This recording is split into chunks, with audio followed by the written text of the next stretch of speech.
Thank you for coming and sitting with me. Right.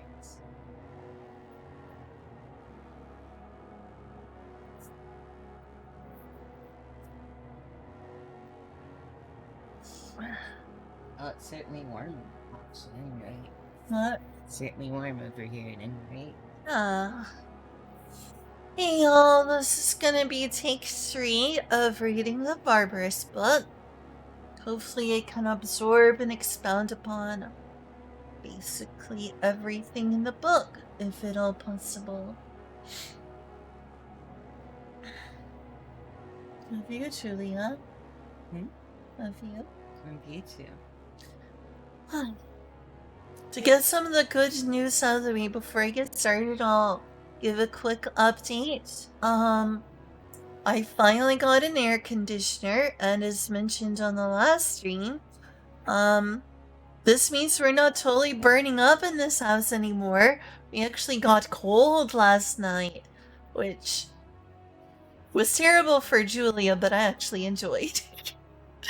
I was enjoying freezing up last night and being super, super cold. It was less pleasant for my roommate, Julia. But we were actually cold! I was so happy to be cold! This also means I'll be able to return to VR soon. I just need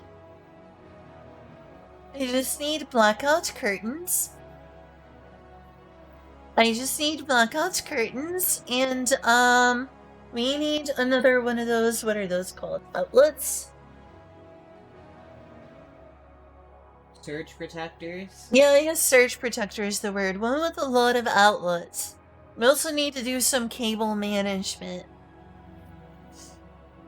For a cat that we need to get here as soon as possible. So, hey, I hope anyone's here. Is anyone here? I hope I'm alive. You are. Don't worry. I guess I scared everyone away. No one loves me anymore. I'll slap you with a ball. I dare you to try. Hi, Michi. Hi, you. Thanks. I'm kidding. The joke wasn't annoying. Alright, I'll get started reading. But yes, I can return to VR soon. And I'm not burning up dangerously in this house. I was dangerously hot in this house. I was waking up thirsty and sweating because it was so hot in here. But now I actually woke up cold. I had a nice cold sleep. It was a nice change of pace. I was cold in my bed. And I loved it. I loved going to sleep and waking up cold for the first time in months. It was terrible for my roommate, but I personally enjoyed it. I was like, yes, I'm cold. Yes, I'm cold. I'm cold again. It's just something that Julia shared with y'all earlier. So yeah, hopefully I can return to VR soon, but I will need to buy some blackout curtains at the minimum. Anyway, for today's itinerary, if I can try to do a good job. Today's itinerary, I wanted to read the Book of Barbarous. I feel compelling to read this book, even though I should probably read the core rulebooks first and finish those. I want to read this because of lore. I want to, understand better what my character and her race are a part of. I just want to understand the Barbarous as well as possible. So this is sort of my journey of knocking that off. And hopefully I'll be able to put this up on YouTube and it'll be interesting. That's my hope, is that I can read this all in one sitting before Julie goes to work and before the campaign tonight. And that's literally impossible. Oh. Well, I should have started earlier. It's still. I should have started yesterday. Remember to pace yourself and take breaks. No! No! That's for bad content creators. I love you. I love this. I hope I haven't made you scared of talking. I didn't mean to make anyone feel discouraged just because I was discouraged about getting off topic. Alright, Sword World 2.0. Back from probably 2014 or something like that. Sword World 2.0 Barbarous book. Yeah, that's a cool illustration. There it is. It's a tabletop role-playing game. Wow. Wow. Wow. Wow. Sword World. Barbarous. Swirled World. World. Dragon Book. Is this like the publisher Dragon Book? Maybe. World 2.0 Barbarous book. Keiki Dezawa and Group SNE. Originally published by Fujimi Shobo. Here we have the contents. We have reached the contents like 10 minutes in. Something like that. So introduction starts on page 4. Part 1, characters. There's 4 parts. Like the 4 parts of a complete Japanese meal. You need your miso soup. You need your short grain white rice. You need your pickled vegetables. And you need your grilled fish. I still want to do that sometime. So part 1 starts on page 8. Part 2 starts on page 104, which is a lot further. Part 3 is scenario, which is on page 262. And part 4 rules and data is on page 291. Which still leaves a ways to go because there's 359 pages.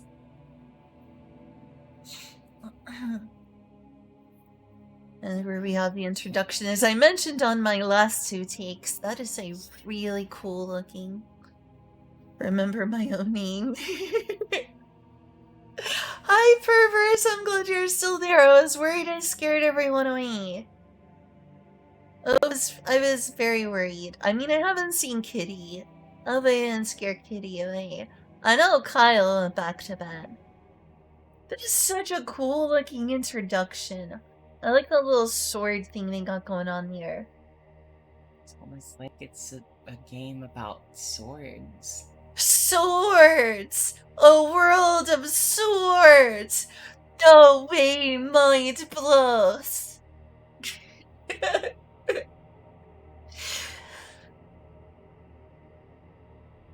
Very cool.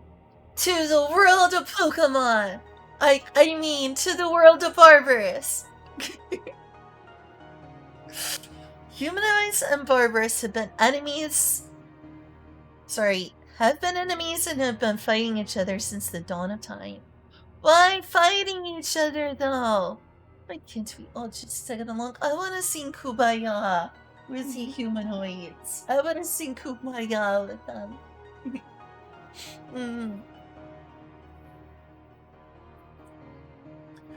Players played as humanoid adventurers and fought for wealth, glory, peace, and prosperity within Sword World 2.0.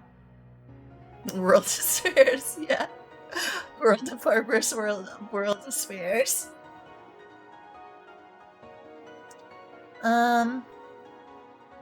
But this book offers a whole new perspective on possible adventures and adventures. Players can create barbarous characters. But I thought they were evil. You can create a barbarous character? That's crazy. Wow! But I thought they were evil! Say what? I am a goof.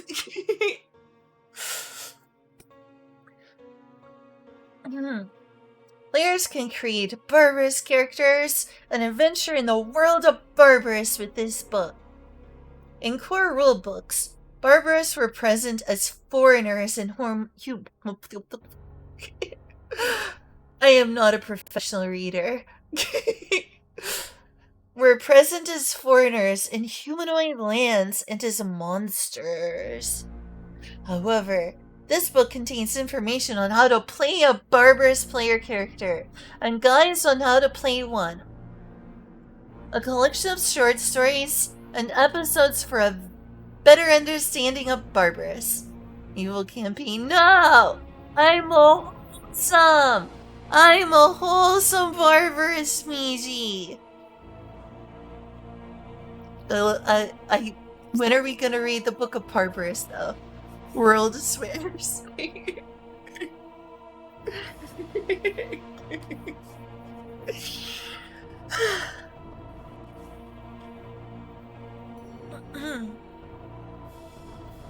The music does sound fitting for what I'm reading. In core, however, we do not recommend becoming a Barbarous player character to attack or plunder humanoid cities. I don't think that that's my character's character. Don't think so. She's a sweetheart. Now, the world of Barbarous is experiencing a period of civil wars between local warlords. I wonder if that's still the case in 2.5. Do you think so? Probably. Meanwhile, player characters can fight stronger Barbarous, occasionally cooperate with them, and go through lots of adventures rising before them.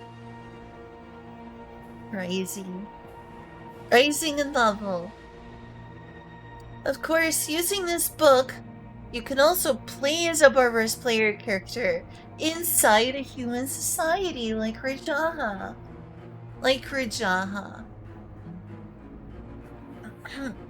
Explore the world of Raxia, created by 3 swords. To your heart's content as Barbarous.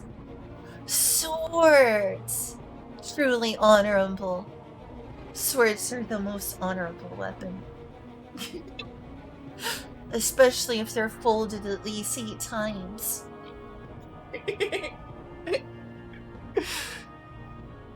Structure of this book. In Part 1 characters, in addition to the existing 8 races, you can find 4 new ones: Drake Knight, Basilisk, Lizardman, and Centaur are newly posted. None of those are Succuba. I guess they're older.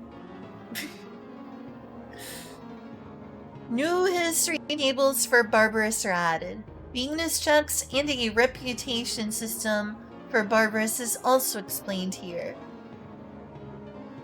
In Part 2, The Nature of Barbarous, the Barbarous races are divided into 18 categories. You can find stories, illustrations, and more detailed explanations for those categories. Use this part as a reference for understanding their culture and worldview. Culture. We are gonna appropriate the Barbarous culture.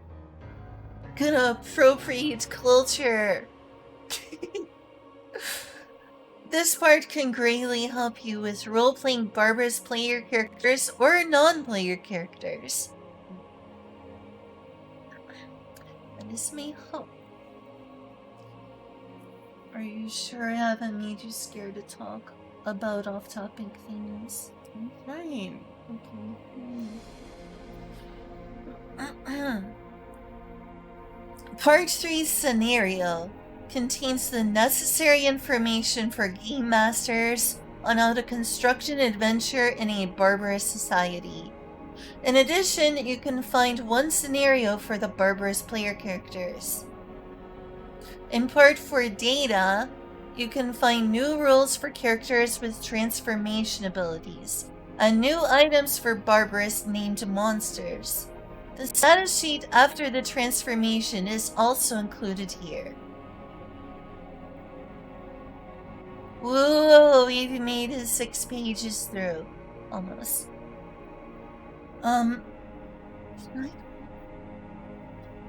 Thank you so much. I know, right? So difficult grabbing. So difficult grabbing. You think you spell?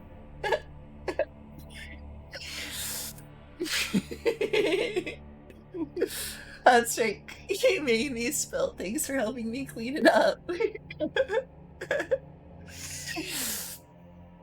It is a fun, goofy time to have your boobs grabbed on stream. Wow, you okay? Yeah. Did I embarrass you? I mean, maybe. I'm sorry. Do you want me to not do that? Maybe I shouldn't have done that. I'm sorry. You're okay. You're A-okay. Alright, that's good.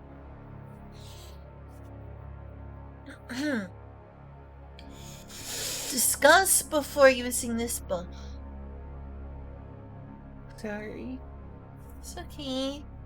Thanks for coming and sitting with me. You don't have to stay, but I enjoy having you here. When using the data and rules presented in this book, be sure to be sure to discuss rules and setting with the game master and with other players.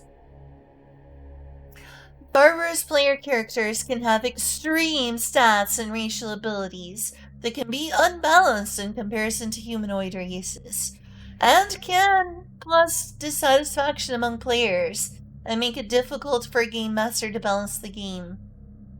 Am I gonna be more powerful than my other teammates? I don't think so. Okay, that shouldn't be a problem. I didn't choose a barbarous to be more powerful. I mean, even if you are mildly more powerful, who cares? I see, as long as everyone here doesn't mind. It's mentioning, some people may find the unbalance unfair.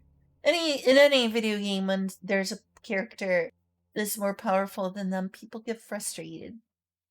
Makes it feel like they're more important or something, It's okay. I'll do my absolute best to make you feel like a side character to compensate. Oh, okay.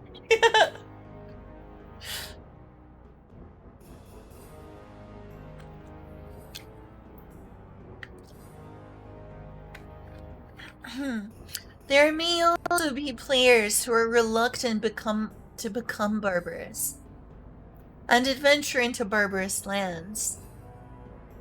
When playing with this book, ensure everyone is on board with the presented rules and setting.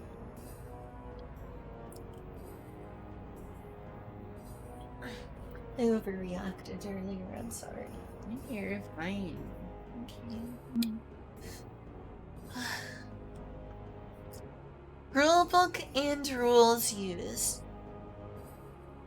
This book uses rules presented in Core Rulebook 1 Revisited Edition. Do we have that for the 2.0 books? Yeah. Okay, cool. Yay, I'm reading you a bedtime story. I am. It might give you nightmares. But no, there's very few 2.0 books that aren't translated as far as, core and supplement. The only one I can think of off the top of my head that I, really wish was translated is, the Fortuna book. The legendary Fourth Sword. Hopefully that eventually gets translated. Especially because it has rules for playing level 16 and 17 campaigns. Yeah, which could be us someday if we don't all die. Mm-hmm. If we don't all die, that could be us. You okay? I'm fine. Okay. So yeah, presented in Core Rulebook 2 Revisited Edition, Core Rulebook, 1 Revisited, 2 Revisited, 3 Revisited, and Core Rulebook EX. EX is special, and it's EX. In particular, the combat feats using the revised version of Core Rulebook EX. If you don't use the revised combat feats, be sure to reselect some of the example sample same thing. The sample character's revised combat feats. You're adorable. Oh, thank you. You're adorable too. I've seen you. You are adorable. And handsome. Attractive. You're fun. Yeah. Also, in Core Rulebook EX, only 6 levels of revisited combat feats are present. So if you want to play with them over the 6th level, see the Ignis Play supplement. We were just talking about higher levels. No, that's in the that's Ignis Blaze. I was talking about the Fortuna book. Mm-hmm. Ignis Blaze should go up to level 15. Mm-hmm. Mm-hmm. I guess that's the highest level that's translated. Is Ignis Blaze. Well, I mean, in general it's level 15, but what it's saying is that the revised combat feats for levels 7 to 15 are contained within Ignis Blaze. Yes.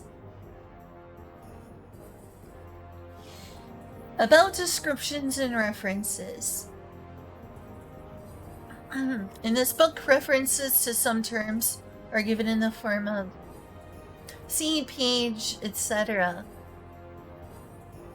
I see it. Thank you. They should be handled as follows.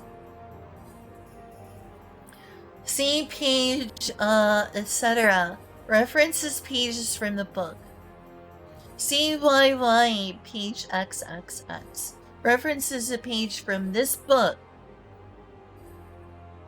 YY can also mean the following: Core Rule Book 2, Core Book 1, 2, or 3. Core Rule Book EX, Alchemist Works, Barbarous Sales, Wizard Tome, Cardia Grace, Ignis Blaze, Lumiere Legacy, Fortuna Code, that was the one you were saying wasn't translated. Natural History of Phaedon, Natural History of Zolz, Natural History of Eularia, and Natural History of Dagnia.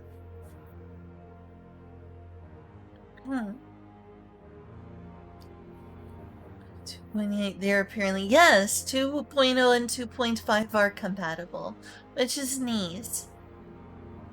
This book is from 2.0, but we were debating on whether to play with the 2.0 rules or the 2.5 rules. It sounds like both Shiva and Julia, at the very least, favor 2.0, having done more research. I'm looking at some stuff, like, it looks like I think maybe hybridizing the two might be the best call. Maybe. In terms of, like, mixing the features together a little bit.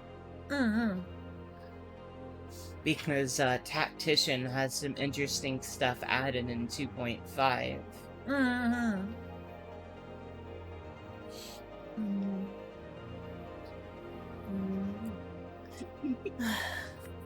Part 1 characters. Wow.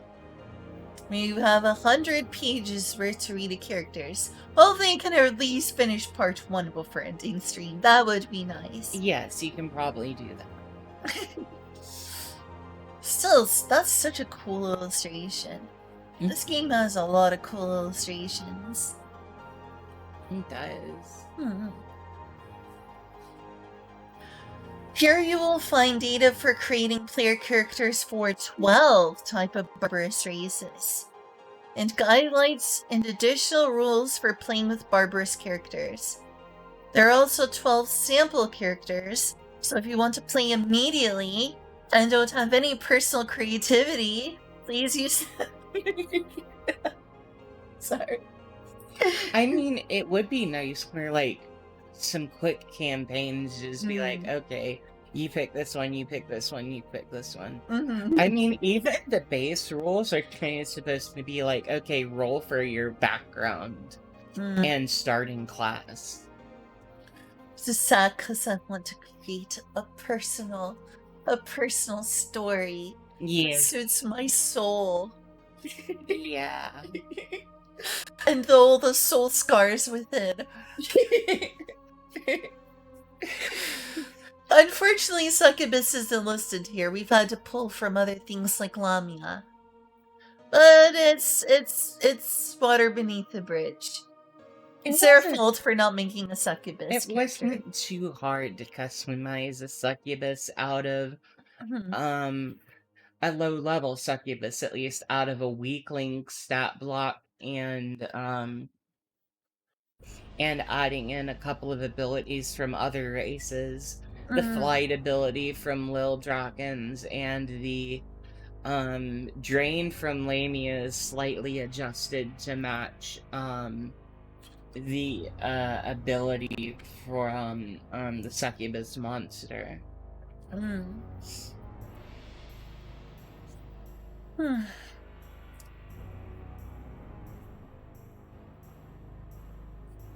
Which is nice because it means custom content's actually pretty easy overall to make in this.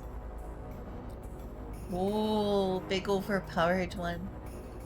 This kind of reminds me of like Jeddah from Darkstalkers. Have you heard of Darkstalkers? Yeah. Never played it or seen anyone play it, but yeah.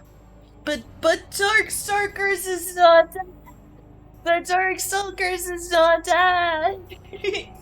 Or is it? Oh no, poor Darkstalkers. Lilith, my waifu, no! Come back!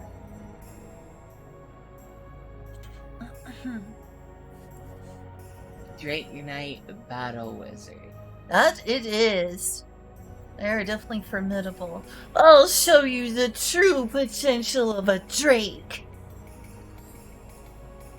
No lie, these guys are really fucking strong. Yeah, it sure seems like it from their description. They sound like you don't want to fuck around with them.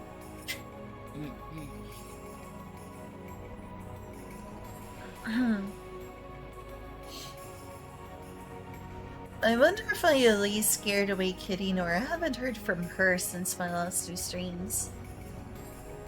Maybe we'll be fine. I just worried I overreacted and scared everyone away.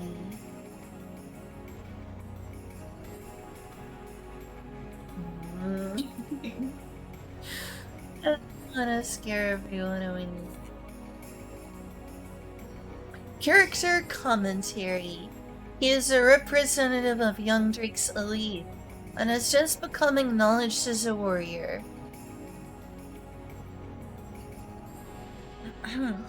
Drakes are born from adds, and have worn magic swords since their birth. This character also possesses a great sword, a magic sword that can fully utilize its high strength. With it, Drake Knight can have extremely high destructive power. Now these Drakes are rough. These Drakes are tough. All classes of this character are at first level, but generally high stats to make up for it, and the racial ability, flying/soaring, increases accuracy and evasion, or flight/soaring, which is not what we chose for my flying, it looks like. Wings of the Wind, I think it was called. Yes. Drake has also mastered the Conjurer class, and they could also use it to increase its power even more with Conjurer support magic. Since the character has mastered Mana Strike combat feat, it can also increase the damage in an instant. Jeez.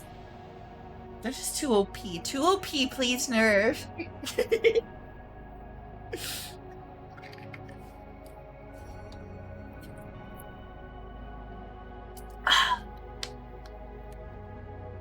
And above all, Drake's main characteristic comes into play.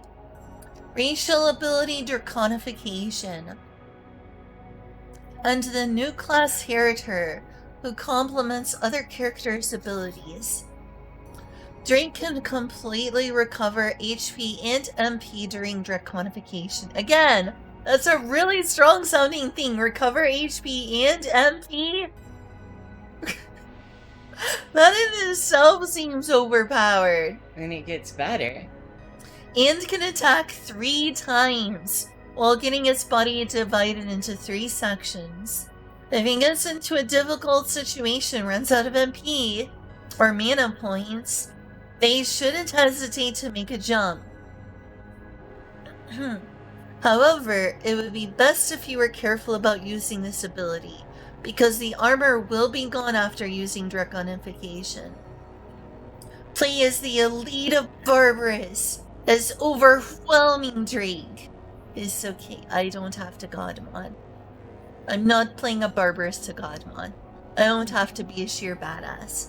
I want to be a cute girl who just happens to be a Barbarous.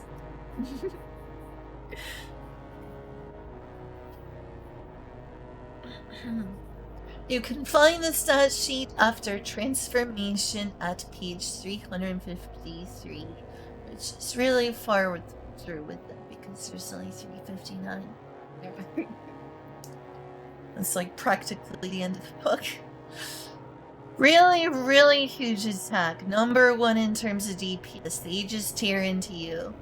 Attack and versatility are all really high. These guys are just meant to rip and tear. Yeah, they are very rip and tear. Absolutely. They are ferocious. Very ferocious. Not very great in terms of support. Okay in terms of magic and defense, but they're definitely at their strongest when they're going all out and being a not entirely glass cannon, but definitely a cannon that is not meant to be primarily tanky. Ferocious. Ferocious. Ferocious. Rawr. Rawr. Rawr. And there's their stat sheet. Yeah. Which we're not using, but that's interesting. Drake Knight. You can write your stats. That's pretty fearsome. If we fight a Drake Knight, we will die. Probably. Unless you made them a really, really weak Drake Knight, and we were high level and got really lucky. Otherwise, we would die. Drakes are barbarous, destined to become generals from birth. War! War!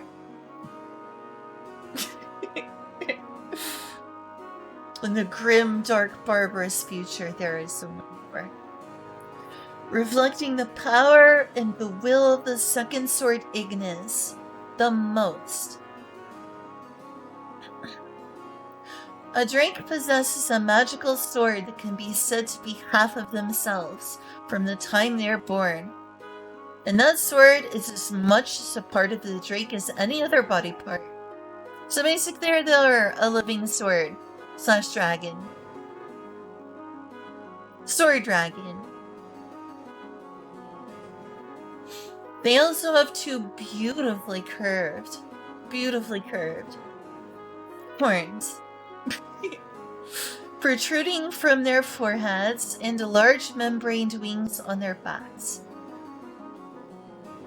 Sorry, large membranous. Large membranous. In addition to being skilled with swords, Drake Knights also have a high aptitude for magic. I mean, it didn't show that. High aptitude for magic? Really? They have a decent aptitude for magic according to this. Well, this is a specific character here. Ah. Not like Drakes in general. Ah. Ah. Ah. Hi. Hi. They have an incredible presence among the lower Barbarous. So much that goblins, boggarts, and other monsters will show their reverence at the mere sight of a Drake Knight. It is said that the barbarous king who destroyed the magical civilization, who destroyed the Magitech civilization in the diabolic triumph, the Great Catastrophe, about 300 years ago, was also a Drake. That's pretty tragic. So Drakes are responsible for destroying humanoid civilization. The Drakes themselves caused one of the biggest catastrophes in the history of Sword World. I see. Was also a Drake and is thought to have possessed formidable fighting skills and wits. There we go. The much talked about Magitech civilization that was destroyed in the diabolic triumph was a Drake. We know our villain. We have our villain. The person who is personally responsible was the Drake.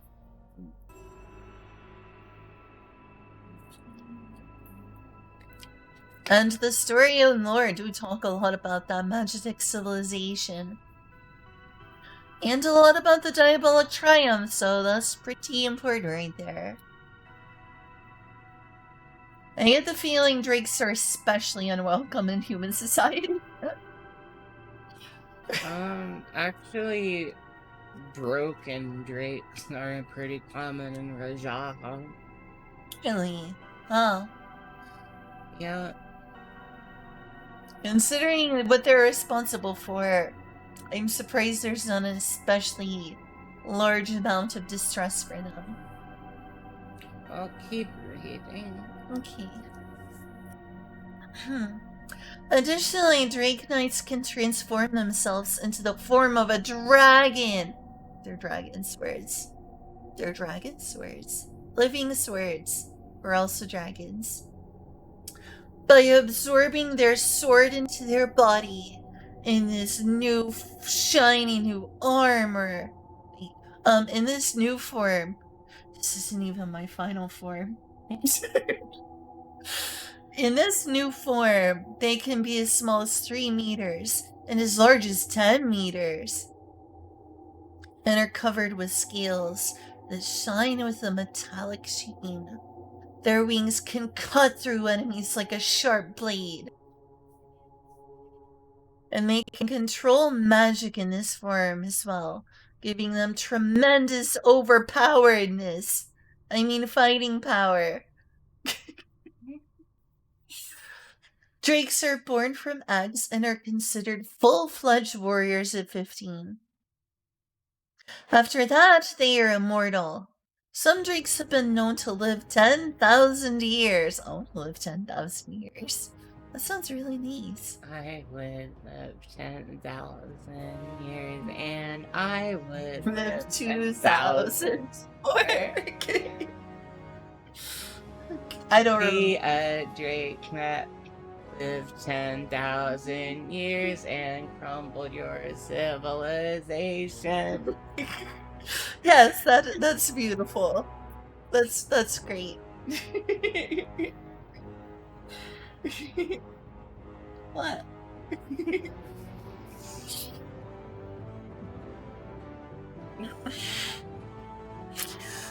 As soon as they reach a Goof. Goof. As soon as I reach it, calm like the way she was saying. This isn't helping me. As soon as they reach adulthood, drakes are only somewhat superior to the races. Wow, racial superiority. Just look at this racism. Racist. Barbarous society runs on racism. Wow, lovely. No wonder my character doesn't like her kind. I get the feeling my character would be horrified by barbarous society. As soon as she finds out what it's like, she'd be like, no, that's wrong! That's wrong! I think that's what my character would do. I'm glad you like my squishy arm.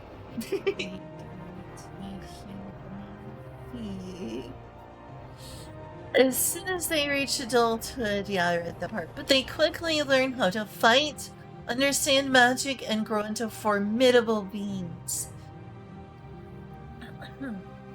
Starting languages. Drake Knights can read and write Trade Common, Barbaric, and Draconish. Restricted classes, none. No restrictions for our superiority.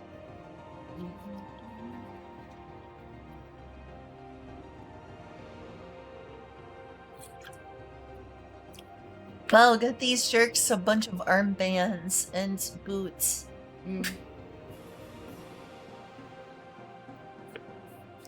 They go step right into your country and destroy your magic civilization. Racial abilities. Dark vision. They can see into the darkness beyond time. No. It would appear to just be, Drake Knights can see in the darkness as well as they can during daytime. Oh, huh. I mean, that's a cool ability, but stunning. As epic as they sound in general.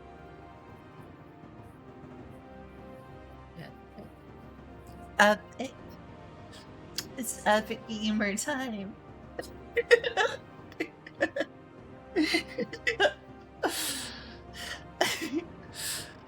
Magic sword. Magic sword. Magic sword. Magic dance. Magic dance. Magic jump. Magic jump. Dance, magic dance, magic dance.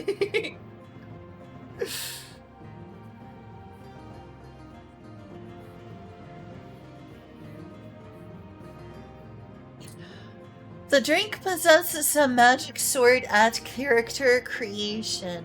When creating a character, gain 1 B rank melee weapon of your choice, excluding specialties, school equipment, and magic weapons at no cost to you. School equipment? What is this about?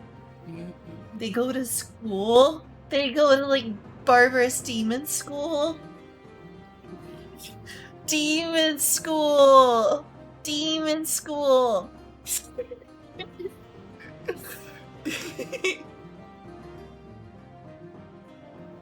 That would make an interesting anime.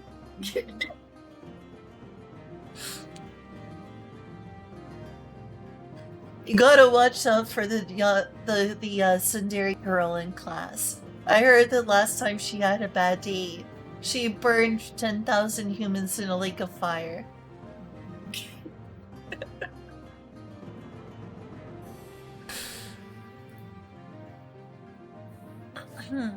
Drake's magic sword is treated as a magic weapon and can also be used as a magical implement. The power of the magic sword can be strengthened by the infusions of the Heriter class. What is the Heriter class? You'll get to find out. Okay. You seem tired. Should you be taking a nap before work? Okay. So you should go take a nap. Thanks for hanging out with me. I hope I didn't make you feel pressured to stay here. No. Okay. Well, thank you. Thank you. So, Thanks.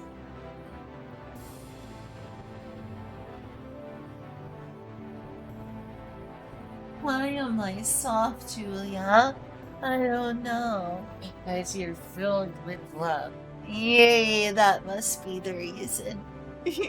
Alright, see you. Have a good nap. Have a good nap. I do hope she does.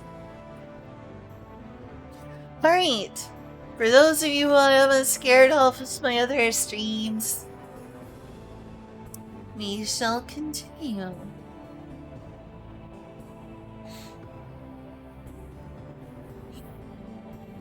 I haven't gone to any comments in a while. I'm scared with my focus on being on topic that I discourage people from being. I don't want to discourage people.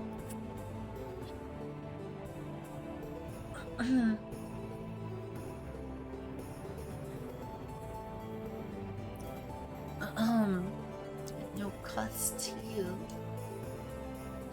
Drake's magic sword is treated as a magic weapon and can also be used as a magic implement. Ooh. The power of the magic sword can be strengthened by the infusions of the heretic class. Right, I already read that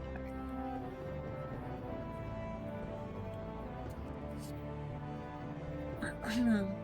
See details on Drake's magic sword on page 318. Flight/soaring. A Drake Knight may spread their wings and take flight. Their movement speed remains the same as Drake's agility. So fast. Fast. And scary. Scary dragon. While flying, a Drake Knight receives a +1 bonus to both accuracy and evasion. When the Drake Knight uses Dragonification, this ability will change to Flight/soaring and be used by Section Wing. If the HP of either of the wings drops below 0, the Flight/soaring ability is lost. I miss having more comments here. This would be a great time to do some squats. Kyle of ET's gone.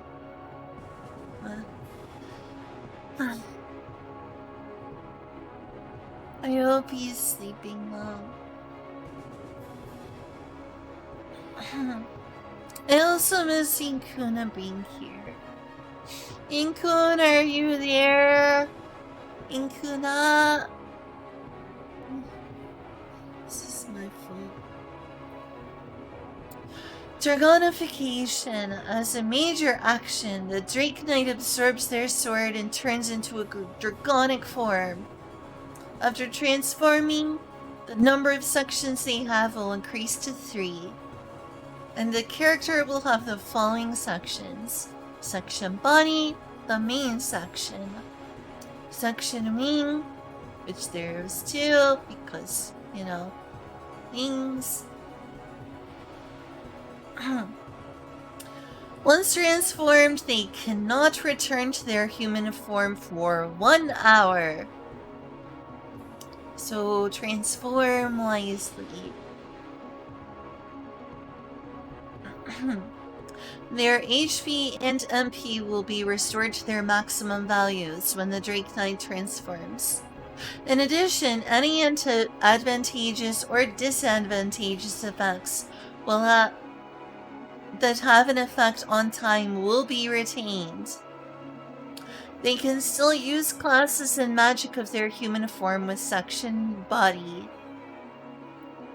They also gain the Wrestling Weapon Claw as an innate weapon, and the unique skill Breath of the Wild. Wait, no, Breath of Light. Breath of the Wild. Zelda. This is Zelda Tully.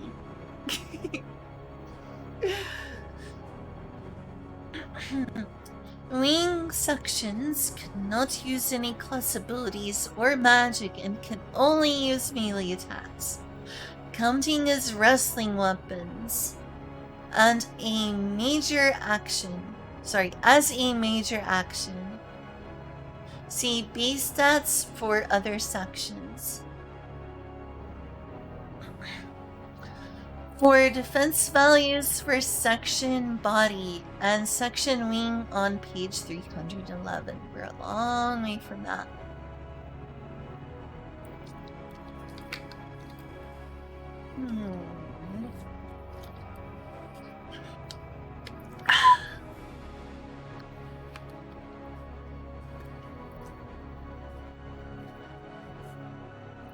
Unique skill. Breath of Light, adventure level plus vitality modifier damage / fortitude / half.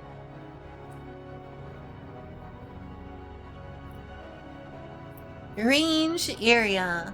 A 30-meter shot target one character. The Drake spits a sphere of burning light. Deals power 20 plus adventure level plus vitality modifier damage. The Drake Knight uses their adventure level plus vitality modifier as a check, opposed by the target's fortitude. If the Drake Knight has learned the guided magic combat feat, they can breathe into a battlefield without misfiring.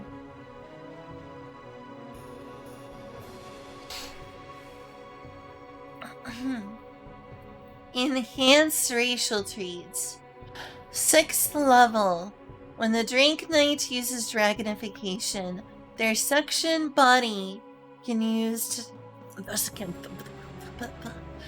choose to carry over active status effects before the transformation, or to lose all effects. 11th level. We're getting too strong here. The Drake Knight can now perform Dragonification as a minor action. In addition, the Drake Knight is immune to all damage and effects from energy type attacks when in dragon form. I don't know what all energy types attacks are, but that sounds terrible. That is terrifying. That is overpowered. 13th level. Now we're getting into like final boss territory. Just unbelievable. Shouldn't be allowed. World-rending power.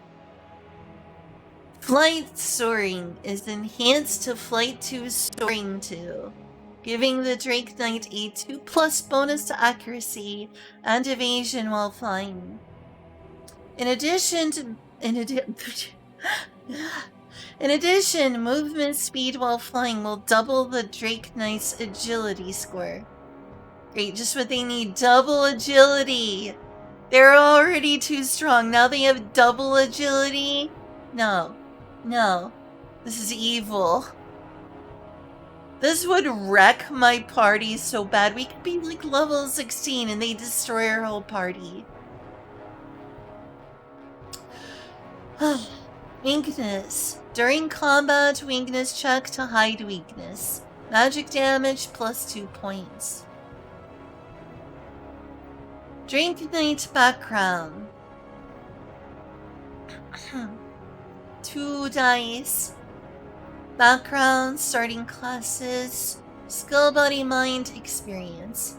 2-4, martial artist, enhancer. 13, 12, 7 for skill, body, mind. 13 skill, 12 body, 7 mind. Experience 2,500. 5 to 6, necromancer. Background, starting class conjurer. Skill 11, body 12, mind 9. Experience 2,000. 7, warrior. 7 roll as warrior. Starting classes, fighter. Skill 12, body 15, mind 5. Experience 2000. Roll 8 to 9, you get shapeshifter. Starting class, Heritor. Skill 12, body 14, mind 6. Experience 2500. Rolling a 10 to 12, you get background scholar. Starting class is sage. Skill 11, body 13, mind 8, with 2500 experience.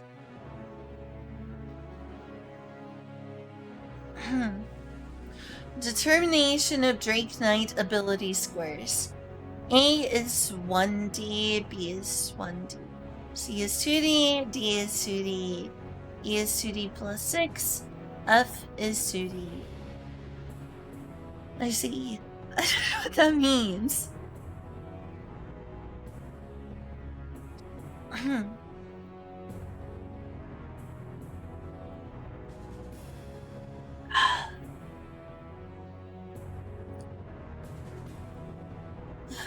Oh my gosh, you're there! Oh my gosh! Huh? I'm not alone! Oh my gosh, I was so lonely. There was no one in the comments. Hi, Kel! To a 60 dice. That makes sense, yeah.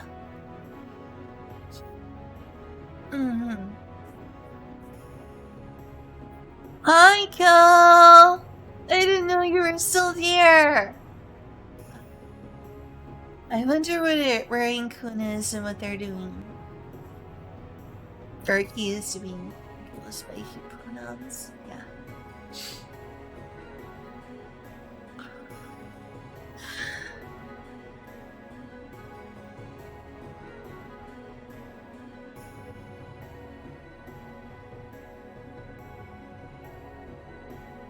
Most of classics. Interesting. Thanks for letting me know, Kel.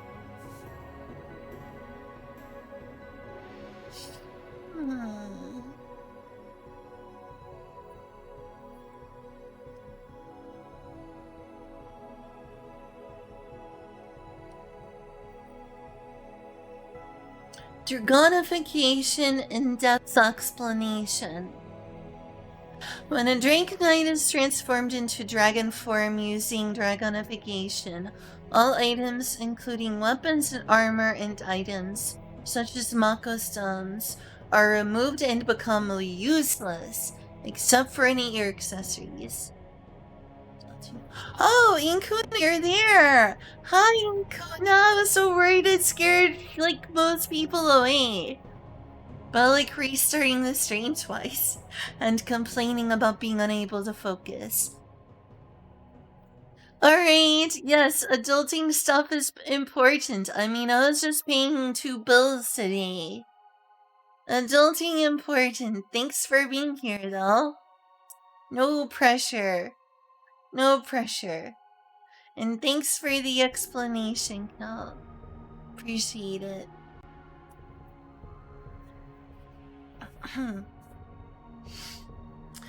Let's see. Except for accessories. Therefore, the Drake Knight may be unexpectedly weakened by the draconification process, without advancing far into the Heritor class. As the Drake Knight grows, the basic abilities of each section will improve, and there will be opportunities to acquire infusions. In addition, they will be able to enhance your magic sword, breath, accuracy, evasion, and HP. Wow.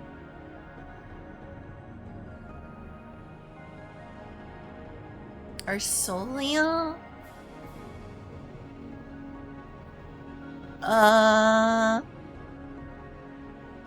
You should write that in the Discord. I think she's trying to nip right now. So I don't know if she'll see this. She went to bed. She needs a nap before work today. She's gonna go work at Ulta Beauty at like 7. Oh, okay, I see.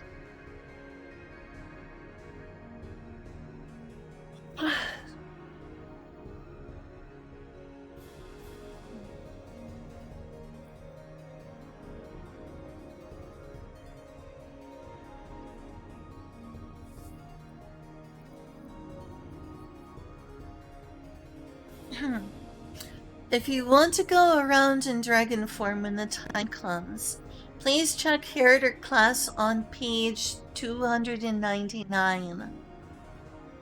Basic status of other sections on page 311. And rules for shape-shifting and handling of multiple sections on page 292 to get a good grasp of the rules. Well, we'll get there eventually. With me just doing research. But yeah, I'm proud of you, Kyo. Thanks for being part of this year. I really appreciate that. Really appreciate that. It's very cool. Very cool. Thank you. And maybe when, I played some rounds of Sword World, I can, like, involve myself in your guild more. I'll hopefully have the time to do so. And, I'll try to translate my, my cleric / priest succubus to Dungeons and Dragons as best I can. She would be lawful good.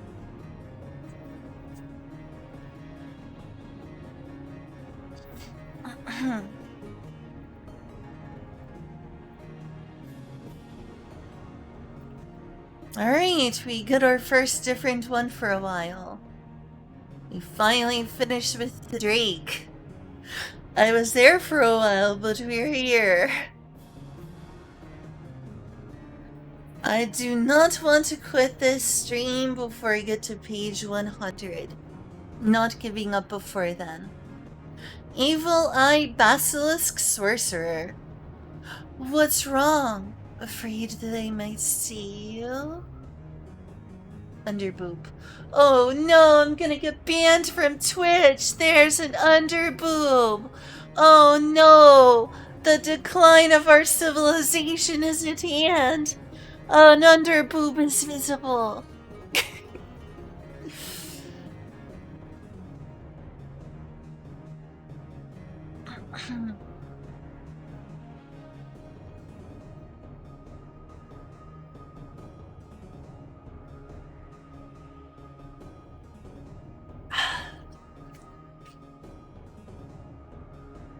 What's wrong?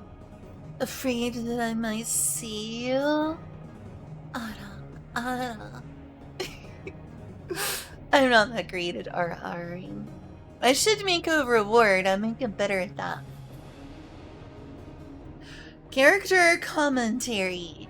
They are a basilisk wizard, a ruler class that is said to be the force that can split drakes into 2 warring factions.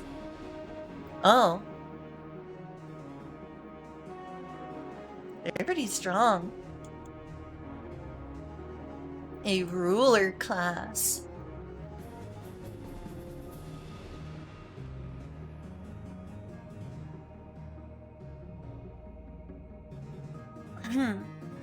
Basilisk eyes contain the power of the evil eye, which can petrify anyone who looks at them.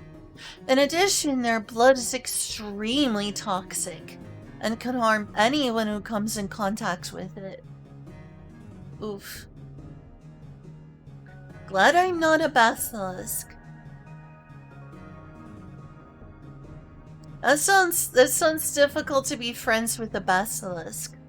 It sounds very difficult to be friends with a basilisk. In addition, they can transform into monstrous forms to prevail in dangerous situations. This character is a highly capable sorcerer with high intelligence, making them terrifying wizards. You can also use evil eyes and petrifying gaze to petrify your opponent with minor action. Yeah, they seem scary. They seem difficult to have on your team, though. Like, very easy to accidentally get hurt by one or accidentally hurt one of your friends.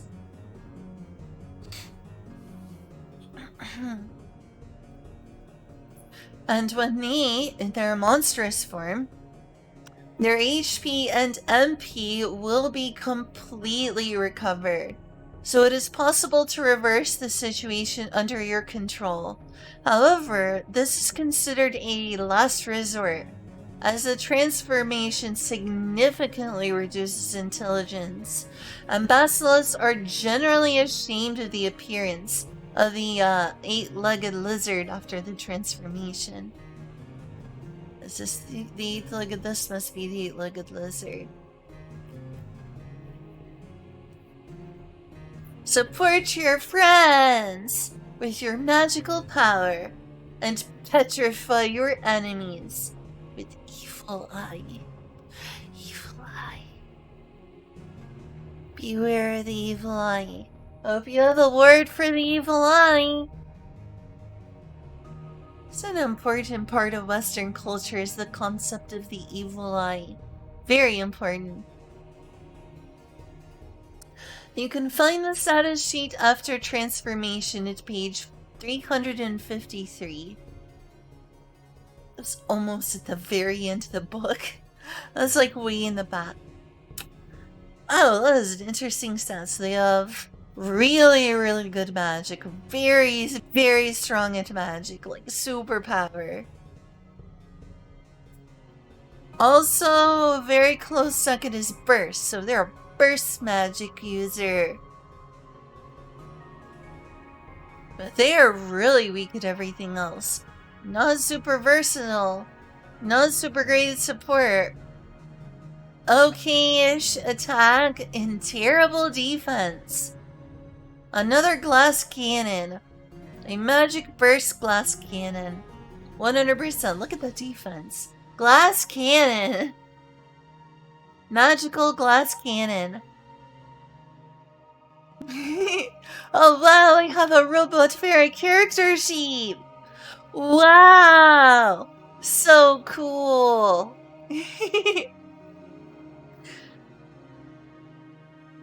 And that's their stat page.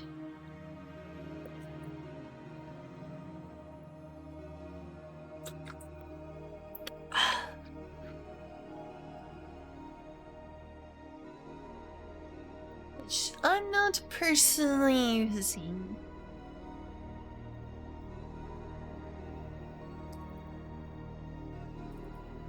At least not right now. I think there's a low chance I'm gonna play one of these. A very low chance. So mostly be used to borrow for other things or just to understand them better.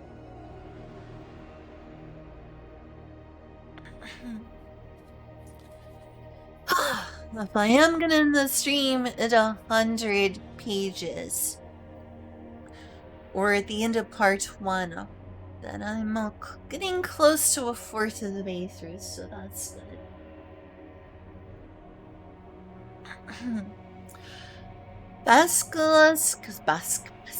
Basking in the dusk. Basilisk, player character. Basilisks, stand atop the Barbarous. Stand atop the Barbarous. They're at the top. Basilisks stand atop the Barbarous. They're at the top of society. Top of Barbarous society. They're tops. They're a bunch of tops, not bottoms. Alongside the Drake Knights as the most powerful ruling class. They have insane magic. At a glance, they are nearly indistinguishable from ordinary humans. However, a basilisk gaze has been so corrupted by evil powers that it can petrify anyone they look upon. To not petrify everyone indiscriminately A basilisk will often be seen with blindfolds on. That sounds extremely inconvenient right here. Used to summon holy lollies. Yay! Holy lollies! Holy lollies.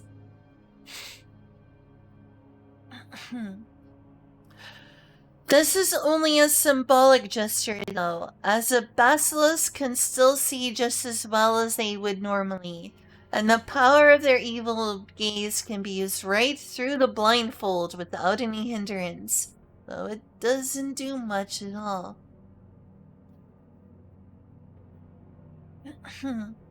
Their evil is not just present in their eyesight either, as even the basilisk's blood is so vile and corrupted, it will poison anyone who would strike at them.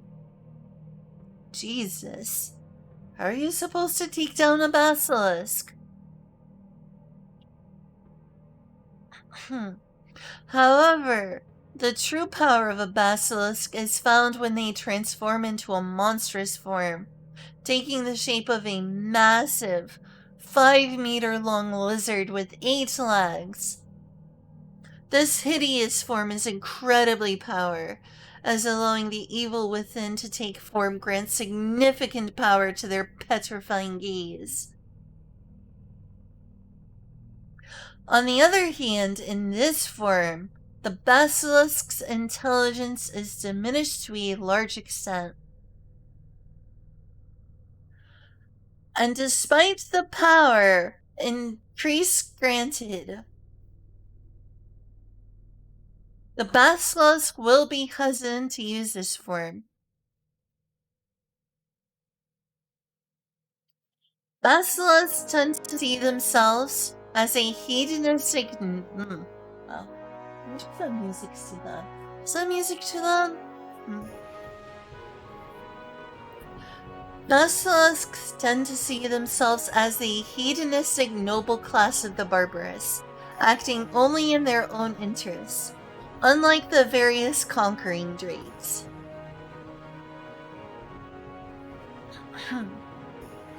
By unleashing the monster within, they lose their sense of gracefulness and lower themselves to being just another savage monster. Understandable.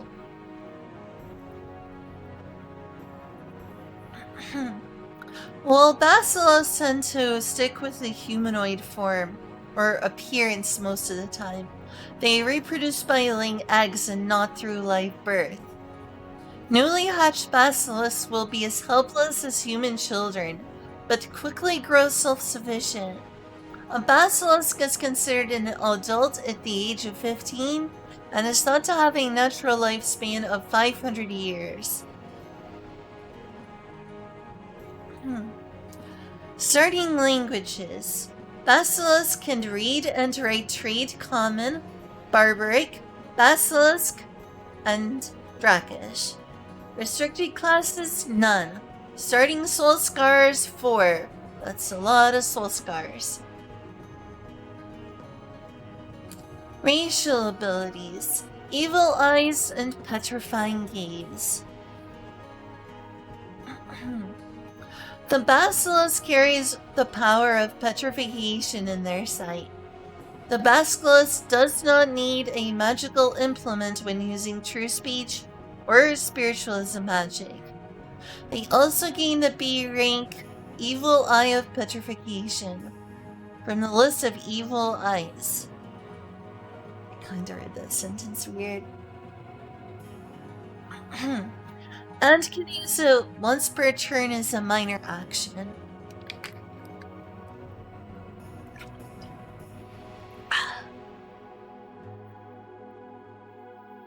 The blood of a basilisk is suffused with evil and is toxic to the touch.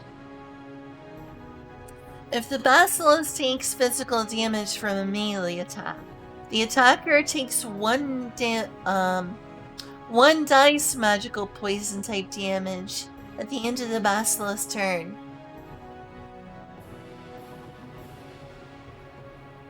Oof.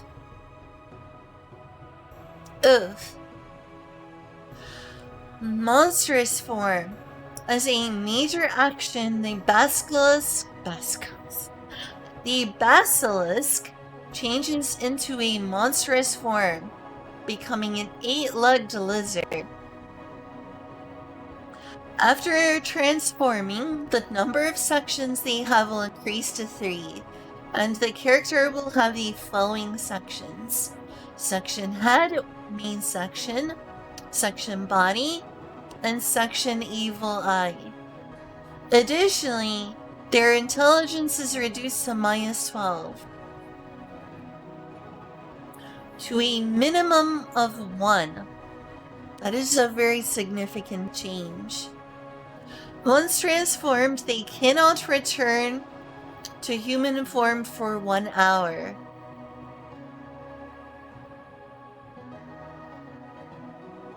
When the basilisk transforms, its HP and MP will be restored to their maximum values. In addition, any advantageous or disadvantageous effects that have a duration will be retained. I almost said maintained, but that's close enough. The basilisk's poisonous blood ability now applies to each section. The basilisk's section head can still use the classes and magic of their human form,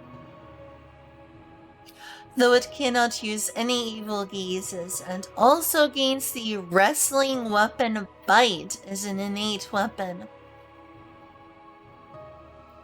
Again, very overpowered. This is ridiculously overpowered. Like, jeez.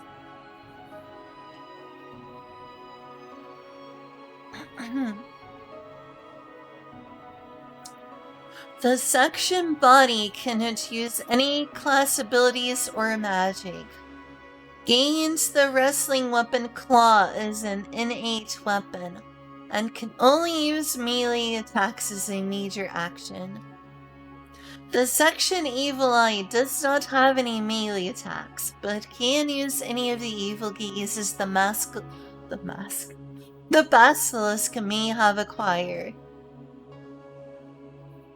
See page 311, near the end of the book, for defense values for section head, for section body, and for section evil eye. Hi, Hackmaster! Wait, Compens. How you doing? Hi!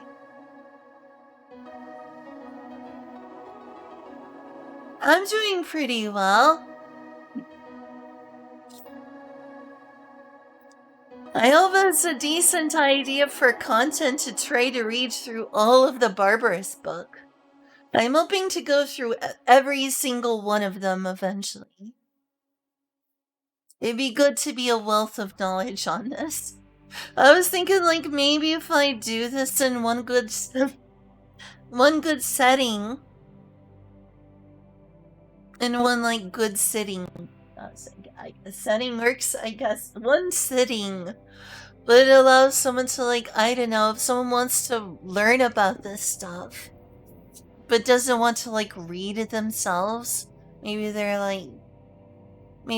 like, I don't know, cooking or cleaning or something else. I don't know, going for a run at the gym. Somewhere that would be the situation. They could just, like, listen to it. You know? We can learn about this together. Before... Oh, that's cool. I guess it's not just me. Someone is doing it with Pathfinder. That's cool. Oh, they know Sword World. That's cool. Who are they? Oh. Huh. Unique skill. After this, I would like to go see if there's, like, a small snack I can have. Like, if there's any sausage left. Sausage sounds good. Or fruit. I could have fruit. Fruit would also be good. Unique skill. Evil Eye of Petrification. adventure level plus spirit modifier damage / willpower / null. Range area 10 meters. Targets 1 character. Type curse. Oh no, don't curse! YouTube will restrict your video if you curse too much. Effect. The Basilisk uses their adventure level plus spirit modifier as they check instead of the target's willpower. This gives the effect of petrification status. Dexterity and agility -6. CEX, Core Rulebook EX, page 73, or BT, I forgot which BT was. Page 34. You cannot gain any loot from a completely petrified target. Why not? I guess the loot itself gets petrified. Have I heard of Necronica? No, I've not. Is that the person who does these? Enhance racial traits. 6th level. Oh, it's a tactical role, or it's a tabletop role-playing game. Yeah, cool. Not familiar.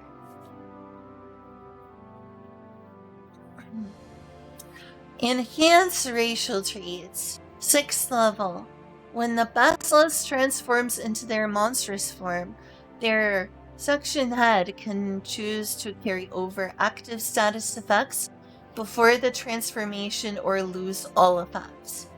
That's a lot of personal choice there. In addition, the Basilisk is immune to all damage and effects from poison type attacks when in monstrous form. Just in monstrous form.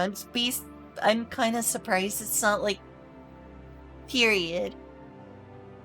I'm surprised that they're just not completely impervious to poison somehow. It makes sense to me. Oh, it's a Japanese tabletop. Cool. I've heard of some other Japanese tabletop games like Ryutama. Have you heard of Ryutama at all? I've recently started reading a little bit of Ryutama. Which Ryutama sounds interesting so far.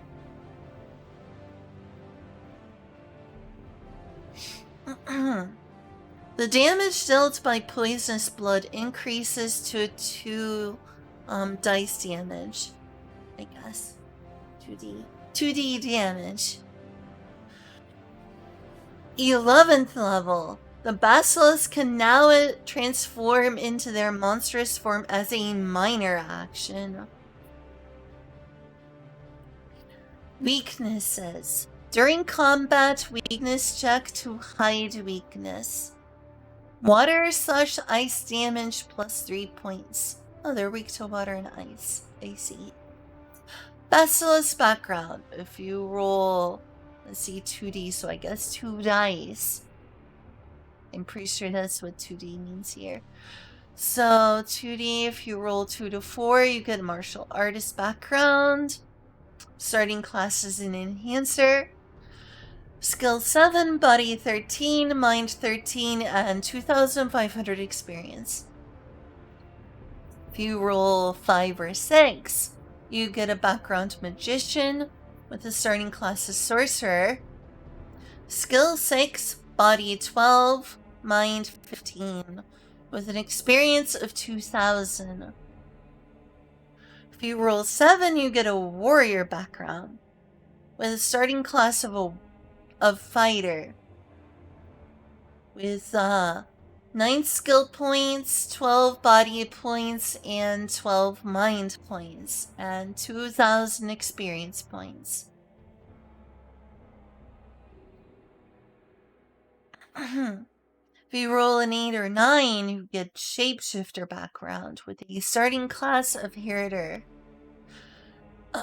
You get 8 skill points, 11 body points, and 14 mind points with 2,500 experience points.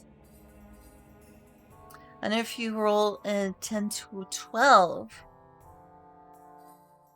you get scholar background with a starting class of sage with skill points of 7, 10 body points, and 16 mind points, and 2,500 experience points. Determination of Basilisk ability scores. A is 1d plus 6. B is 2 dice. C is 2 dice. D is 2 dice. And E is 1 dice. F is 1 dice.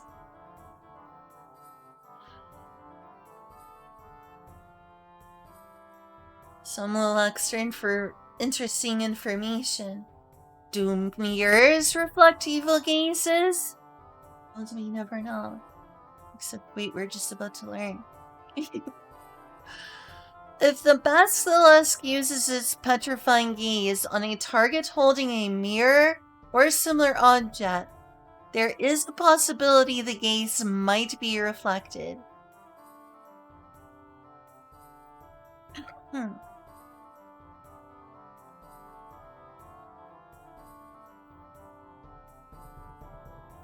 If the target of the petrifying gaze has their willpower check 4 or more points higher than the basilisk check to use the gaze, then the gaze will be reflected.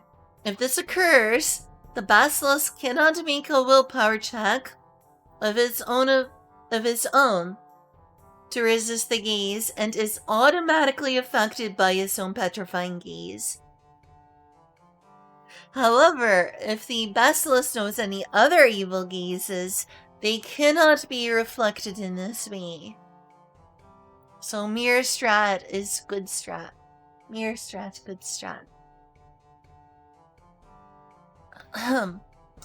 Basilisk monstrous form in-depth explanation. When a basilisk is transformed into the monstrous form using monstrous form, all items, including weapons and armor, as well as items such as Mako stones, are removed and become useless, except for any ear accessories. Therefore, the basilisk may be unexpectedly weakened by the transformation process, without enhancing far into the Heriter class. As the basilisk grows, the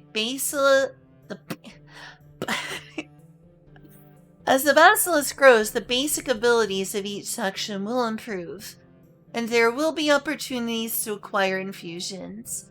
In addition, they will be able to enhance your magic sword, breath, accuracy, evasion, and HP.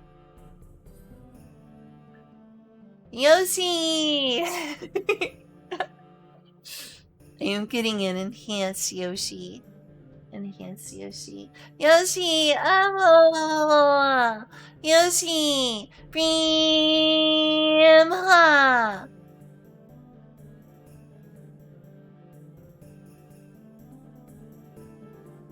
Zombie girls are cute, by the way. Zombie girls are cute. Have you heard of the anime Zombieland Saga?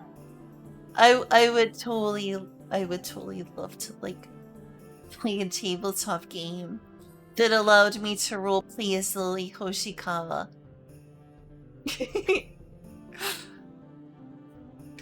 Lily Hoshikawa zombie roleplay.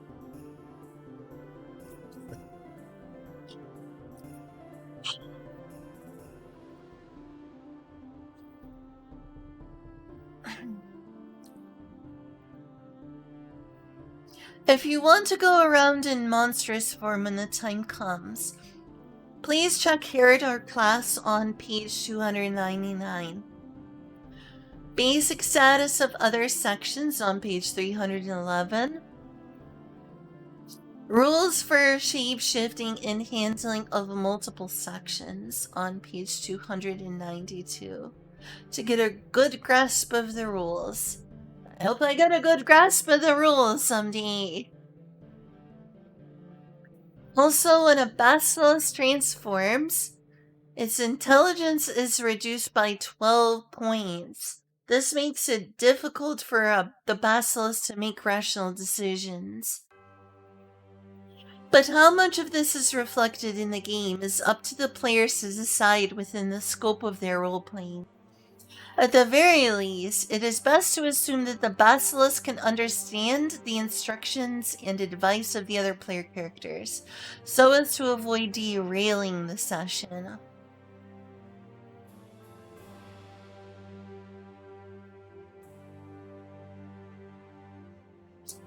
Interesting. Okay, we finally made it to Lizard Man. I'm gonna be right back in just a moment. I need to use the bathroom. I've been drinking a lot. And also, I'm gonna see about a snack. Maybe I should do without a snack. I don't know. I haven't been eating bad today. But yeah, be right back in just a moment. I won't be gone long.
Hello, I'm back. I decided to get a fruit bowl. Fruit.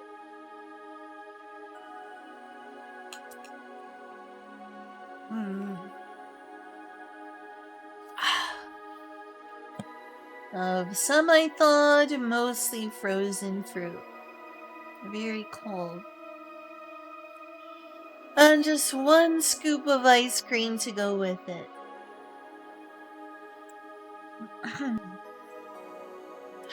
Thanks for the welcome back, Barbarous. Lizard Man, Divine Fist. So that looks like a monk or grappler. Monks are called grapplers in this one. In Sword World. What happened? The longer the battle is, the more difficult it will be for you. Oh, thanks, Meiji. Thanks for the welcome back. Appreciate it. Hey, page 25. We're a fourth. We're a fourth of the way through with, well, part 1, but still.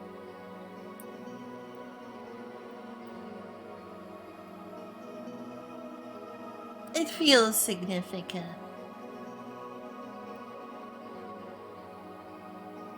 Character commentary. A lizard man priest who fights with divine magic and martial arts. As a cleric of the war god Dalkram, he is good at supporting friends and healing injuries. But as a grappler, he is also good at fighting on the front line. Or she. Or she, right? They're not just guys.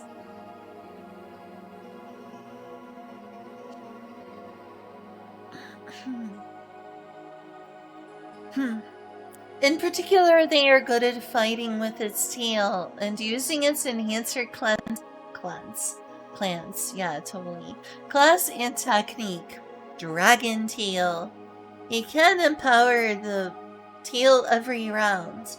Because of that, Lizardman's tail has high accuracy and damage. Watch out for the tail! Watch out for the tail! Lizardman is also good underwater and does not receive penalties for underwater actions.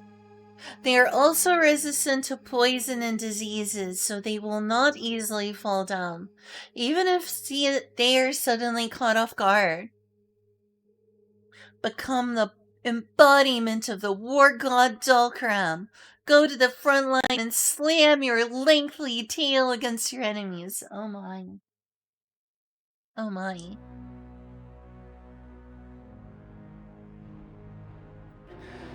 So, not balanced, but also you don't have like one that's like way into one category.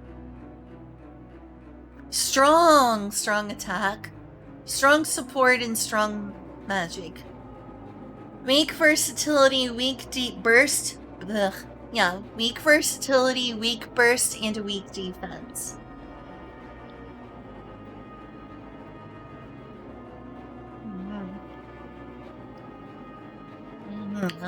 Brain freeze. Here's their stat chart. What's your character name, gender? See? You could be a girl. What do you mean he? You could be an F.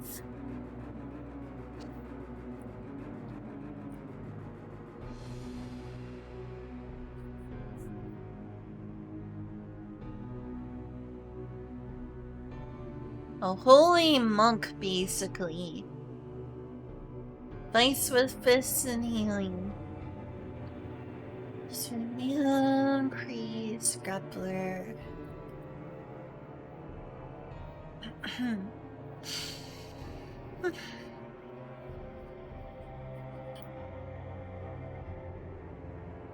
Weapon, tail, weapon, throw. You go to watch out for their tail. While I stumble Dokram. Wonder if I should put like a parentheses lifos on my character. You know?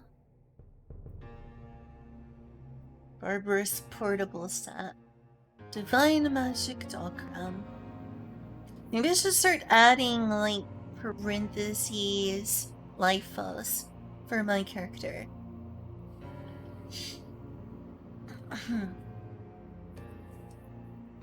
Alright, one more little bite.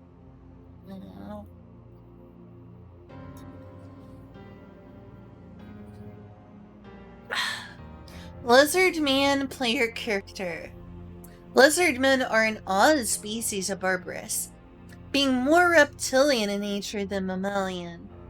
Covered entirely in scales, they stand at most 2 meters tall. Though this does not take into account the length of their tails. These tails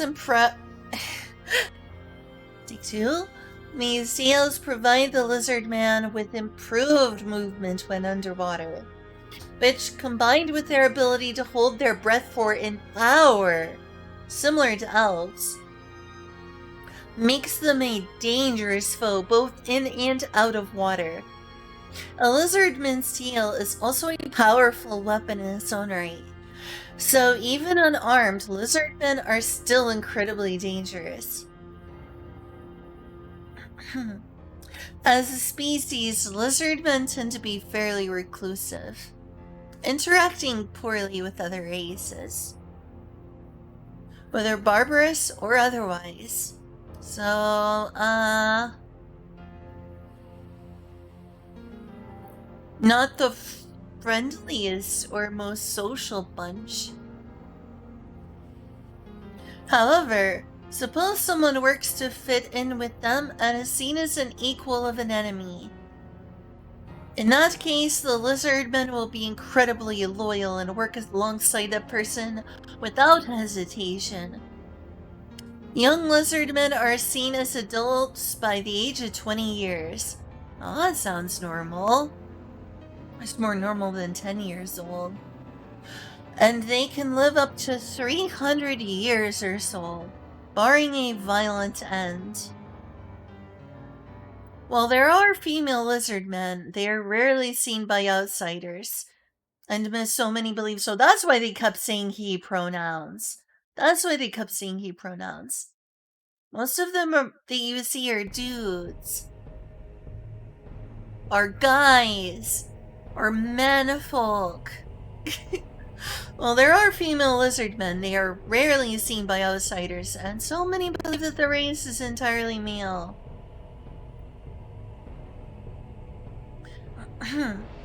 Starting languages.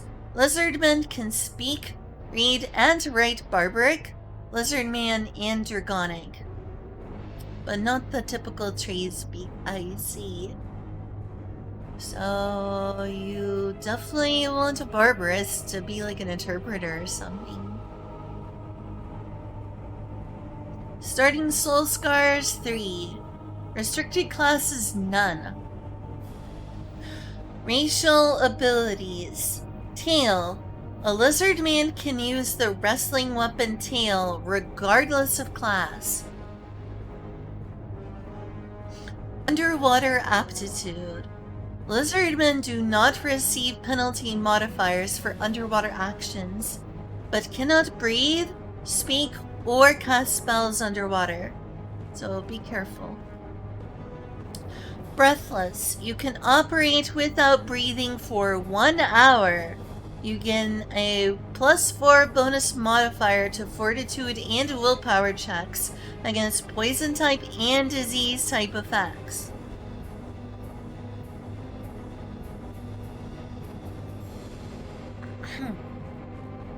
There's retreat time.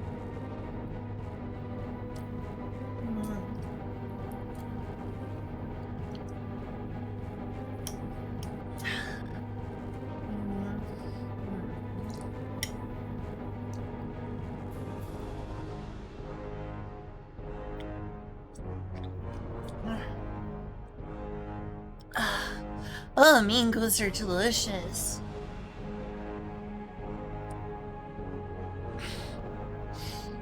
Enhance racial traits. 6th level. Gain 1 new racial trait of choice, cooperation or revenge. Cooperation. For each other ally in the same battlefield, not including mounts, gain a +1 bonus modifier to accuracy, with a maximum of 4+. Allies with multiple body sections only count as 1 ally. Revenge. At the start of this character's turn, for each character in the same battlefield with a current HP less than half of his maximum HP, increases physical damage dealt by this character by +2 points with a maximum of 8 until the start of their next turn. This effect also accounts for other parts of other characters and mounts, and the effect is checked at the start of each turn.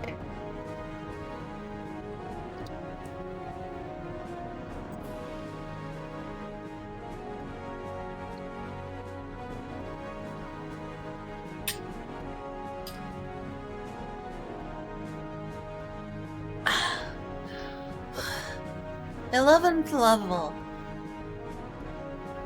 Either gain an unlearned racial trait from cooperation or revenge,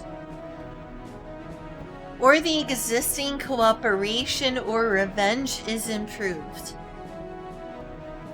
Improved cooperation.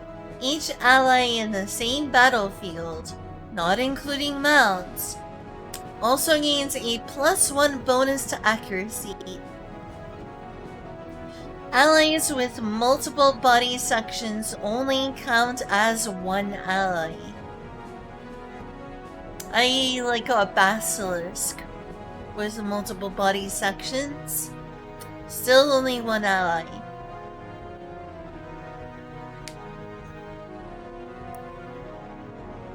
Or for instance, a drake. Relevant. Improved revenge. Increase damage dealt by this character by +3 with a maximum of +12. For each character in the same battlefield with current HP less than half of its maximum HP. Weakness. During combat, weakness check to hide weakness. Earth damage +3 points. Lizard man background, so they're weak to earth. If you get a 2 dice roll, you roll 2 dice, and if you roll 2 to 4, your background is Wanderer, with a starting class of Ranger. You give 10 skill points, 9 body points, and 9 mind points. With an experience of 2,500. If you roll 5 or 6, you get a brawler background, a starting class of grappler, which is like monk. She's like monk from Dungeons and Dragons. With 12 skill points, 8 body points, and 8 mind points, and 2,000 experience points. If you roll a 7, you get a warrior background, a starting class of fighter, 11 skill points, 10 body points, and 7 mind points, with 2,000 experience points. If you roll an 8 or a 9, you get one of my favorite classes. A background Fey Touch with a starting class of Fairy Tamer. I would love to be a Fairy Tamer. I would love to be a Fairy Tamer. Fairies are the best.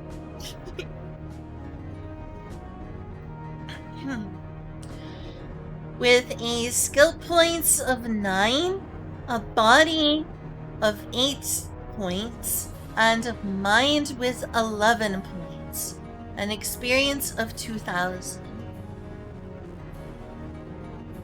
If you roll a 10 or 11 or 12, you get cleric background with a starting class of priest. I guess that's what should be written for my background, is cleric. That makes sense. Need to remember that.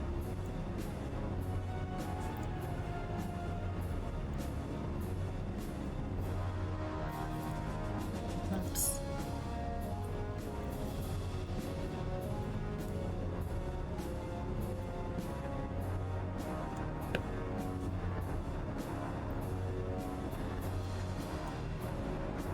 Yeah.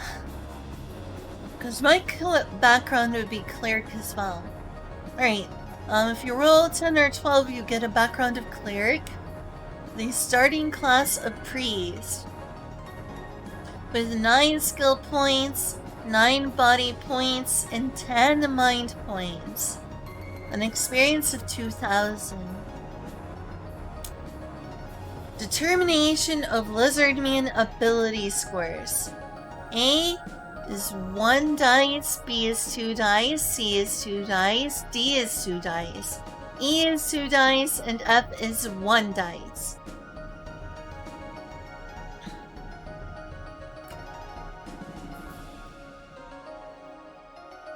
Very important to know about cleric. In fact, sticky note. It's a real quick diversion.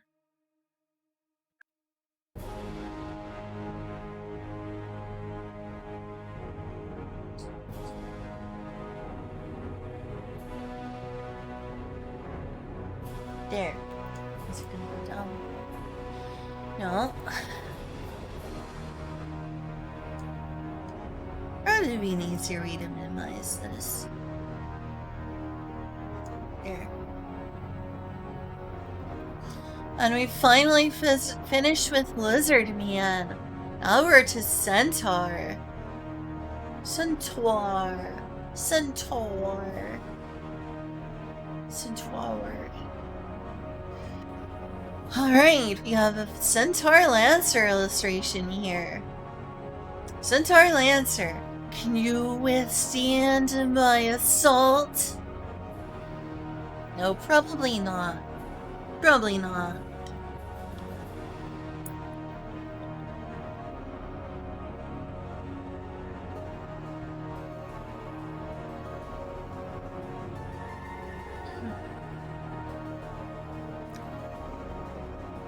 Illustration by Ishosho.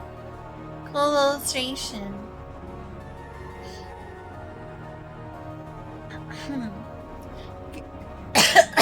Excuse me.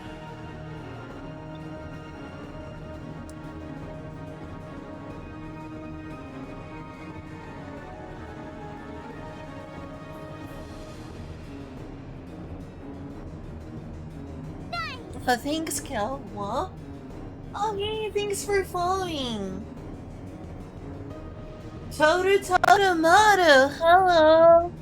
Hello, Tomato. Tomato! Thanks for following! Arigato! Yoroshiku! Irashai! Hello!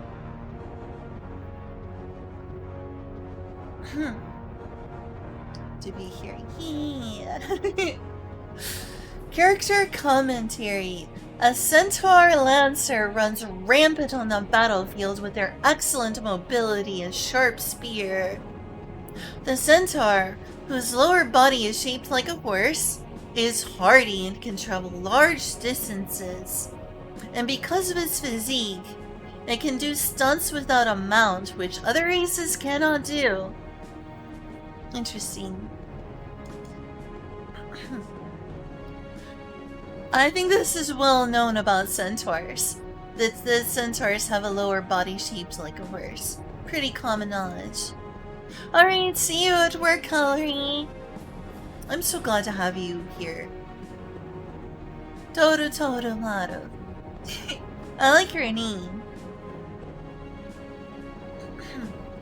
This character makes the best use of his characteristics and is good at assault with the spear and charge stun.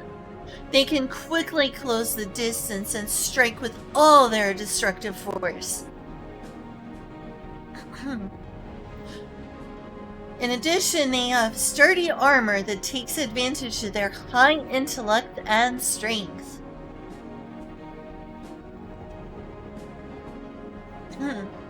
Therefore, is this a splat book? Wait, the splat book. I don't actually know what a splat book means. Splat book? I mean, it's an additional book from 2.0. Like a 2.0 supplement book, I guess you could call it. I'm playing as a Barbarous character, so I wanted to know as much details as possible about Barbarous in general. So having... Oh, I see. So this is a common term. Yeah, so then this would be a splat book. Yeah, 100%. 100%. I'm playing as a Barbarous, so I did want to know as much as possible about Barbarous in general. So it's I want to really sit down and absorb all the information a particular book has to offer. A master of Barbarous knowledge, if you will. Before moving on and solely devouring the next book.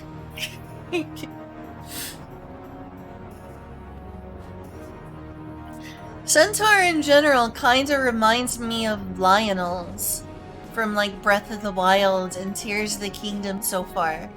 They also go and charge you with their spears. They sometimes have bows and stuff, but it's somewhat comparable to them. Thanks, Toru.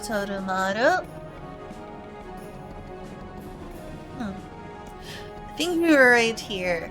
They can quickly close the distance and strike with all their destructive force. Oh, I just finished that earlier. In addition, they have sturdy armor that takes advantage of their high intellect and strength. Therefore, they can stand their ground even in a turbulent battle with many enemies. However, since the lower half of their body is a horse, they are not good at climbing. Yeah, that sounds about right. Be aware of some places that can challenge him to move around. Be a spear that attacks your enemies, and a shield that defends your eyes. Be a Lionel. From The Legend of Zelda. Strong attack and strong defense, so they're a good tank. They are a good tank, which also hits hard. Great choice for a tank. I like that. Also pretty reasonable burst. That's a good burst there too. Not great versatility, support, or magic, but they are great tank. Not gonna be a big spellcaster. Not so great at his support, but a great tank. Look at that tankiness, wow. Good tank with high DPS and physical. And here's their sheet if you want to write them. Write a sheet for them here.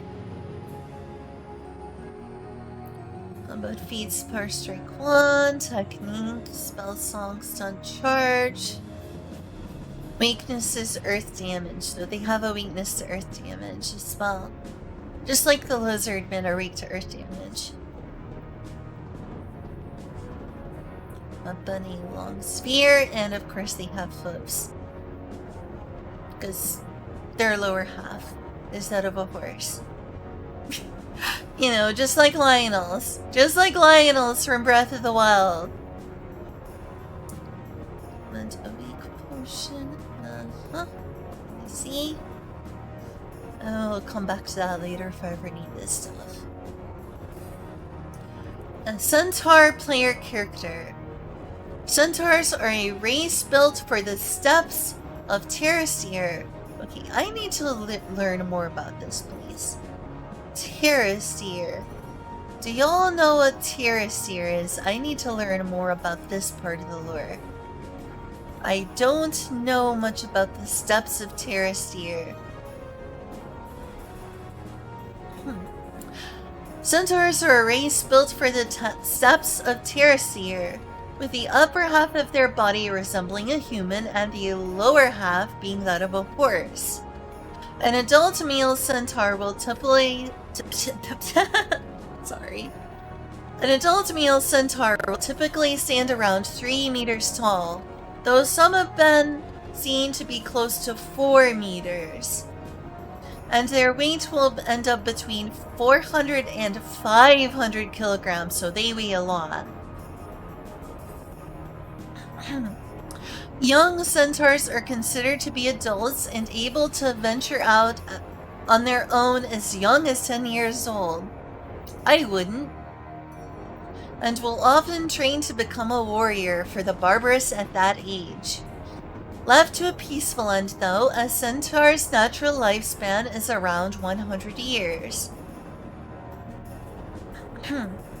With a lower body of a horse, centaurs naturally desire to run freely, and will often be used by the Barbarous as agile raiders. However, their physiology does prevent them from easily hiding from the civilized races, as well as venturing into dungeons, so a centaur will often ask for assistance when the mission requires such tasks to be done. Because of their penchant for being out in the wilds of nature and having fewer soul scars than most other Barbarous, centaurs will occasionally come in contact with, and even contract with, fairies to become a fairy tamer. Oh, that's awesome. That's cute. Being contacted with the fairies of the plains.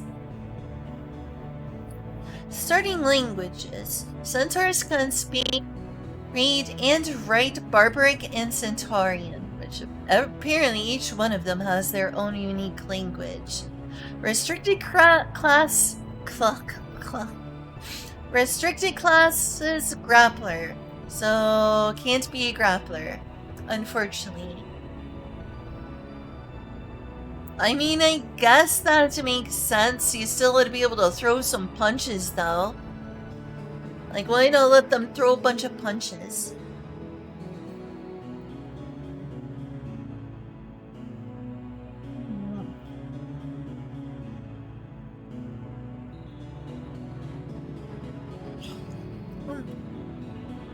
Eating some frozen fruit here.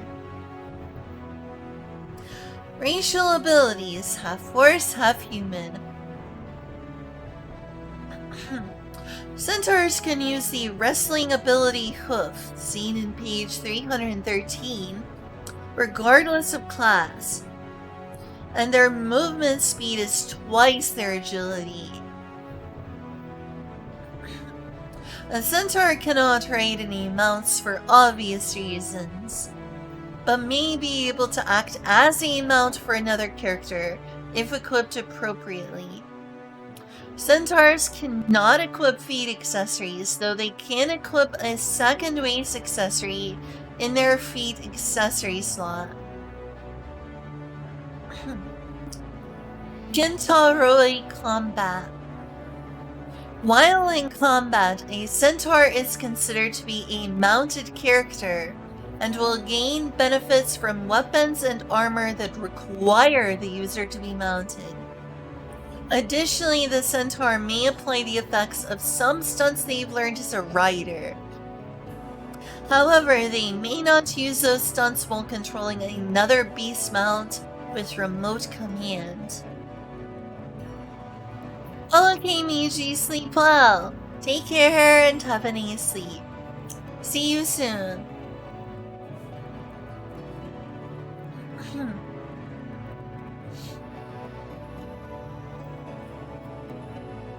A little bit more of this.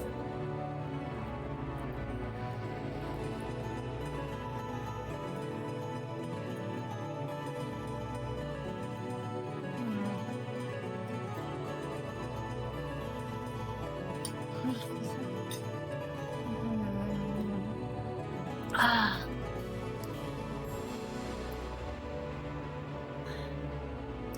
Contouring combat is improved again at level 11, reducing the penalty modifier for poor footing by half. Rounded up to the nearest whole number. No decimal points. Weaknesses. During combat, weaknesses check tide weaknesses. As we saw earlier, they are weak to earth damage, so be aware of earth magic and stuff. Earth magic is strong against them. If you're wanting to do a dice roll to determine your character's background, which is not how we're personally playing, once again, you use 2 dice. You roll 2, 3, or 4. You get a martial artist background with a starting class of Enhancer, 8 skill points, 9 body points, and 9 mind points, with experience points of 2,500.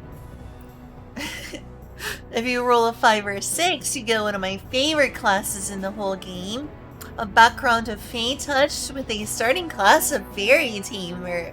I wonder why I'm interested in that. With 7 skill points, 9 body points, and 10 mind points. And experience points of 2,000. If you roll a 7, you'll get a background of Warrior with a starting class of Fighter. You'll get 8 skill points, 10 body points, and 8 mind points, and 2,000 experience points. If you roll an 8 or a 9, you will get a Magician background with a starting class of Sorcerer.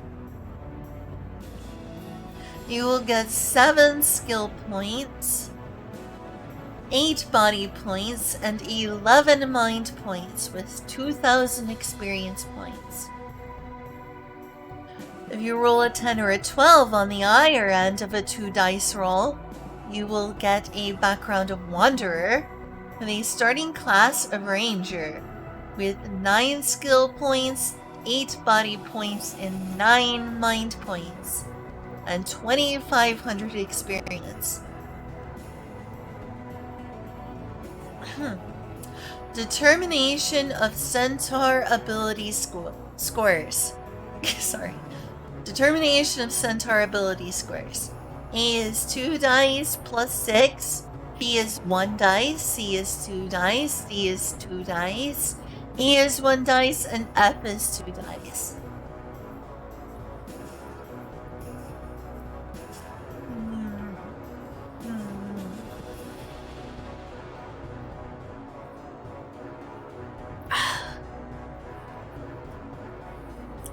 List of stunts usable by centaurs. First level stunts. Intimidation. I mean, Lionels are pretty intimidating when you say. Attack obstruction. Search command. Tandem and charge.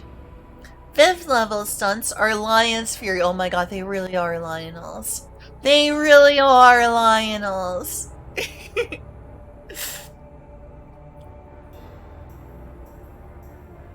Hello? Is it me you're looking for? But yeah, 5th level stunts, Lion's Fury, improved elevated attack, and trample. 10th level stunts are mounted command, greater elevated attack, rampage, supercharge. Wow, that also reminds me of Lionel. Improved attack, obstruction, and Orochi's fury. As an additional note, Lion's Fury effect is changed for centaurs, allowing them to make an extra attack with their hooves, in addition to their major action. Learning Orochi's Fury will simply remove the penalty for evasion from Lion's Fury. And we finally made it past centaurs. To the Broken Drake. Julia was saying that they're reasonably common in Rajaha.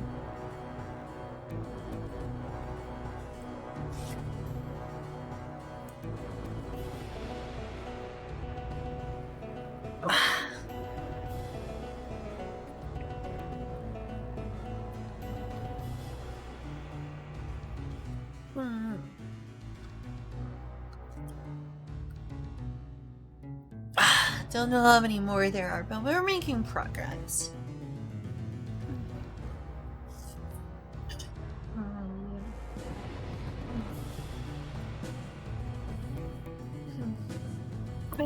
I love Mingos.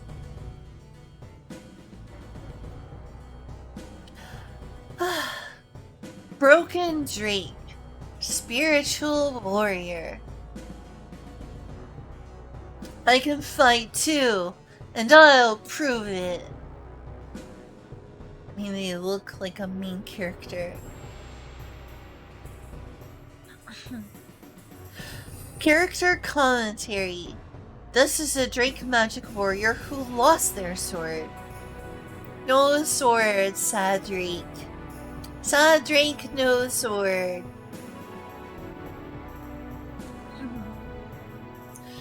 This character mainly fights with Mana Strike, taking advantage of their high average abilities. Depending on the situation, the character can switch from shield to double-handed sword, fire spiritualism magic at the enemy's rear guard, and fight in an adaptive manner. Since they are born with dark vision, they can fight in the dark without any problem. In addition, Drakes can use their unique racial ability, Limited Draconification. To obtain Sword Crystal, Drake must have a certain level of reputation. But with it, they will be able to fly and release breaths. They will have an even wider range of options in battle. If you have time to prepare for battle, you can cast Spiritualism magic to strengthen yourself and your companions before going into battle. The Barbarous community is very harsh on Drake who has lost their sword, so they're kinda outcasted. Poor little edgy broken Drakes. Very sad. Very sad, broken Drake. Me sorry for you, broken Drake.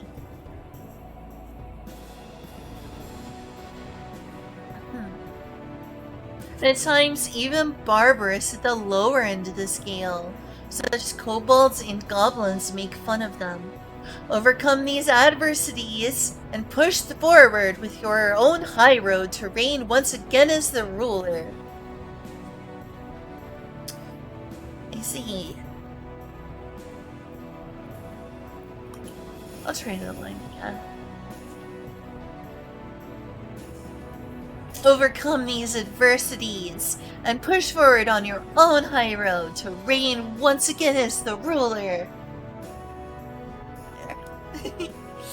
High attack. Still very high attack.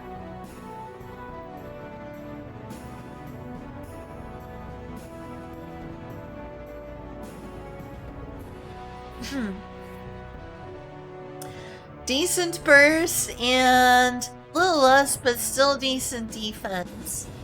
Good magic. Not so great as support and versatility, though. There's their character sheet. I'm just skimming over this part because I feel like it's not as important to read. And I can always come back to this. Combat feats mana strike. Racial abilities dark vision. Limited draconification.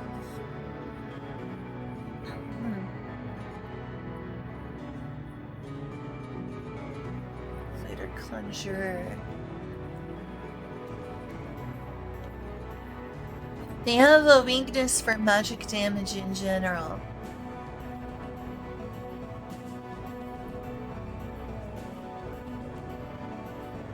Bastard sword! What a name. I don't think that YouTube will like that I'm saying bastard sword. Oh wait, I did it again! Oh no! Restricted video. Spiritualism magic.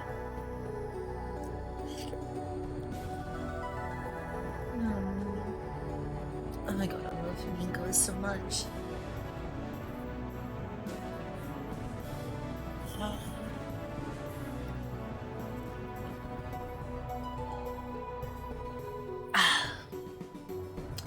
Broken Drake player character.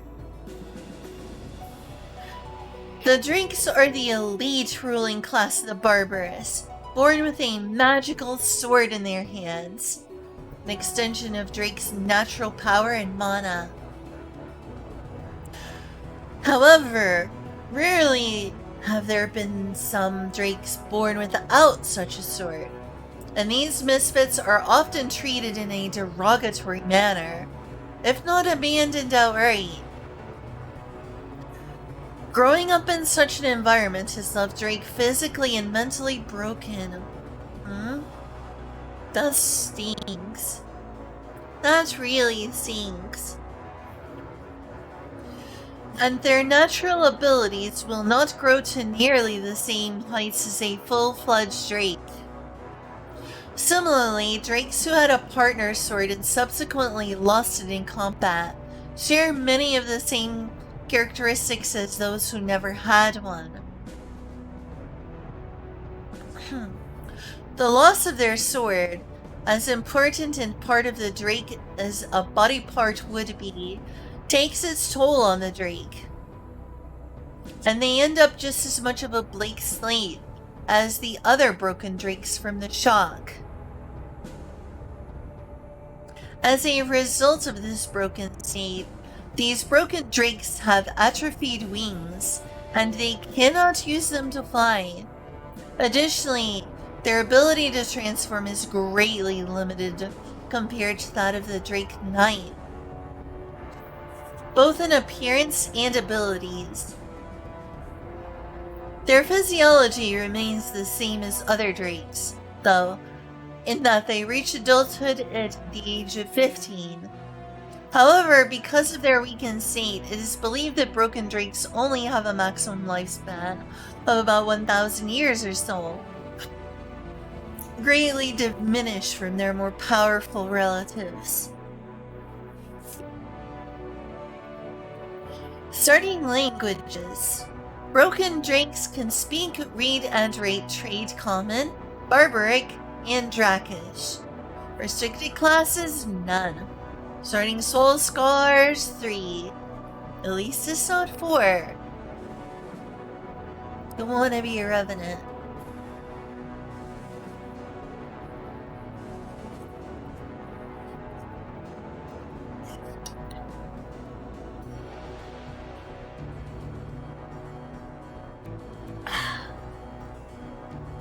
Racial abilities.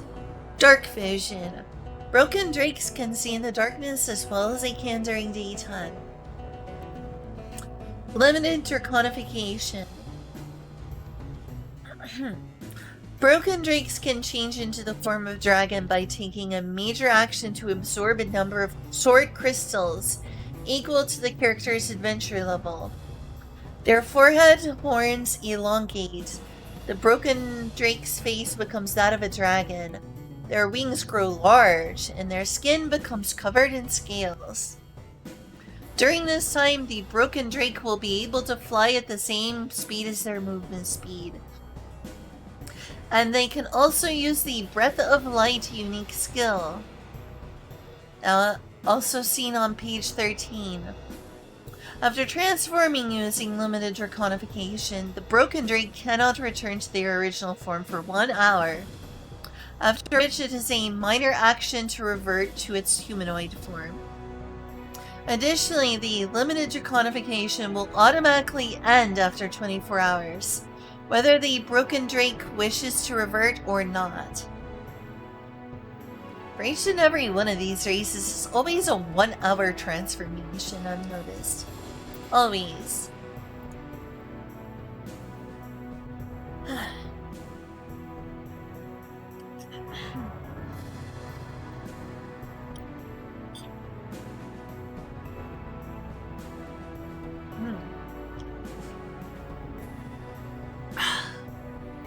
Enhanced racial traits. 6th level. The Broken Drake's Breath of Light now has a range of 50 meters and deals a power of 50 plus adventure level plus vitality modifier damage, so that's really strong still. At the 11th level, the Broken Drake's Breath of Light becomes Radiant Breath. Wow, that's beautiful. Now has sorry. And now has an area of 6 meters by 20. And deals power 40 plus adventure level plus vitality modifier damage. That's a ton. That is a ton of damage. If the Broken Drake has learned the Magic Control combat feat, they can exclude any number of characters from the affected area.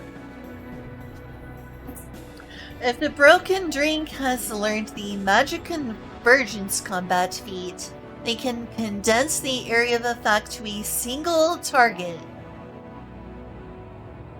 Ooh, so does it become even stronger?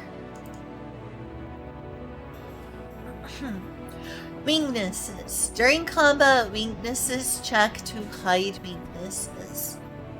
Magic damage plus 2 points, so they're weak to magic damage.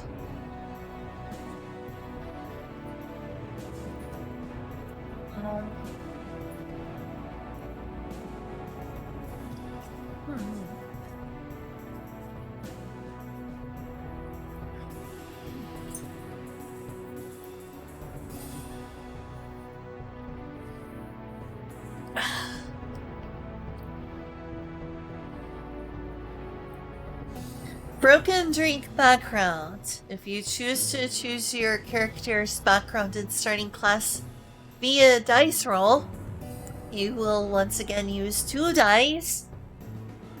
If you roll a 2, 3, or a 4, you will get a background of a spy with a starting class of Scout or Ranger, with 14 skill points, 11 body points, and 5 mind points, with 2,500 experience points.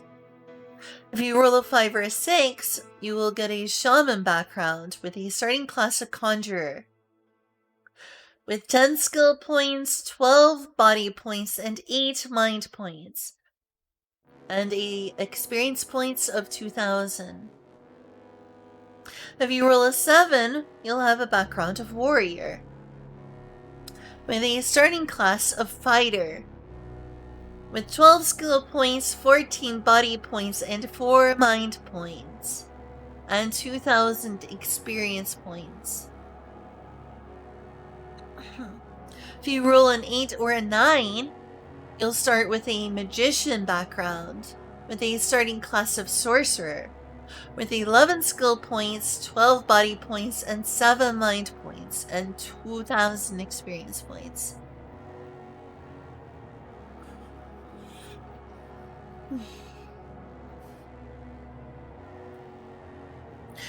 If you roll on the higher end and get a 10, 11, or 12, you'll have a scholar background, a starting class of sage, 11 skill points, 13 body points, and 6 mind points. Your experience points will also be 2,500. Determination of Broken Drake ability scores.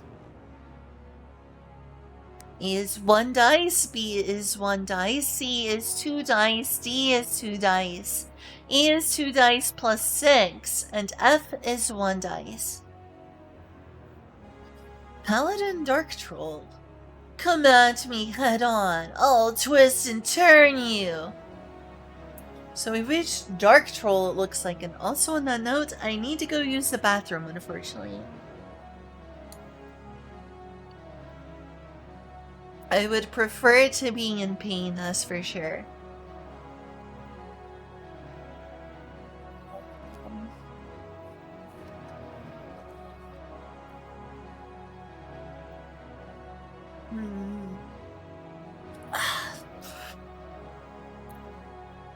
So I'll be right back in just a moment. I'm gonna go use the bathroom.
Alright, I'm back. Time to finally talk about the Paladin Dark Troll. Don't feed the trolls. Come at me head on, I'll twist and turn you. Character commentary. This is a Dark Troll Paladin who believes in Dulcrum, the god of war. Standing over 3 meters tall, Dark Troll is a race with a highly tenacious body that lives up to its stern appearance. Regular enemies will be crushed by a single blow because of their overwhelming physique.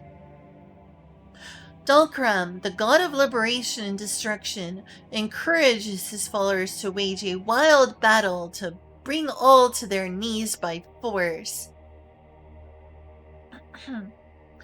Based on the common Dulcrum belief, this character is also equipped to crush the enemy head-on with fur. With fur? No, not fur. Force. Sorry. With force. Crush the enemy head-on with force. On the offensive side, the character uses their ample strength to steadily accumulate damage with their maul. On the defensive side, their defense is increased by their troll physique, making it difficult for them to be defeated by simple attacks. In some cases, they can use divine magic to support and heal allies, stabilizing the combat. Note that as long as you are under the sun, you will be weakened because of the racial ability of Dark Trolls. It also has 4 soul scars, so there is a limitation that you cannot approach the Sword of Protection and humanoid cities. Because of its severe restrictions, its offensive power and durability are outstanding.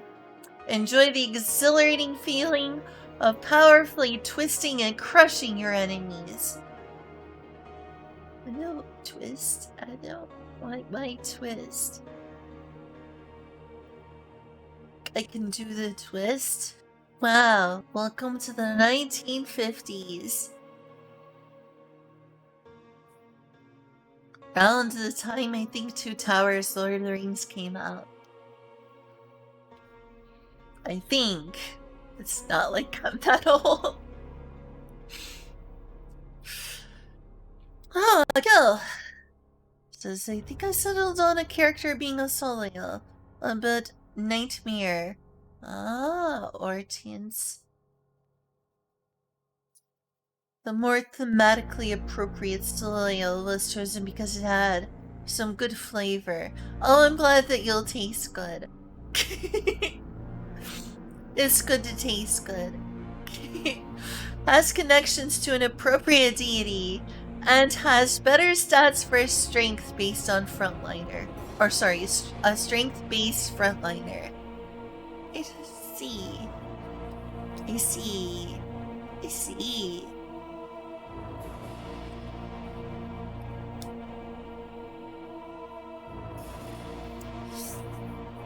Very tanky. Look at that defense.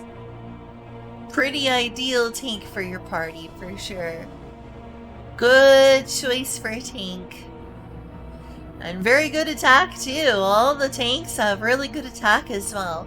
Not a lot of burst. Not a lot of versatility. Decent-ish support, but not great magic. I see. I see. There's their stat page.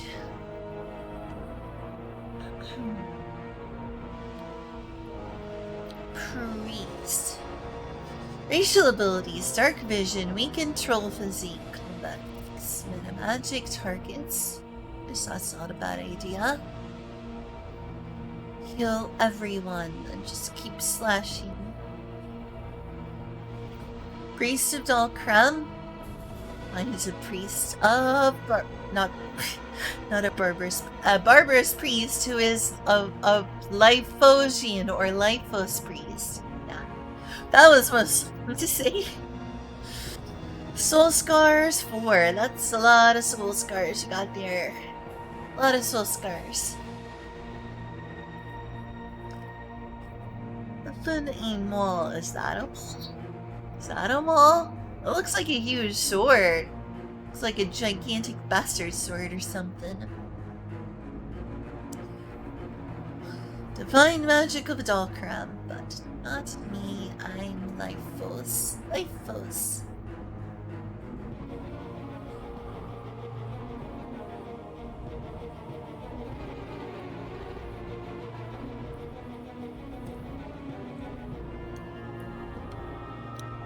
Isn't Pathfinder based more so on old Dungeons and Dragons? I don't know too much about Pathfinder, but I think I heard that Pathfinder was based on older Dungeons and Dragons. Is that true?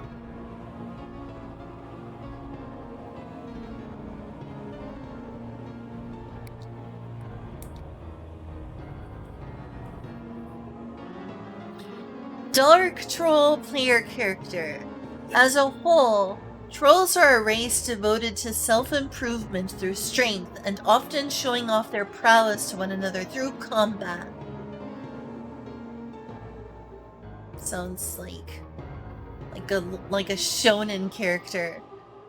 I live to train. I live to train. Live to train and improve my power level.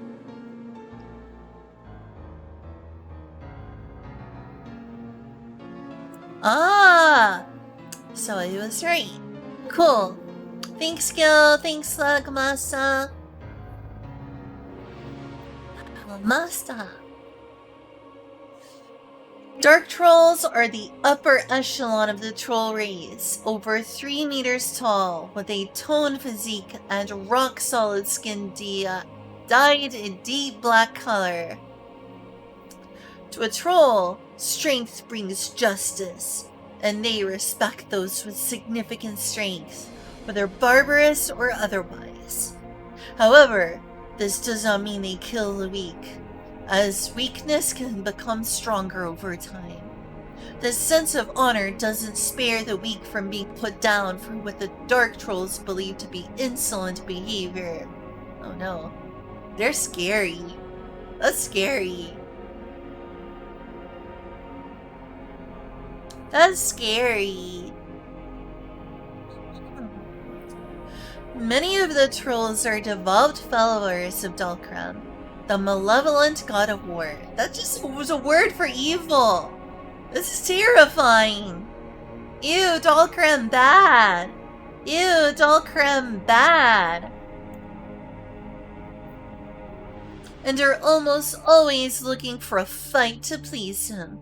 Surprisingly, trolls prefer to fight fair to show their superiority and despise cowards and cowardice in all its forms. They're not gonna like me.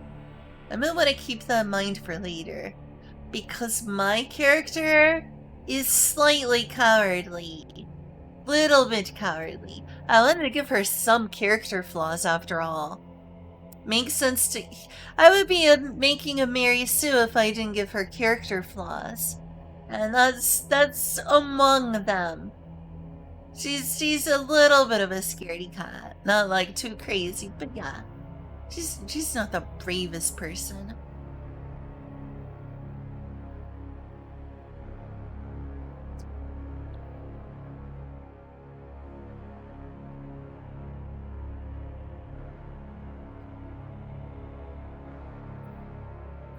Trolls are also quite loyal, both to each other and the Barbarous horde as a whole, and have a deep-seated respect for drakes to the point where they will be willing to help a drake in whatever new plan for conquest. Oh dear. They sound like a very dangerous combination.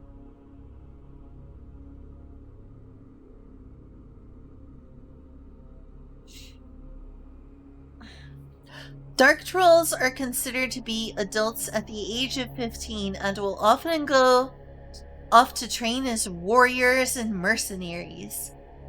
They have to practice their power levels, do 10,000 push-ups, meditate underneath a waterfall, contemplate the path of a true warrior. They reach their physical peak at around 200 years of age, with a life expectancy of around 300 years. Starting languages, dark trolls can speak, read, and write Barbaric and Gigantish, I don't know how to pronounce that, Giantish. Restricted classes, none. So starting soul scars, 4. Which is scary because one more soul scar and they become a revenant.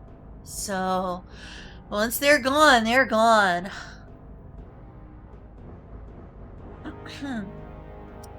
Racial abilities. Dark vision. Dark trolls can see in the darkness as well as during the daytime, just like drakes. Weakened. While under direct sunlight, a dark troll takes a 2 penalty to accuracy and evasion checks. Dark trolls don't like being out in the light. You'd find a bunch of dark trolls in the chasm if you were in Tears of the Kingdom. They'd be down there with all the gloom. Lurking to take out Link.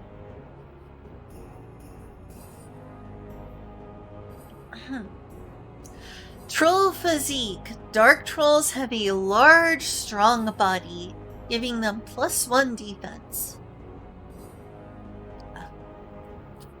Tanky. Very tanky.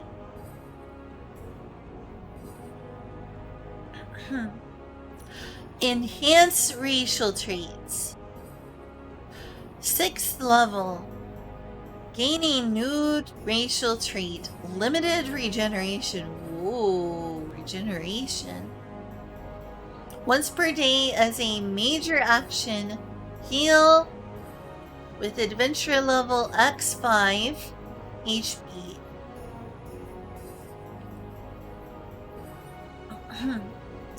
11th level. Activating limited regeneration is now a minor action. Weakness. During combat, weakness check to hide weakness. I should probably stop repeating that second part. magic damage plus 2 points, so they're weak to magic. And if you choose to make your character's background and class based on a dice roll, which is how, I guess, is the default way to play, but that's not how we're playing. Take 2 6-sided dice and roll. 2, 3, and 4, you get a background of martial artist with a starting class of enhancer, with 9 skill points, 13 body points, and 8 mind points, with a total of a larger 2,500 experience points. If you get a 5 or a 6, you get a background of brawler, with a starting class of grappler, and 10 skill points, 14 body points, and 6 mind points, with an experience of a less, but still formidable, 2,000. If you roll a 7, you have a background as warrior with a starting class of a fighter, with 9 skill points, 14 body points, and 7 mind points, and 2,000 experience points. If you roll an 8 or a 9, you have a background as a cleric with a starting class of priest, with 8 skill points, 13 body points, and 9 mind points, with 2,000 experience points. If you roll on the higher end, along with the lower end, you get 2,500 experience points again on the higher end.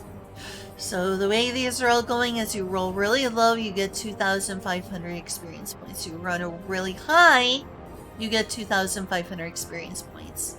So if you get snake eyes, you get 2,500 experience points. If you roll 2 6s, you get 2,500 experience points. If you roll anything else, you just get 2,000. And in that case, your background is a spy. If you roll 10, 11, or 12. With a starting class of scout, your skill points are 10, your body points are 13, and your mind points are 7. Determination of Dark Troll ability scores. A is 2 dice, B is 1 dice, C is 2 dice, C is 2 dice, E is 1 dice, and F is 2 dice. Lamia Wizard. We're finally reached the Lamia. Something that is conceptually similar to my succubus character, so that's interesting. We're finally reached something that's sort of like a succubus. Nice. Nice that we've reached something that's finally sort of kind of a little bit like my character. A little.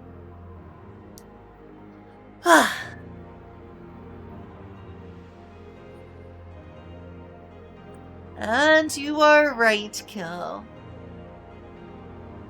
Quite right. Booba. Booba. Midriff. Illustration by Bob. Just says Bob. Thanks, Bob.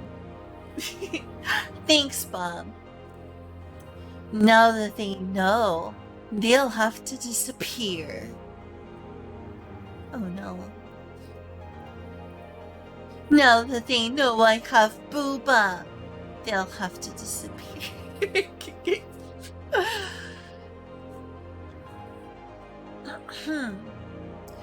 Character commentary. Among the Barbarous, Lamia is one of the races that excel in dealing with magic. Lamia, whose lower body is the form of a snake, can imitate a humanoid by transformation of her body. This allows her to infiltrate humanoid cities. However, Lamia can only stay in this state, remain in this state, for up to 18 hours per day. Basically, a typical amount of time I stay awake per day. I'm usually awake for 18 hours per day, so it's basically like you can wake up and do it all day and then go, hurry and leave and pass out. And if her unmodified lower body is seen, her barbarous nature can be easily revealed, so care must be taken while infiltrating. Lamias have very high intelligence and spirit, and are very well suited for magic. This character has mastered both true speech magic and spiritualism magic and can cast defensive and protective magic depending on the situation. The versatility of spiritualism's magic support is especially reliable and can be used in any situation. The high intelligence of the character is enough to penetrate the enemy's resistance, and Lamia can strengthen not only her allies but also weaken her enemies. As an expert magician, spread your magic to your enemies and allies to gain the upper hand and dominate the battlefield. So a very tactical character with a high magic proficiency, so you want to play smart. Smart race, smart character who you want to play smart. Tactical. Very tactical. Low defense, decentish burst, low defense, kinda squishy. Okay-ish versatility, good support, very tactical, and high magic. So it's a very magical support character. You want to use lots of magic to support your team and play smart. Very, very, very good character for the strategist. Strategic. You like to buff your allies and debuff your enemies. Looks like this one's chosen as like just an example character. It's like a necromancer. Necromancers are cool. Necromancers are very cool. Got a dark vision racial ability. Lamia's physique. Lamia's physique? Sure. What's their physique? Booba. No, they have a snake bottom. Drain blood. That's right, they're supposed to drain blood and then they can transform into people. And they are also weak to earth. Magnus's earth damage plus 3 points, so watch out for earth magic. Weapon, bite, and tail. That's not a normal weapon. That's just a body part. Teeth and tail.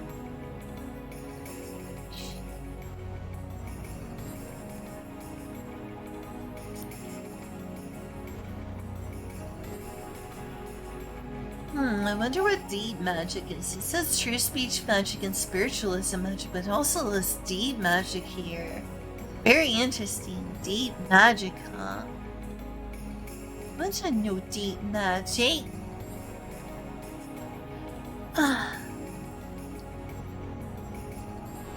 Hey there.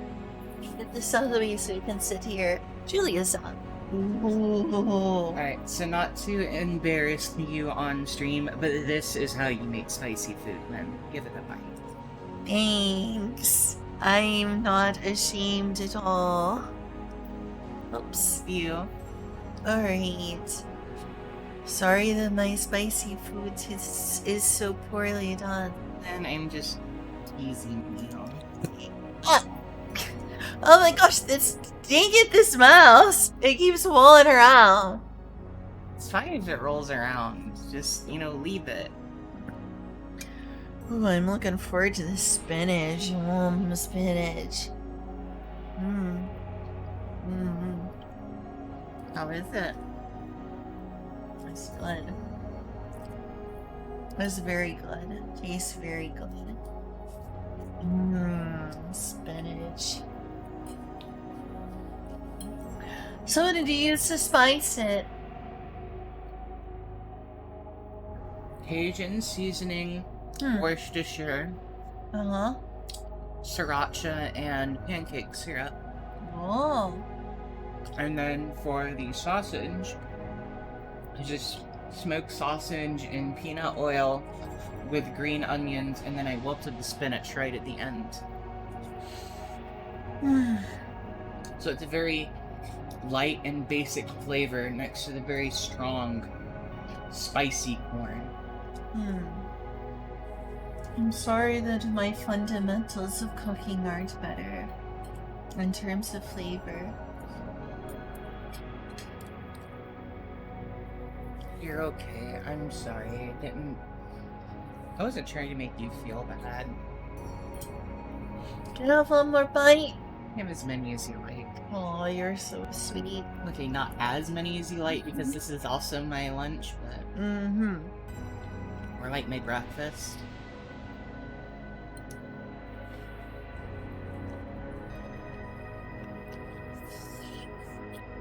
You ruined my beautiful plate presentation. I'm sorry. You should eat it from the edges.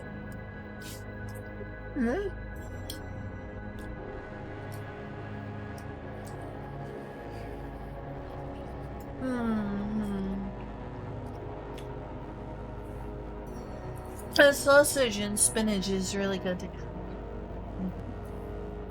Very light, simple flavor. Something I really grew to enjoy when I started eating Burmese cooking. Ah.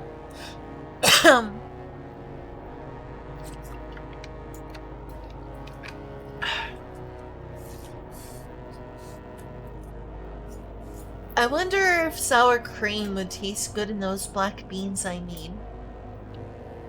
Yes. I thought so. We're to the Lamia. I think it's like 15 more pages until I'm finished with part 1. Yay. Go. Yeah, halfway through. Lamia player character. Barbarous with the upper body of a beautiful woman. I.e. not me.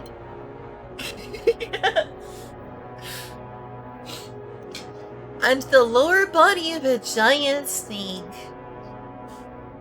Lamias can transform themselves into humans, with many of them blending into human villages to live.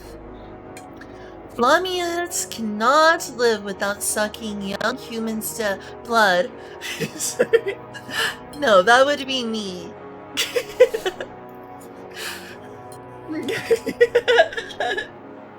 You're out there sucking young humans' blood?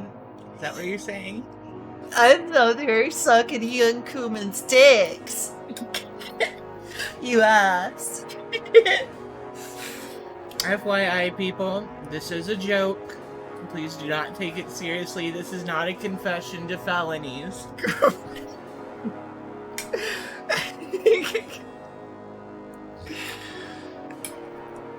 I guess that did sound bad.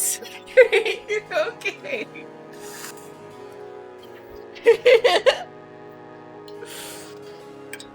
Which allows them to feed surreptitiously.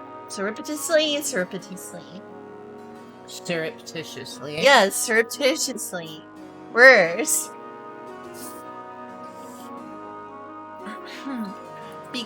Perhaps because of their low level of soul scarring, Lamias are gentle and do not like to fight against each other, even though they are barbarous. Many are very loyal, and when problems arise, they often... Whoa, it sounded like something was rumbling. Even though they are barbarous, many are very loyal. And when problems arise, they often try to they often try to solve them through more civilized methods, as opposed to simpler and often more violent ways. Some Lamias try to coexist with the human race because they need the blood of humans to live, while others want to capture the human race and surround them like livestock. They reach adulthood at about the age of 20, which is actually normal. and are said to live around 200 years. Nice. Are required to suck people in a manner of speaking, Kill. In a manner of speaking.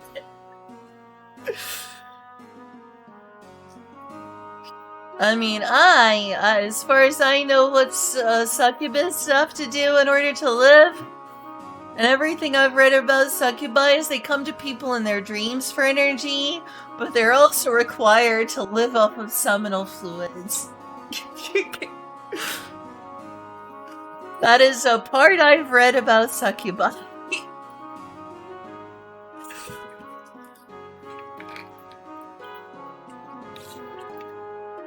Is that the case in Dungeons and Dragons? In Dungeons and Dragons, does succubi have to live off of seminal fluids? Like is common in, like, the... I guess you could call it Christian tradition or whatever? Or is it that they just live off of sexual energy absorbed during dreams? Both are a part of the traditional, like, canon of succubi. Yes, the famous succubus canon. Yes, very important. It shoots out the suck.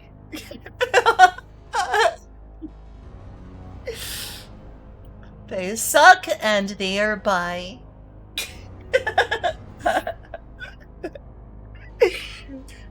Starting languages. Lamias can speak, read, and write Trade Common, Barbaric, and Drakish.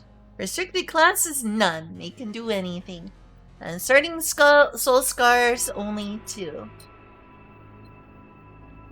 The rest of this. Oh, thank you. I'm getting some foods. Hey, this is a good meal. Tastes a lot better than the things I make. Man, I'm sorry. I was just bragging because that's what I'm good at.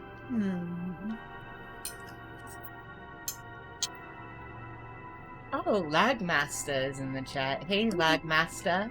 Yeah, they are, which is nice because Lagmaster knows Sword World.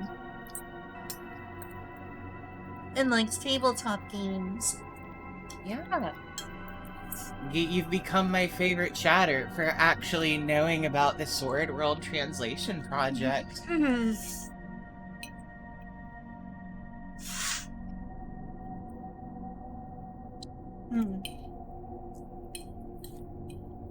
I got so excited when I found out about this game and just saw how accessible and easy the rules were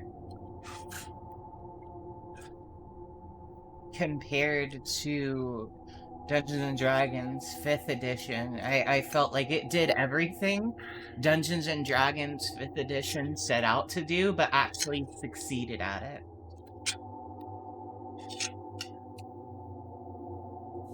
Good meal. Thank you. No problem. I actually found out about Sword World when I saw like a third-party player character building guide being sold through like some Comic Cat merchandise. And I was like, huh, what's this? I want to look into it. And then I started looking it up, and then it was like, wow. I saw the Reddit post about how 2.5 was translated, like, it's more than 8 months ago at this point, but it was pretty incredible, like, the timing about how this has only just really started to get hold in the West because of the efforts of fan translators, which, shout outs to them. I don't know if they have I need to join their Discord or something, because if they have a way to throw money at them, I need to go broke throwing money at them.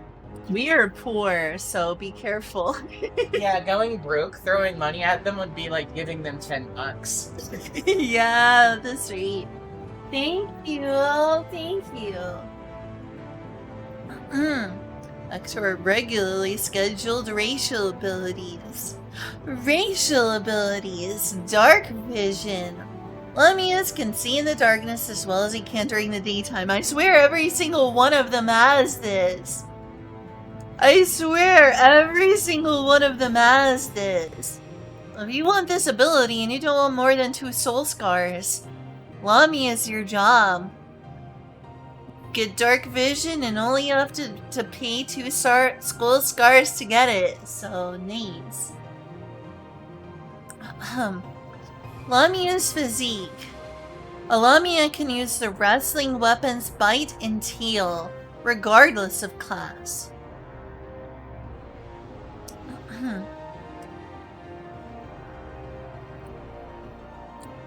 Drain blood. When the Lamia successfully... This is what my Drain essence is based on.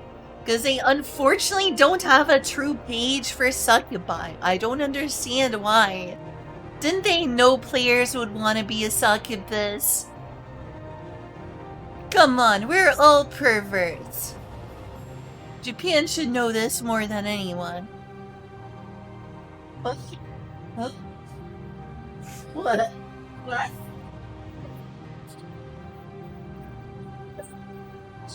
What's wrong? What's wrong? Dad, you make me laugh. I was trying to drink. Sorry.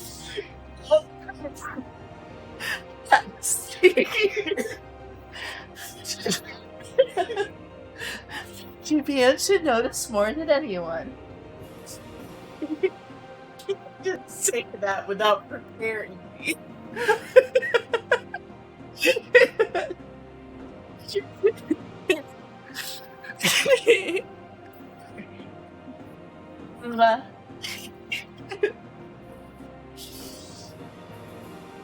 I was bringing up in a relation to the fact that my Drain essence is based on Drain blood. Ooh. Fear system. I'm gonna have to look into that a little more, but yeah, that sounds really cool.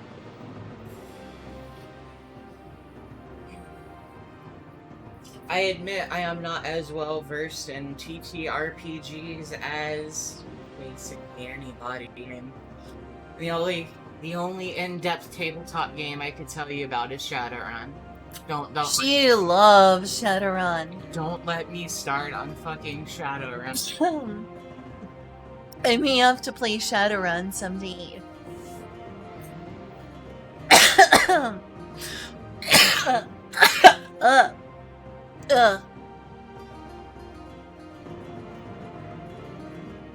Went down the wrong pipe.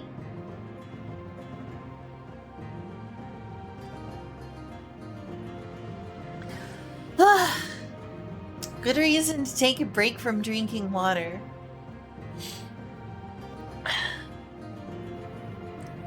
Drain blood. It's time I finally stopped talking about succubus and related to drain blood. My succubus. That's what my racial technique is based on. Anyway, yeah. When the Lamia successfully hits with a bite attack, they can suck blood from the attack target.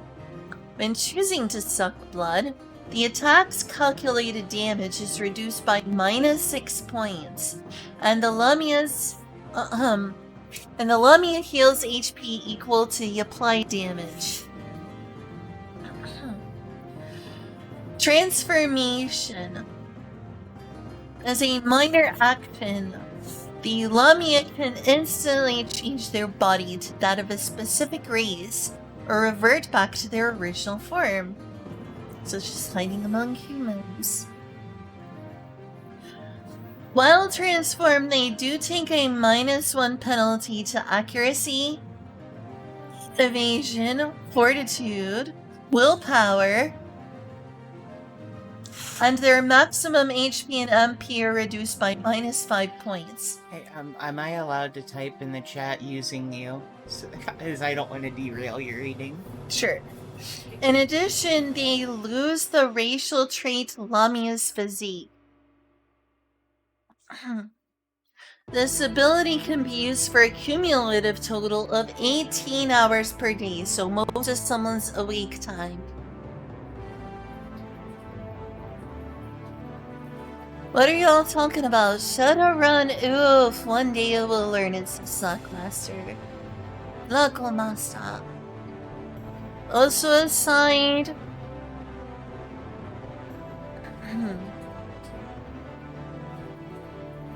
Aside D6, Japan has lots of D10.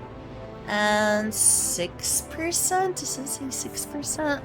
Because of Call of Cthulhu. Yeah, I heard that Call of Cthulhu is big in Japan.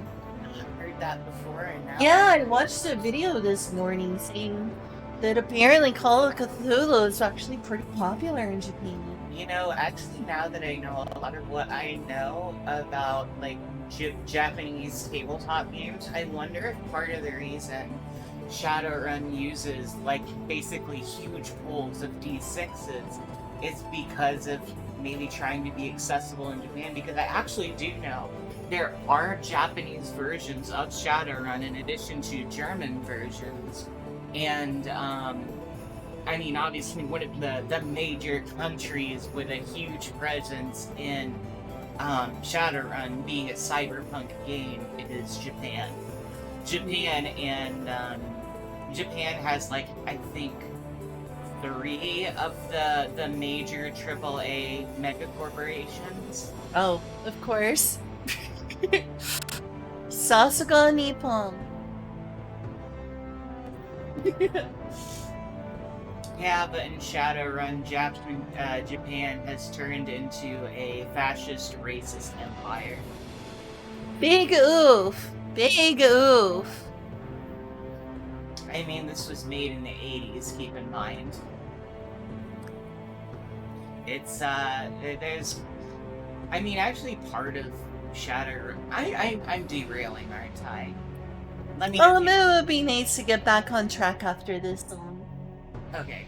We can take a break for that later, but it would be nice to not stay off topic for, let's say, more than 5 minutes at a time. A huge theme in Japan is things going back to the past and the way they were. Like, yes, it is messed up, but so is, like, Mexico and most of South America turning into Aztlan, which is a Aztec civilization that practices blood sacrifices as part of, like, you know, regular government and business practices. Anyway, back to Sword World.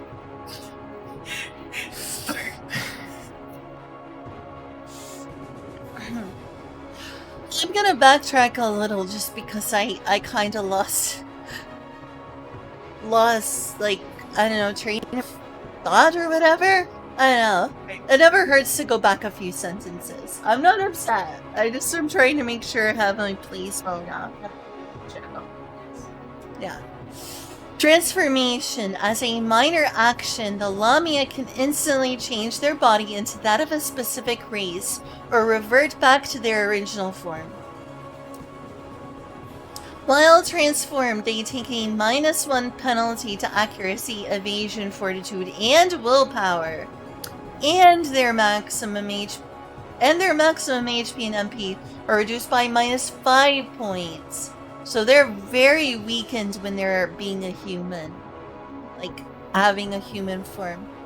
In addition, they lose the racial trait Lamia's physique. This ability can only be used for a cumulative total of 18 hours per day. Basically, as long as the average person stays awake per day.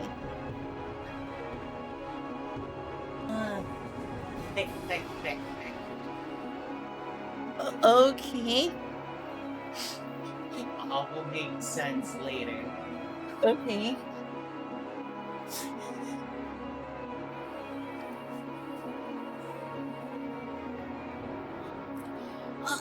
Enhanced racial traits. The calculated damage is no longer reduced when using drained blood. Did I mention 6th level? Yeah. Enhanced racial traits at level 6. The calculated damage is no longer reduced when using Drain Blood. When you reach level 11th level, once per day after calculating damage, the Lamia can recover MP instead of HP when using Drain Blood.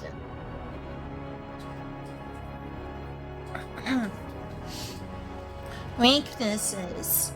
Earth damage plus 3 points. So they're weak to Earth. A lot of them are weak to Earth.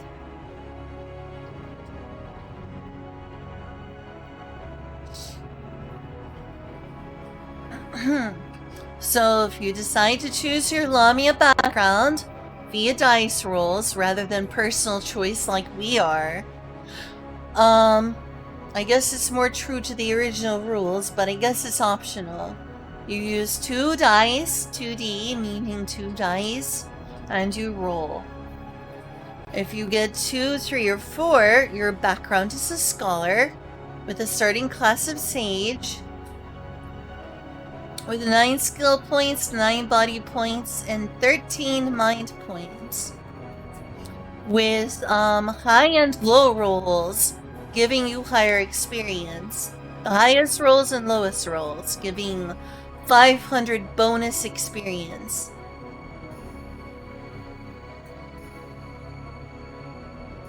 So in this case, 2,500 experience for being a low roll, 2, 3, or 4. If you roll 5 or 6, you get a background of Necromancer with a starting class of Conjurer. With a skill points of 8, 7 body points, and 16 mind points, which is the highest for these here. With 2,000 experience points. All of the things other than high or low rolls are 2,000. For a 7 roll, you get Mage background with a starting class of Sorcerer with 8 skill points, 8 body points, and 15 mind points.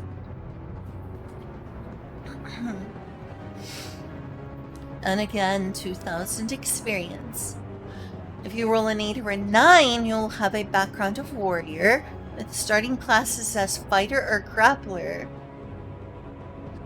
With 10 skill points, 9 body points, and 12 mind points. And again, 2,000 experience. If you roll the higher end of the dice, like the lower end, which in this case is 10, 11, and 12, you will get a 500 experience points bonus, i.e. 2,500.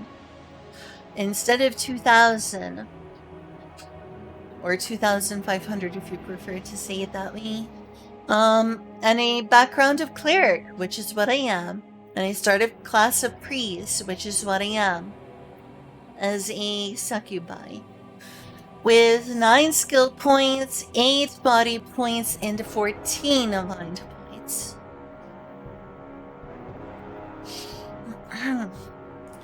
Determination of Lamia's ability scores. A is 2 dice, B is 1 dice, C is 2 dice, D is 2 dice, E is 1 dice, and F is 2 dice. A very random C. I have no idea what Julia's typing is myself, but that's a lot to read. Big wave. As these days. It is. I'm glad. I'm glad you are. Yeah, about like Japanese tabletop games. Which is what we're like, doing right now.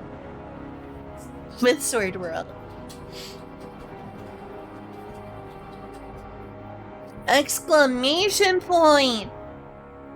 Hey, listen! Hey, listen!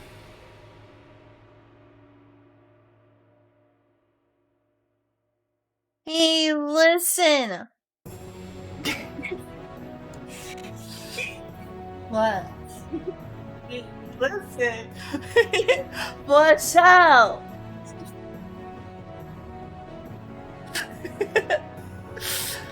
penalty for not draining blood. We might want to work this into me as a Lamia. Like penalty for not draining the sexual essence, since I'm a succubus. Like, maybe I should apply this to my character as well. Oh yeah, there is a Goblin Slayer tabletop RPG. We should maybe look into that. Like, one of my character is based off of a Goblin Slayer character. My character is at least partially influenced and inspired by the priestess from Goblin Slayer. Like, I've brought that up multiple times, but my character here, this girl, and all of her nice kindness, she's not gonna be wearing these clothes, she's gonna be wearing cleric clothes and looking holy.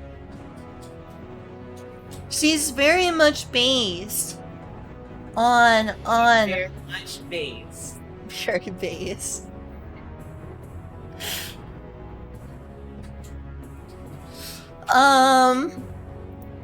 Is that she's very inspired by the priestess character from Goblin Slayer.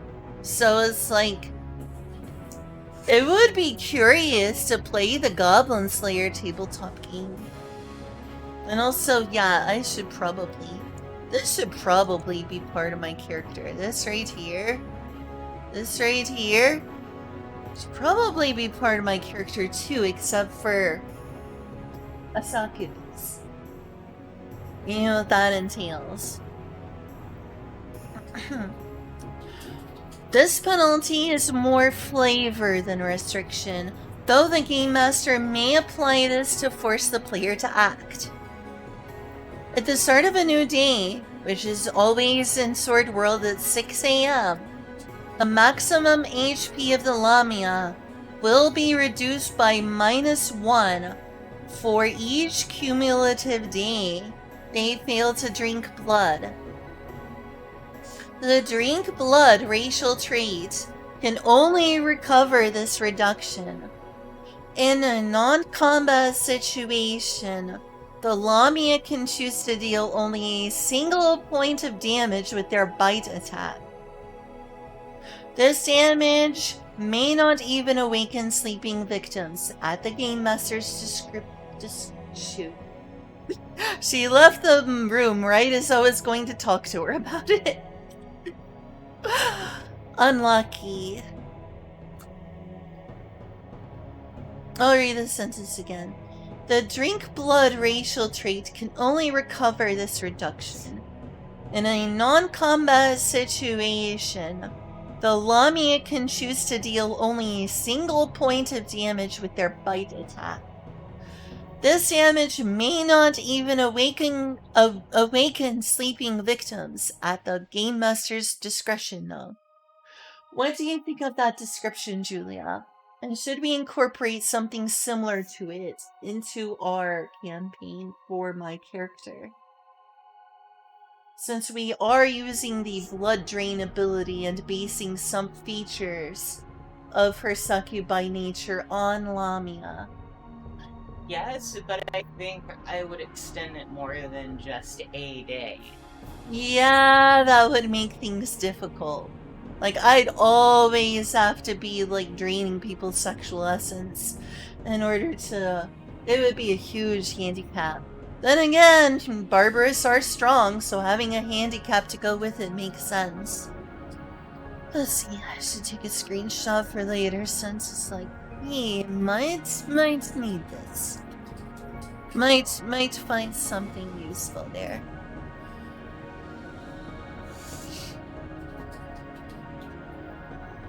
Yeah, and 2 of the other tabletop games from Japan that have interested in me so far, that I've heard about through YouTube videos, is Ryutama and Goblin Slayer.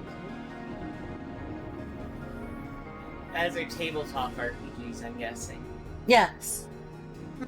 There is a tabletop version of Goblin Slayer, apparently.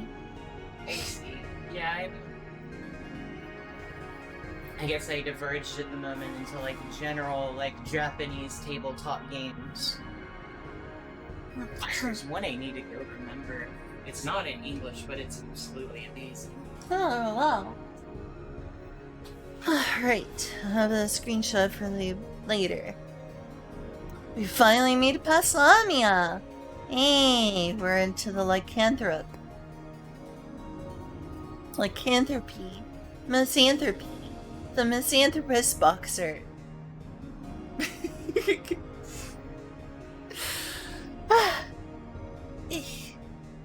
Stop that. Oh, the mouse fell. No, stop falling. You're not allowed to do that.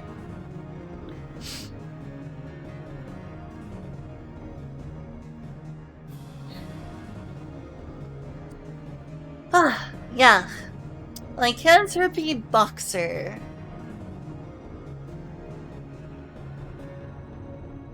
I bet this is like partly based on like lucha boxers. Like lucha wrestlers. Sorry, lucha wrestlers. They look like a lucha. Yeah. It's the term, by the way, is luchador. Yeah, luchador. Looks inspired by luchador. Take a wild guess.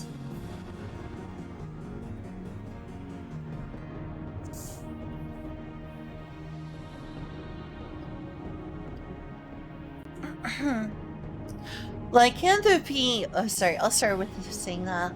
Illustration by Kashiwaba. Character commentary.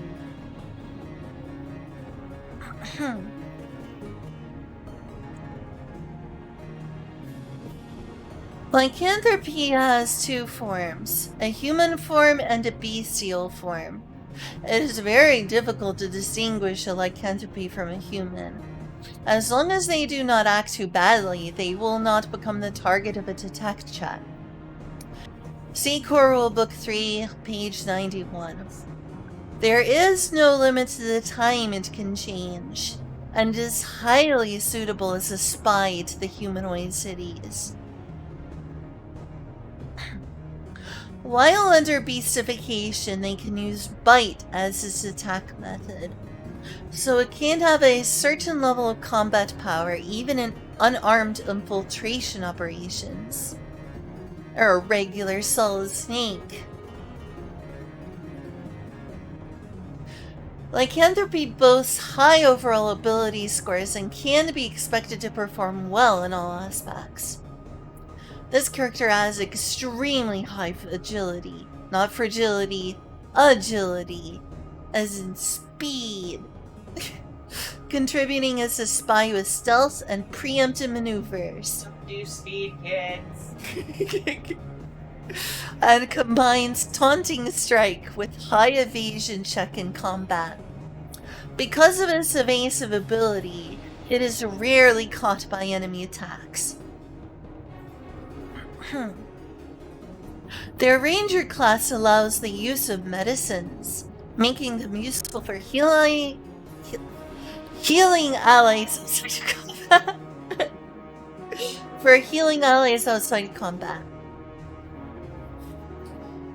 Basically, they're solid snake. Lycanthropy is suitable for tasks that are difficult for other races, and having one in your party will add a sense of stability. As the main force behind the scenes help, as the main force Ori behind the scenes help, I missed the or, you can play with your enemies in the shadows or under the sun. Reconnaissance luchador. You tried. I try. How do you say it? Luchador. Luchador.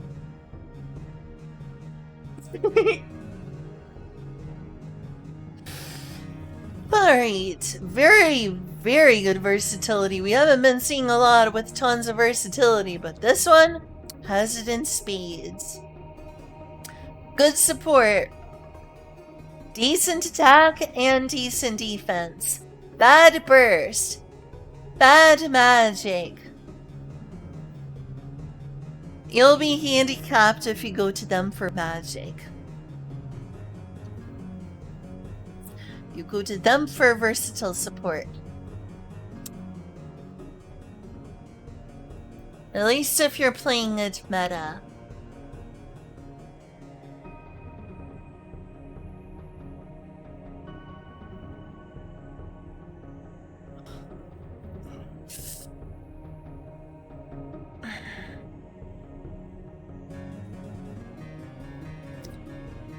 There are people still using the term Japanime. It's a game company. I'm just surprised they named their game company Japanime. That feels like such like a 90s term. Japanime games really good though. You watching that Japanime? Yeah, I'm watching Pokemans. I'm watching the Pokemans. Yeah. You watching that Dragon Ball Japanime, son? You watching that Sailor Man, daughter? You're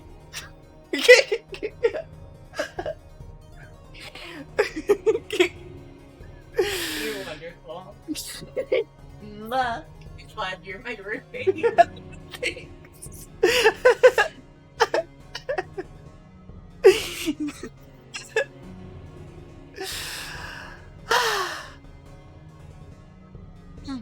It being daytime, it's actually starting to get kind of warm in here. What should we do? It's starting to get a little warm. Nice over here. You turn on the fan. That's a good idea.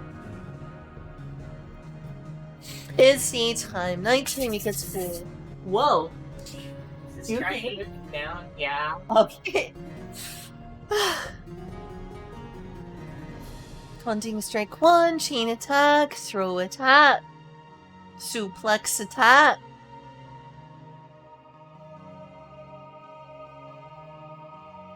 Clothesline attack.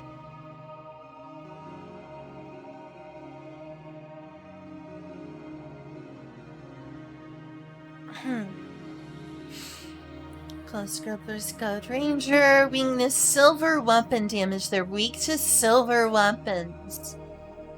I think that's probably related to the whole like werewolves are weak to silver daggers, right? Yeah, kind of.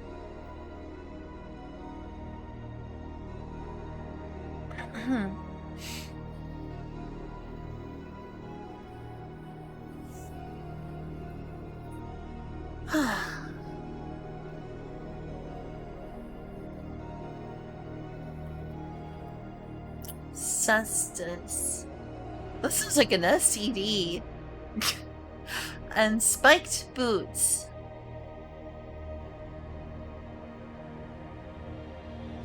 I like how it says money cash.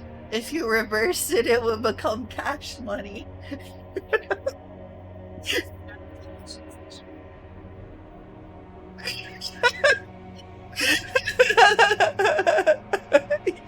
Yes.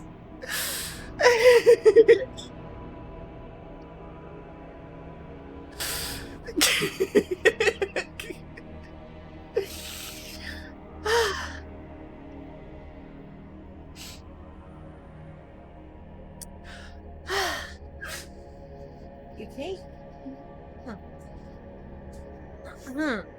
Lycanthropy player character. To be a lycanthropy is to come face to face with their dual nature, combining both man and beast into a single body. Lycanthropies are an independent race, preferring to stay away from others, even other barbarous loners. Nothing personal, kid. With this in mind, they have managed to establish a network of contacts in both human and beast form in order to protect their settlements, relying on secret scouts and mercenaries to offer service in their hidden ninja village where they practice and study all their jutsus. Jutsu.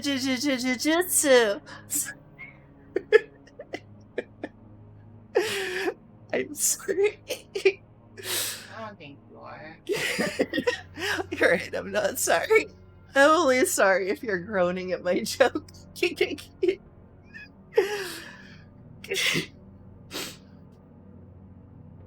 Read.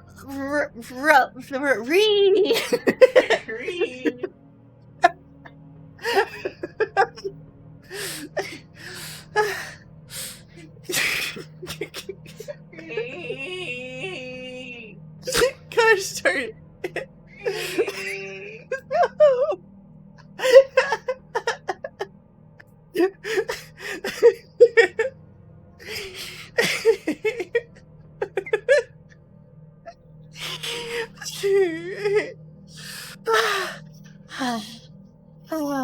Okay. Enough of my autistic reading. Ren transformed into his beast form. A lycanthropy has thick, bristly hair over its entire body, and has an animal's face and hands. Their sharp fangs and claws make them dangerous in combat, even if they would appear to be otherwise unarmed. Originally, lycanthropes were once human, though they were kidnapped by the Barbarous and transformed by dark rituals that implanted a bestial soul within. It is believed that this ritual has extended their lifespan much farther than that of a normal human, with some lycanthropes having lived over 150 years.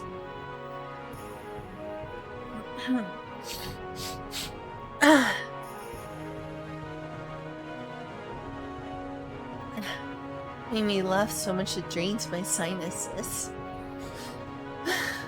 Starting languages. Lycanthropes can speak, read, and write Trade Common, Barbaric, and Lycanthropy. Do you like the music? I am a fan of Dungeon Synth. You'd be listening to Dungeon Synth. Restricted crafts is none. You get to play whatever you want. It's starting soul scars only 2.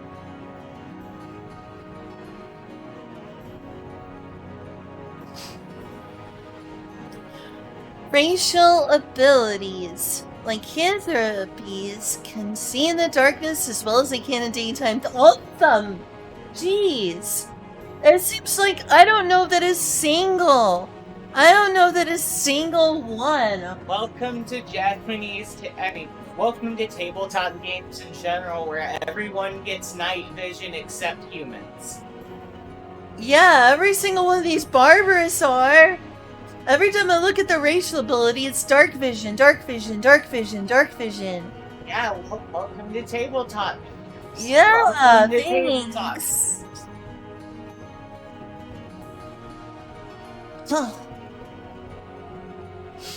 Power of the Beastman. On the night of the full moon, gain a +1 bonus to accuracy and evasion checks and overall werewolfness. Yes. While in the sun, take a -1 penalty to accuracy and evasion checks.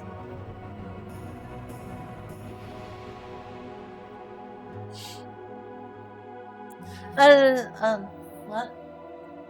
Oh, I thought you were saying something, sorry. No. Beastify!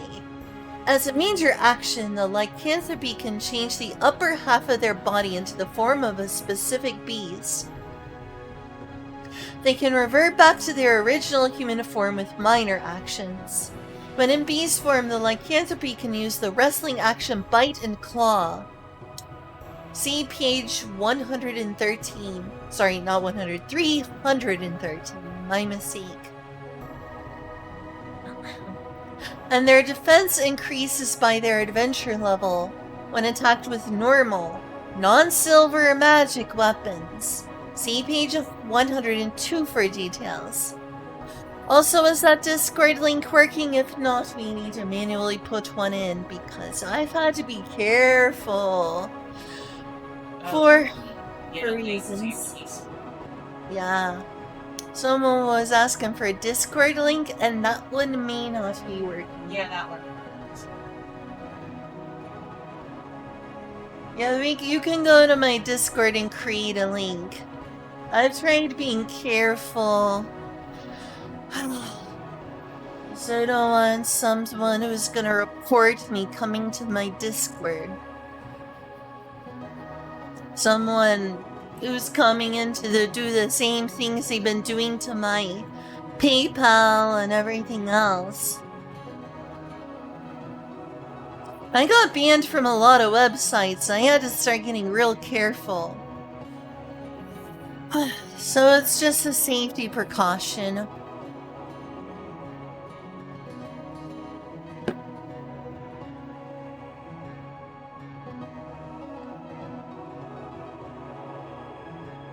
I just like post it in chat or what? I guess it should be okay. It's up to you. Whatever you think is... Well, it's set for expires in 1 hour and limited to 1 use. So as long as Lagmaster gets it immediately, no one else should be able to use it. Okay, cool. Enhance racial traits. 6th level. We're at level 6. Beastify now requires only a minor action to change shape. And at level 11, when transforming with Beastify, you gain a +1 bonus modifier to accuracy and evasion if it is nighttime, even if it is not a full moon. Weaknesses: silver weapons with +3 points of damage. Alright, Lagmaster is in server. Welcome Yay! back. Welcome to the most degen place on earth. No. Shame. I'm just kidding. It is a bastion of all things adorable. It is.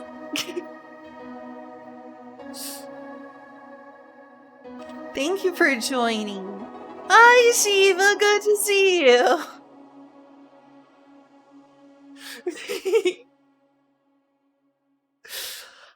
Really nice to see you, Shiva.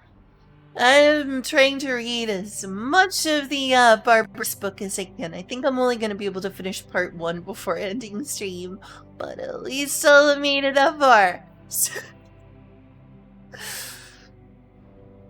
And then I can put it on YouTube. What's going on? I am studying Sword World. In this case, the Barbarous book.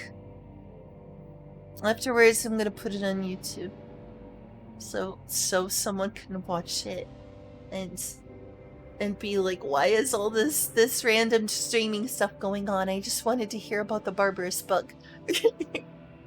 I think I've done an okay-ish job staying on topic. It is a stream. I think when I put it on YouTube, someone will be able to, like, I don't know, do something else and listen to me explain the Barbarous book. I think that Julia favors 2.0, but I don't know that it's set in stone. I don't know that it's set in stone. I'm pretty sure playable Barbarous can be used in 2.5. Anyway, from what I heard last, I think that Julia would like to hybridize the two, taking the best parts from both. At our discretion. That seems to be the case.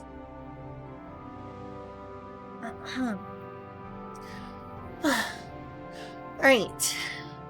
So if you decide to play this game by getting your background via a dice roll, you use 2 six-sided dice, because this is a six-sided dice-based game, because it's popular in Japan.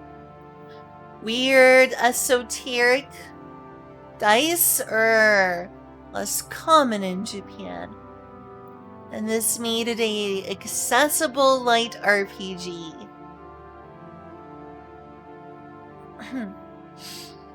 So, if you end up rolling a 2, 3, or 4, that is a low roll, you get 500 extra experience points, so 2,500 experience points.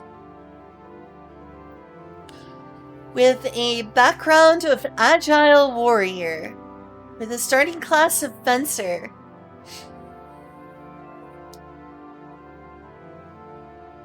With 10 skill points, 7 body points, and 5 mind points. If you don't have a high or low roll, and get 5 or 6, you get to be Brawler background, with a Grappler starting class, with some very unlucky numbers according to Japanese history for your skill, body, and mind. So your skill is, you get Suffering skill points, Suffering body, and Death mind. Wow, what a combination. So, QQC, QQC, QQQQQQ, Q, Q, C, C, C, Shinu, Shinu, Shinu, Shina! You get 9 suffering skill points. Q9 suffering body points. And the deadly death, non-existent. Sheen 4 mind points. And 2,000 experience points only because you get to suffer twice and die.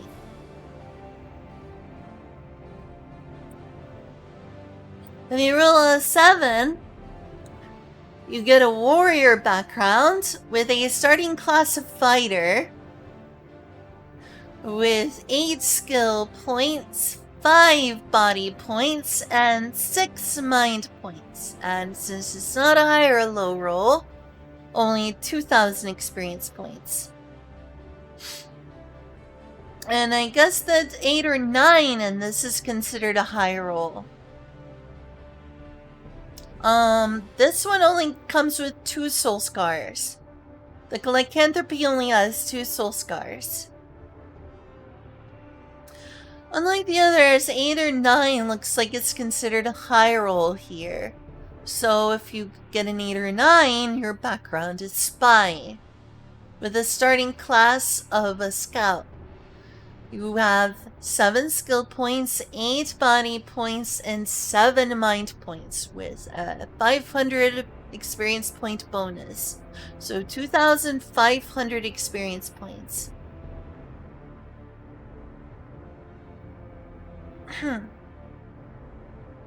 Let's see, actually that was Lagmaster. Did they say who said that? Lagmaster was asking. Yes. 2 soul scars. I'll go back up to show, but soul scars. Soul scars too. There it says right there.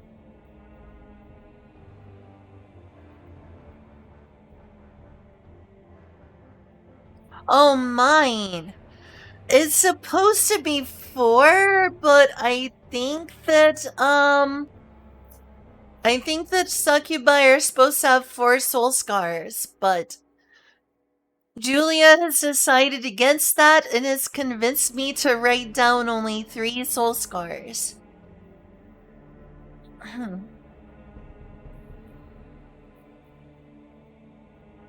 I'm okay with either one. She just doesn't want me to be unable to be resurrected without immediately becoming a revenant. So it's kind of a leeway personal taste rule. So I guess I'll be more like between I'll be almost like a weakling succubus according to her. I'm not really wanting to be a weakling succubus, but at least it would allow me to be resurrected without becoming a revenant. That's what she favors. Also, I don't need this open right now.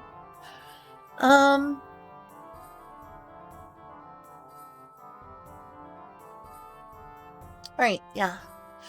If you roll an 8 or a 9, you get a background of spy, a starting class of scout, 7 skill points, 8 body points, 7 mind points, which is considered, for some reason, a high roll, and you get 2,500 experience.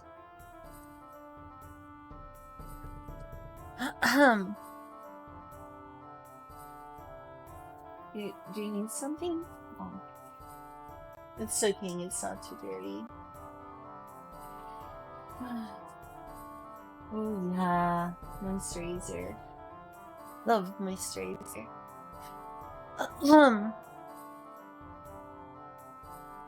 If you get a truly high roll, 10, 11, or 12, your background is a hermit, your starting class is a ranger, you get 6 skill points, 10 body points, and 6 mind points, and 500 bonus points to experience. So 2,500, 2,500 experience points.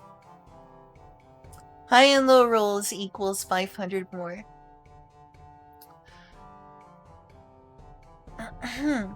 Determination. It fills you with determination. Determination of lycanthropy ability squares. A is 2 dice with an asterisk, essentially. The asterisk being, after rolling the dice to determine the ability value, add plus 6 points to any one of A, B, or C. And that will carry over to B and C here. So B is 2 dice, and then you add plus 6. C is 2 dice plus 6. I don't know why they need that asterisk, but hey. Maybe a save space. That's the new headcanon, sure. D is 2 dice plus 6. That's the same as the others. What's going on? I guess it's because you're rolling the dice to determine the ability value. And D is 2 dice plus 6. E is 2 dice. F is 1 dice. So there. Oh, we made it to kobolds. They're so cute. Look at how cute they are. Oh my gosh, so cute. Look at the cute pupper. Cute pupper. I can't believe how cute kobolds are in Sword World. Oh, I love kobolds. They're so cute. Puppy. Puppers. I want to give them pats and butt belly scratches.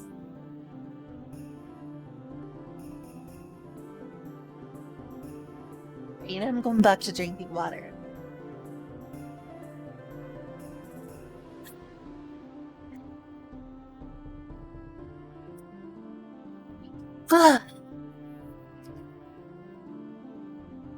They are very kimono. Hi. So, from cooking, laundry, and cleaning to finding sand traps and acting as decoys, I'm helpful in a variety of ways. From head pats to belly scratches. I love them. So cute! So cute, so cute, so cute, so cute. I love them. Illustration by Kashiwaba. Well, Kashiwaba drew a cute Kill, kill!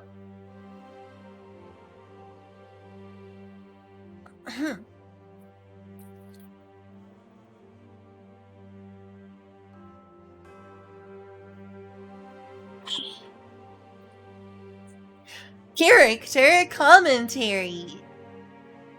Kobolds are about 1.2 meters tall, i.e. pretty short, and have the appearance of upright dogs. There we go. No, they're not. No, they're not. No. No. No, I won't read that. Quote unquote, they are treated as weak and are usually treated as the lowest of the low among Barbarous. How dare they? How dare they? How dare they do that to this adorable, perfect pupper? They're the highest of the high, lovablest of the lovablest, the goodest boys and the goodest girls. Who's your good girl? Who's your good girl? You're.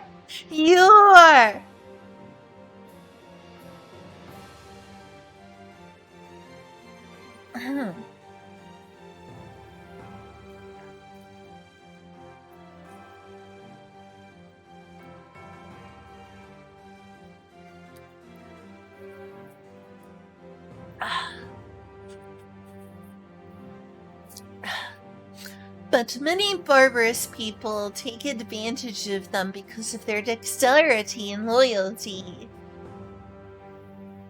Kobolds thus survive in the harsh barbarous society. With the racial ability attention to detail, kobolds are useful in checks that use dexterity outside combat. Kobolds are natural when it comes to disarming traps and etc.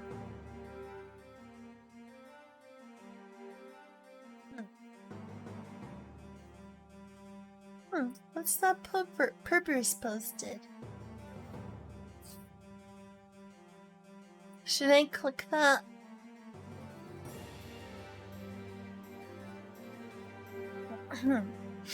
It is also possible to use the racial ability of disregard to have other characters take attacks.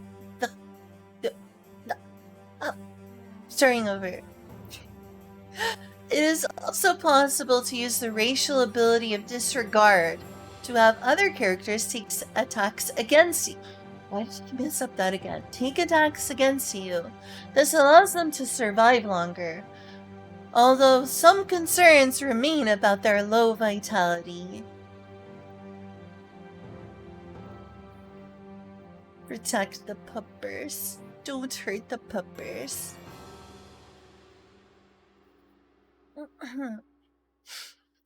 This character can use decoy attack and support the allies with high attacks. Also, as a last resort, this character has an indomitable potion, which allows fighting until the very last minute. Oh no, don't push yourself too hard. Although kobolds are weaker than any other race on their own, they can survive for a long time if they make use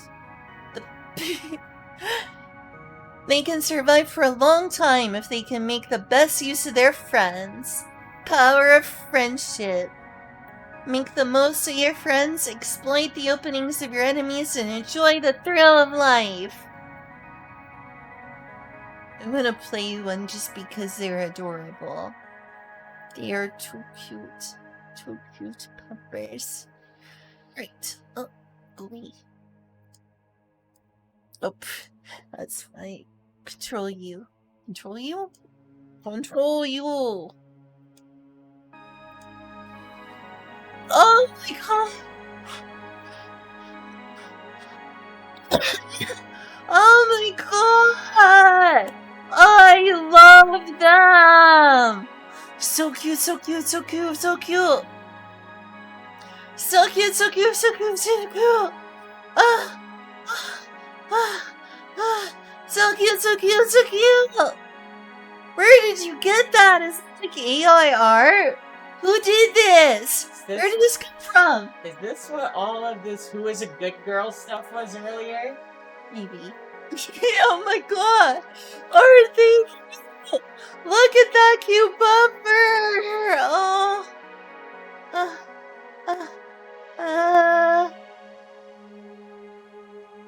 Mwah. I love them. Oh, you. Okay, Oh. Anderson, what was all that puppy fetish earlier that I heard you shouting about?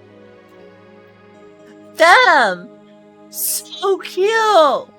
They are so cute! Look at that face!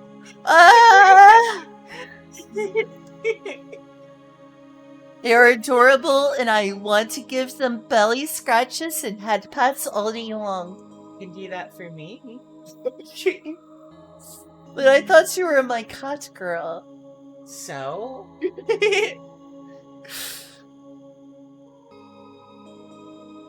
That is a really nice character you have there. Yeah, I find nobody had that said up to me. I wonder if you could help me make, like, a new AI for my character. One that's not, like, 3 fingers. Because this is a very high inspiration for... Unfortunately, you lost your fingers in the war. This was made with AI art so that I would have an illustration of my character, because I am broke. I do not have the money to hire or commission an artist right now. I will when I can afford it, but Kyle is gonna help me.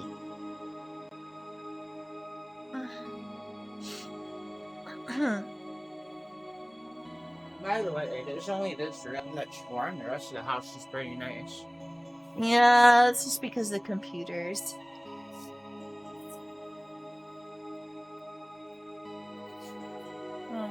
Thank you.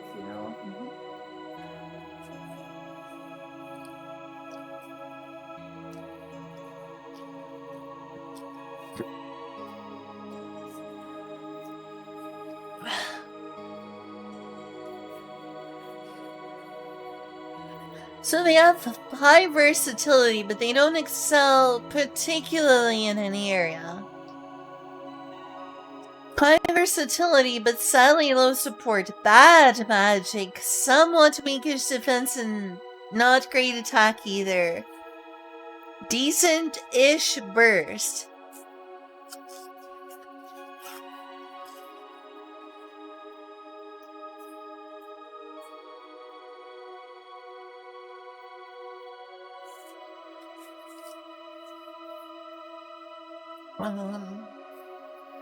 Is this what you do with your lunch break, Shiva? Just sing the cat dog theme song? Agile warrior.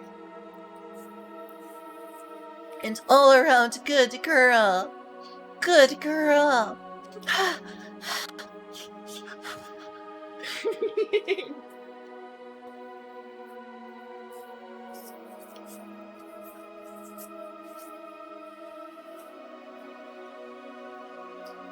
Yoma, huh?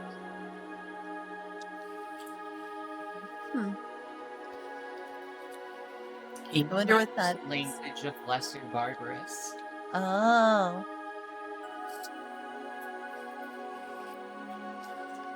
Weapon, kukri dagger.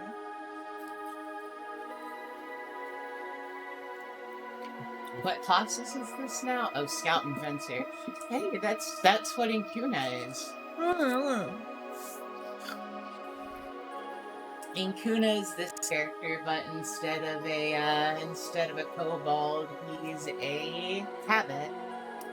Instead of a dog girl, Incuna is a Bunny girl. bunny girl.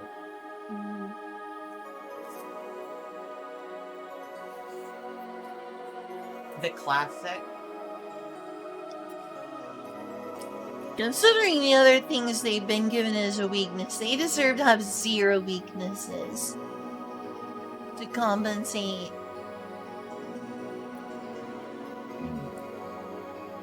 Excuse you. Oh dear, you okay? Are you alright? Yeah, I'm alright. Bunny. Bunny.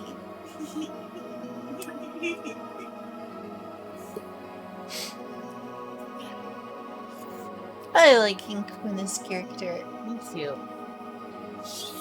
I like everyone's character. Aww, me too. I admit Miji was a bit very straightforward, but I think it fits Miji. Yeah, really thinking about it, I think that's just the kind of personality his character has as well. It's just very, okay, this is my life, this is what I'm going to do. I'm going to, just follow my heart and not much else. Simple kind of life. I love your character. Life. I love your character. You just literally frolic with the fairies and commune with nature. I love that sort of character. That's gonna be my character someday. Next campaign. You're like some kind of weird pagan redneck. I love you, Shiva. I love you. I absolutely adore your character. Unfortunately, kobolds have a weakness, even though they deserve to have none.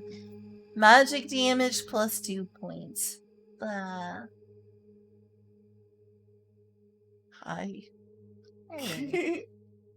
Finger wiggle. You okay? Yeah, I'm good. You seem to be having gas problems. Just a bit. Yeah. I call you a redneck because you just living out in the woods making moonshine. Shooting at the sheriff when he comes by. Alright, kobold player characters. Kobolds are a tribe of Barbarous. It's just too dark for this lighthearted thing. I need a break from that. We need a break from that. We're changing to this Dungeons. Oh, please. No, it's an accurate representation of how horrible a kobold's life really is. Poor kobolds. I know. Is it playing? I swear to dog. It's kind of quiet starting off. Kobolds are a tribe of barbarous that appear to be upright. Wait, did I already read that? Maybe, I don't know. I'll read it again, whatever. Kobolds are a tribe of barbarous that appear to be upright dogs, standing at about 1.2 meters tall. Short. Small. Small. Small. Small. Small. Small. Small. They are considered to be the weakest of the barbarous types. No! No! Dregs a barbarous society, no! And basically are treated as slaves.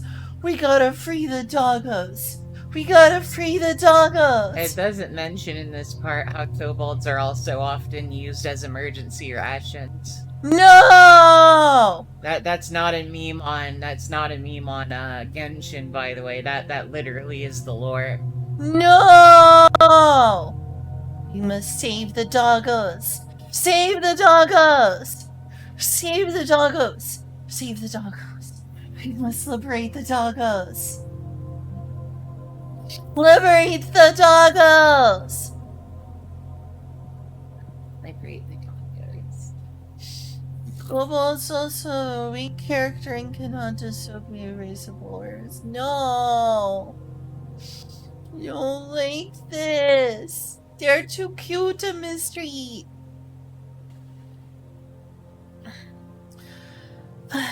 Because they have been slaves for so long, kobolds are patient, good at simple tasks, and loyal and faithful to orders. In addition, they are generally good cooks and are valued for preparing reasonably rich meals. Are you a kobold? Maybe. No matter how poor the environment, kobolds are treated as adults within. That might be too loud now. It was too quiet earlier.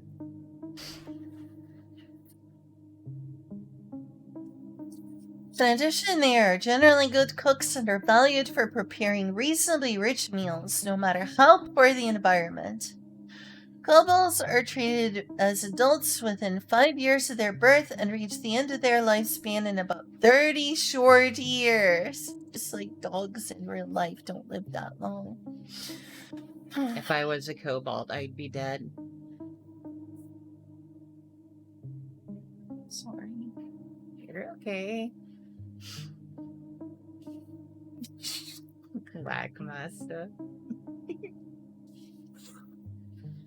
Starting languages. Kobolds can speak Yoma, as well as speak, read, and write Trade Common and Barbaric. Restricted classes, none. Starting soul scars, 1.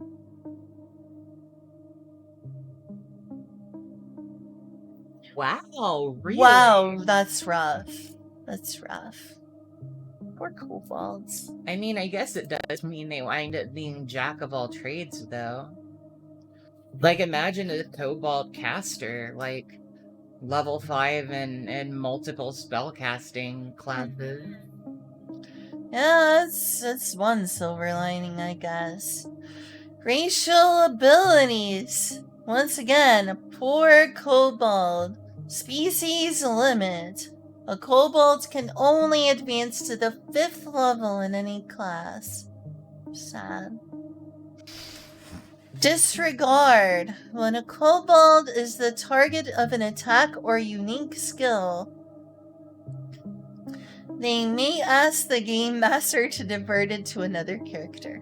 Protect the doggo. Protect the Must doggo. protect the doggo, yes. The game master will change the target to another character to the extent that the game rules allow.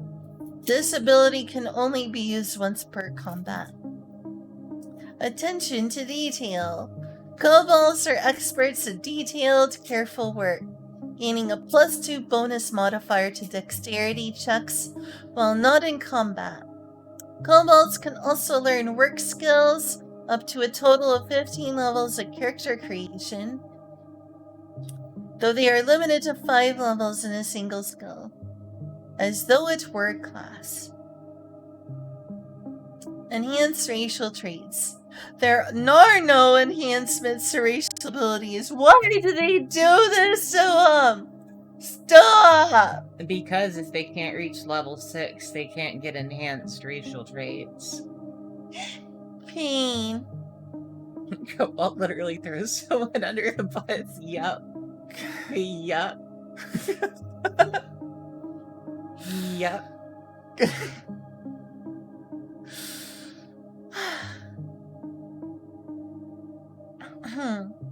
Weakness. Magic damage +2 points. Weak to magic. Should you be brave enough to roll a kobold or casual enough to roll a kobold, you can, potentially, if you play it that way, roll 2 dice to find out what your background/starting class is. Unlike the others, only lower rolls lead to more experience. They're just backwards in every way, aren't they? A 2, 3, and 4 roll makes your background a hobbyist with a starting class of Sage or Bard. 7 skill points, 4 body points, and 7 mind points. And as a somewhat silver lining, they almost always start with this. 2,500 experience points instead of 2,000. Well, everyone gets 300 starting, or 3,000 starting experience. The 2,500 is just because that's a minor class. And then if you look down where sorcerer is, because that's a major class, that's 2,000. Oh, I see. I didn't know. Thank you. What would you do without me? Starve.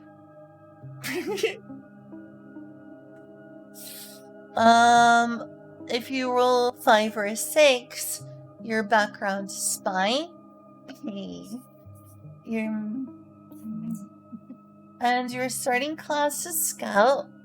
Your skill points are 9. Your body points 4, and your mind points are 5. Yeesh, only a 4 body, but at least I I got know. 9 in that skill. That's all that Yep. matters, right? I guess. And 2,500 experience again. If you roll a 7, you get a background of Agile Warrior with a starting class of Fencer with 8 skill points, 5 body points, and 5 mind points, and a total of 2,500 experience. If you roll an 8 or a 9, your background is a Hermit, and your starting class is Ranger with 7 skill points, 5 body points, and 6 mind points, and 2,500 experience points. And now to the only one with 2,000 experience points. If you roll a 10, 11, or 12 with your 2 dice, you get a background in Magician with a starting class of Sorcerer with 6 skill points, 4 body points, and 8 mind points. The determination of Cobalt ability scores. A is 2 dice, B is 2 dice, C is 1 dice, D is 1 dice, E is 1 dice, and F is 1 dice. Poor kobolds. Poor kobolds. Exclamation point. Hey, listen. Hey, listen. Hey, listen. Hey, listen. Flush out. Description. Disregard. Okay, disregard this description. Okay, bye. Oh yeah, there's weakling here. Okay, return. With the disregard racial trait, targets cannot be words. Targets cannot be changed if it would contradict the rules. The GM, the game master, should only allow disregard to come into play if the enemy's free will can be involved in determining the target of the attack. For example, the following is a case where none of the following can be changed. A kobold player character is attacked in melee with no other allies in the melee. A kobold player character was attacked by the enemy because kobold used taunting strike combat feat. Kobold was targeted by a spell that affects a range. There were more than the maximum number of targets in the range, so the targets were randomly selected. Oh, head pats. Love you too, BGR. Ah, head pat. Head pat.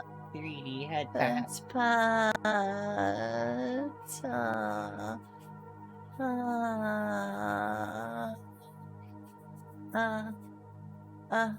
Someone head pat. Thanks. I like head pat.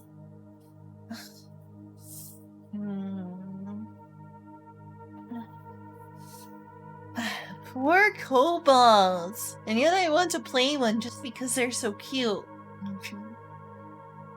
Poor kobolds. Oh, wow. Thank you, BGR. You are loved. Also, that emote is cute. Look at that. Oh my god. I can't see it on the screen because you got Discord up. Yeah, that was working. None of our teams are working. You know it goes well with cat legs? What? Not that one. Oh. Yeah. That is a cat. That is a cat. That is, in fact, a cat.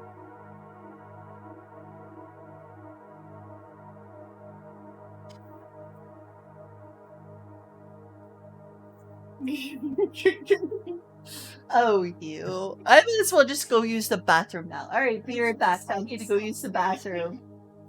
Bathroom break! I'm sorry. Bathroom break.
Never left.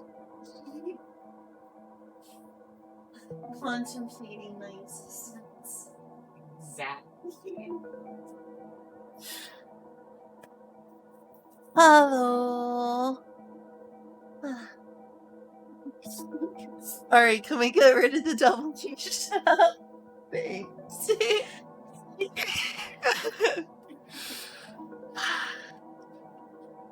Alright, we made it to page 67. We're well over halfway through part 1.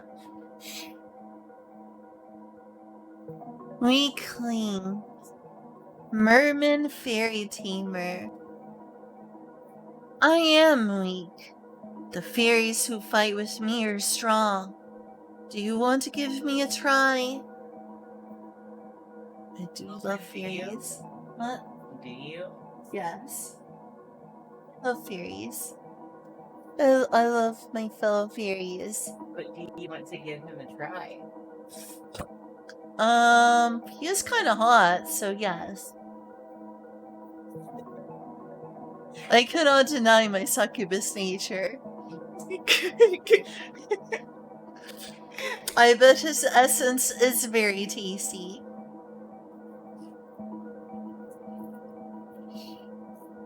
I don't know. It looks like it might taste kind of fishy.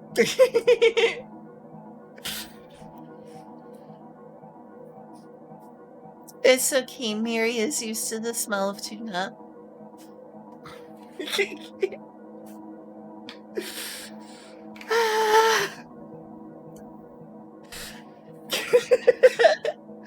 Character commentary. Character commentary.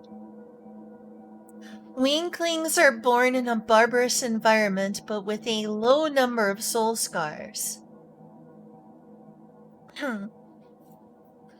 Winklings are said to be born in almost all barbarous races, but most are despised by their parents and die at an early age. Oh no, that's really sad. That's really sad. Only a few, hated by various fortunes, survive. This character. Oh, sorry. I like to pop my knuckles when these start to get, like, crampy. Sorry. This character is a weakling descended from a merman's parent and has the underwater aptitude and water ice resistance inherited from mermen, making it suitable for activities in watery areas. That really fits this music right here. I do like water. Ah, water. I miss swimming. I should go swimming before the season's over. If I can find a decent swimsuit. I love swimming. I do love swimming. It also has a fairy tamer class and can change the type of contract to adapt to the enemy's situation. If you detect the enemy's weak point by Sage class, you can deal high amounts of damage by inflicting weak point type.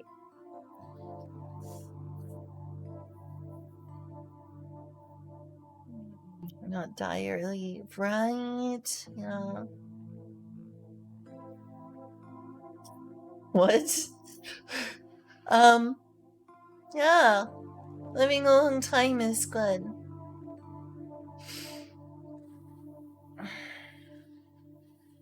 Is that like an emote? What's this about no balls? What? No balls. Balls are not allowed in old age. If you have them, you better get an orchiectomy. It's not allowed to have balls in old age.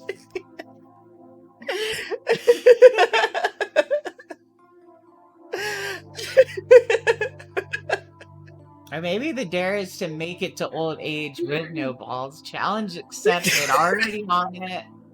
Already on it, BGR.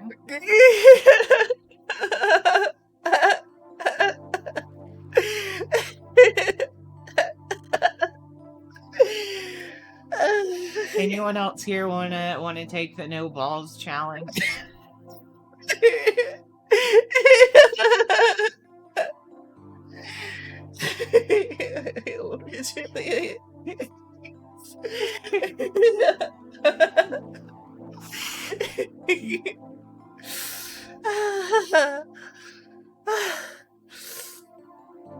What is weak point height? Oh, every monster has a weakness. Ah.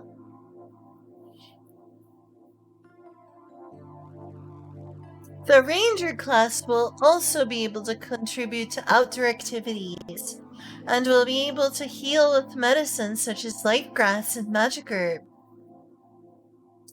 Let's show them that even if you are a weakling in name, you are not weak and can overcome any difficulties you face. She was so lewd. I'd be lying if I said I minded it. Lying is a sin. Lying is a sin. And if I told Shiva that I minded this, I'd be a liar. I guess I'm sinful because I like lying. in bed. You do like lying in bed, it's true. I do.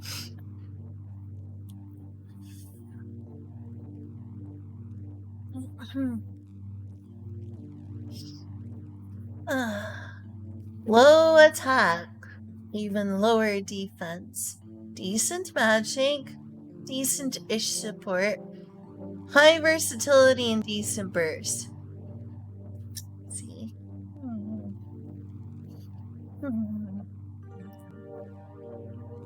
Hey, we're page 69. Nice.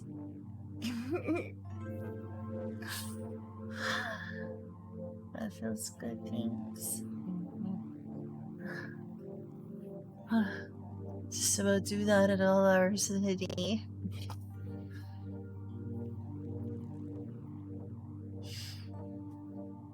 Racial abilities, Barbarous bloodline, underwater aptitude, water ice resistance.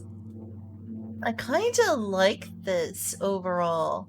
This like archetype they've handed us. This like merman weakling goose fey touched in a fairy tamer. They sound fun. They sound like a fun thing to play.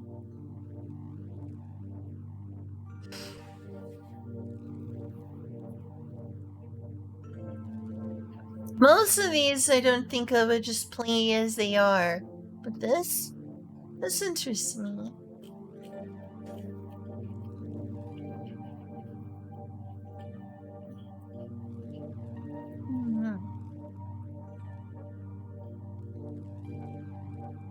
Fairy magic. Ah, fairy magic.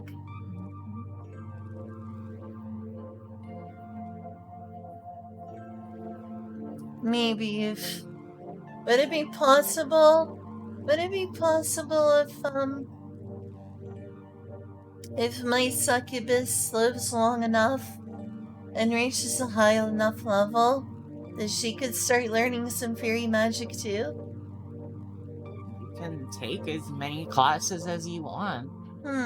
You don't need to be a high enough level. Shit, you could take it as your next class if you wanted to. I do like fairies. I just don't know what my character's excuse to do that would be. Might be related to Shiva somehow, if I ended up doing it. Yeah, she was like, here, have a fairy. Yeah, that would make sense.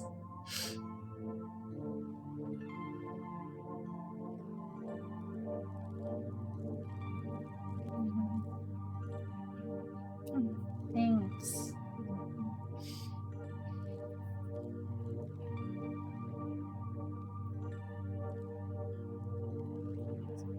Weakling player character. Just as some humans have been soul-scarred from birth, some Barbarous are born less soul-scarred than others and are called weaklings. Because of their lack of soul scars, their appearance is similar to that of a human, and they look like a combination of their appearance characteristics. Weaklings can be born from any Barbarous race, but this book includes 4 of the most common types: Garuda, Basilisk, Merman, and Minotaur. Isn't Shiva a weakling? No, Shiva is a nightmare. That's right, a nightmare. That's different.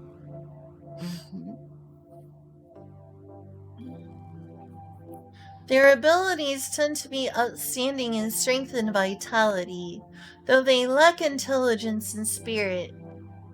However, lack intelligence. They're calling him not smart? Wow. Wow, you're not smart. You're just a weakling. You did bad in school because you're just a weakling. However, this also differs to some extent depending on their origins and aptitudes. Most weaklings are tragically killed while they're young due to bullying and persecution in childhood. Jesus Christ, my character can relate. My character can relate, just in human society.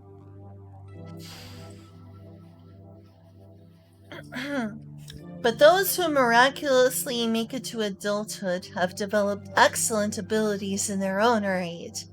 They also tend to be gentle and thoughtful, perhaps because their soul is purer than other Barbarous, and they may not be comfortable with the racism or customs of the other Barbarous.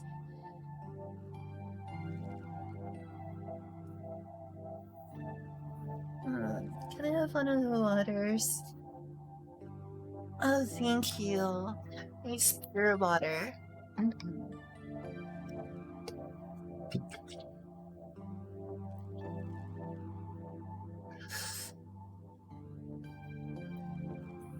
Gentle and thoughtful. That sounds like my character.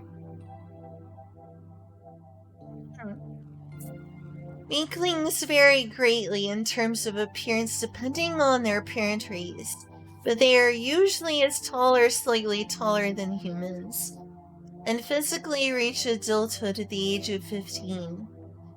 Many weaklings are sent into battle before the age of 10 and die early.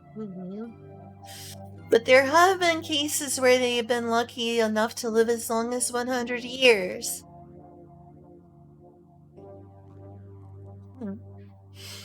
Weaklings can speak, read, and write Trade, Common, and Barbaric. What? Why'd you poke me? Because you burped. Oh. Fun with fish. Okay. See you, Lakamasa. I'm really interested by all the things I've read so far. Yay. My knuckles here.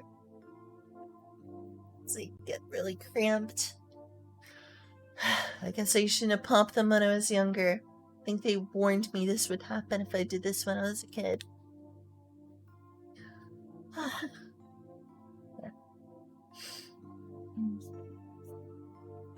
Restricted classes, none.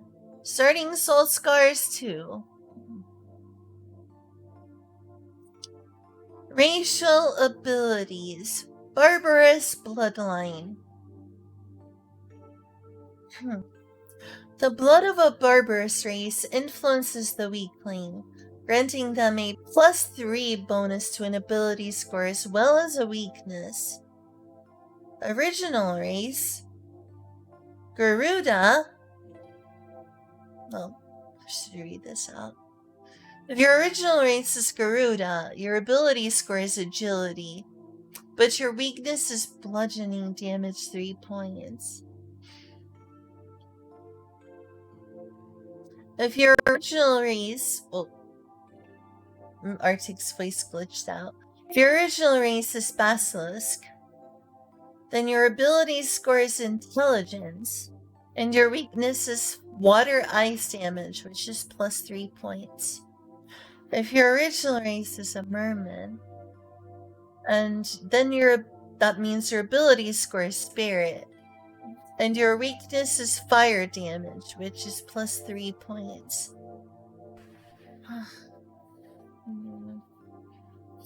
If your original race is Minotaur, then your ability score is strength.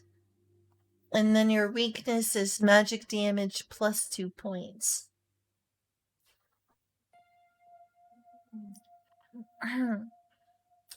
Weakling Garuda racial abilities. Immature wings. The weakling has small wings on its back, but these wings cannot be used to fly. However, any falling damage the weakling would receive is reduced by -20 points. Wind Edge Blade. The weakling uses their wings to create a fierce blade of wind and attacks one enemy character using major action. This ability has a range of 30 meters, an area target, and resistance half. And the target must make a willpower check against weakling roll 2 dice plus adventure level plus vitality modifier. If weakling succeeds, it deals 10 plus adventure level plus vitality modifier wind magic damage to the target. This damage has a critical threshold of 10 and costs 4 MP when used. Oh, the next, the Garuda is the fun ability. More water. Oh, that one over there has been. Oh, it's over there. It's on the left. It's all good. And he has Weakling Garuda, racial abilities. 6th level, or level 6. The weakling can increase the power of the Wind Edge Blade to power 30. Whoa. 30 is a lot of power. Plus adventure level. Plus vitality modifier.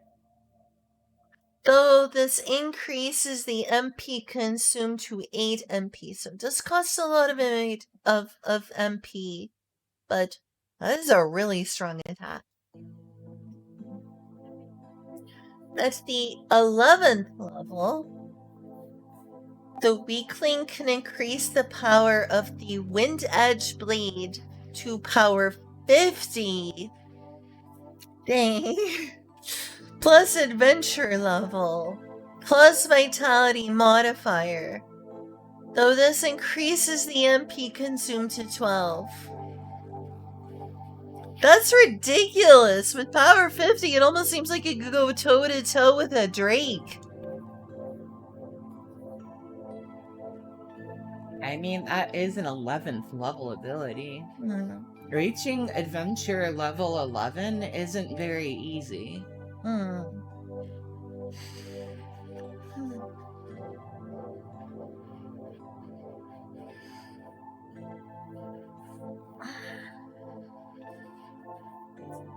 Weakling Basilisk racial abilities.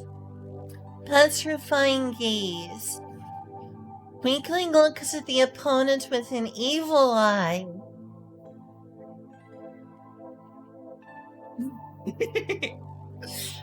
And slows their movement.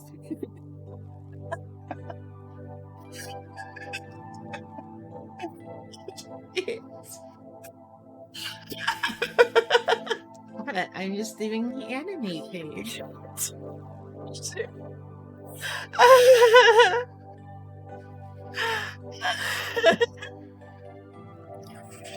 She asks a pretty important question there.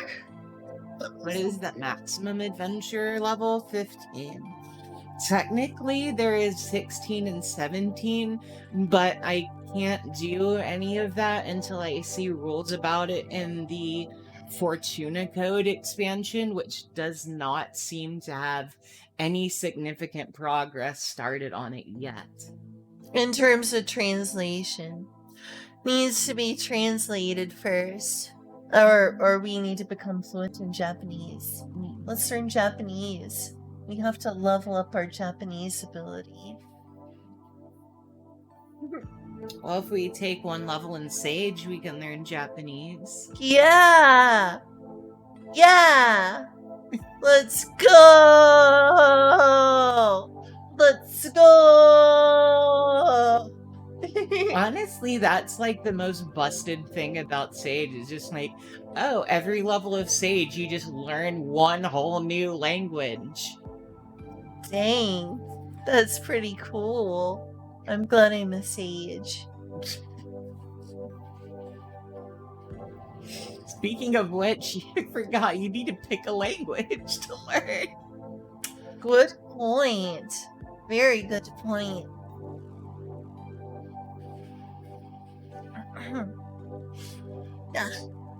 Inkling Basilisk racial abilities. Petrifying Gaze. Weakling looks at the opponent with an evil eye and slows their movement. This ability has a range of 30 meters and an area target. Weakling needs to roll 2 dice plus adventure level,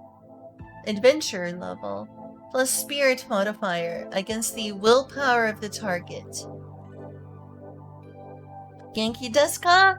Hi, Genki desu! Sir, we speak American here. You also speak Mexican now. Earlier today, I called Lynn Chica, and Lynn was like, "Is that Mexican for chick?"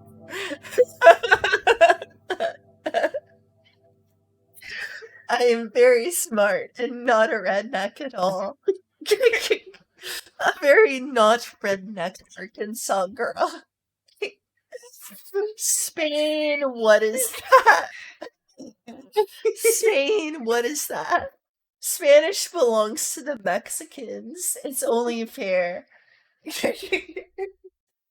Spanish belongs to Mexico now. Just like we've taken English for ourselves. I'm not English, I'm American. How dare you say I speak English? The Americans deserve English. It's American now. Lynn, Lynn. Estás loco, chica, pero me encanto. Pero estás loco. O loca. Lo siento. No recuerdo mucho, lo siento.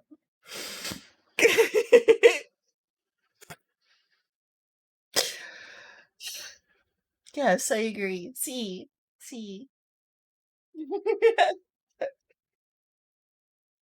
No, Shiva, ella está muy loca. Oh, no. Sí, es. Necesito estudiar más. You can get some water.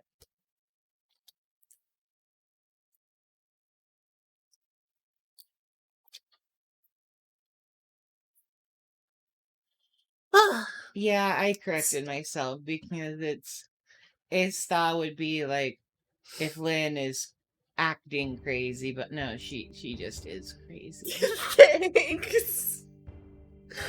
Muy loca. Muy loca. Loca. Hmm? Loca. Loca. Oh, because I'm a girl? Mm-hmm. Oh. I didn't realize you changed the vowel on loco. Huh. Yep, adjectives are gendered. Yeah, Shiva, it's been a fucking minute since I've actually had to use Spanish in any real capacity, so I definitely get ser and estar mixed up. And yeah, masculino, femenina, I get that wrong a lot. Just because it's been a while since I've actually had to, like, use it. I've only ever heard loco. I've never heard loca before. Yeah, because probably a lot of stuff is referring to, like, a gender-neutral term, in which case it defaults to masculine. How dare they treat masculine as the default? Masculine's not the default. How dare. How dare. Humph. And people like you are the reason that everyone is up in arms. It's about the with letter. the Latinx. The Latinx, you mean? I mean, that one everyone agrees is egregious, but there's a lot of argument about whether the "e" term for the letter E at the end is a way to embrace gender neutrality to words, or if people should just fucking leave it as O, because that's how it's always been. Yeah, Shiva knows. The X, no, but there is a somewhat legitimate argument about A.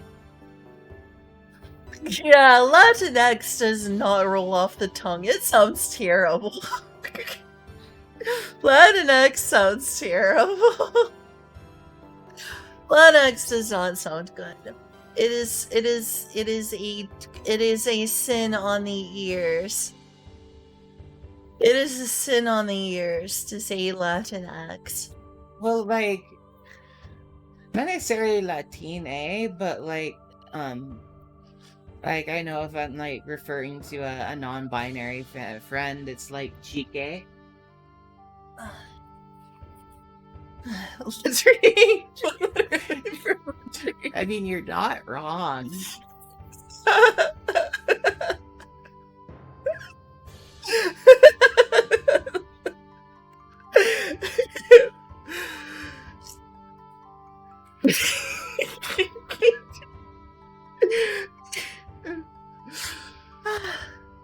Oh yeah, I should probably, yeah.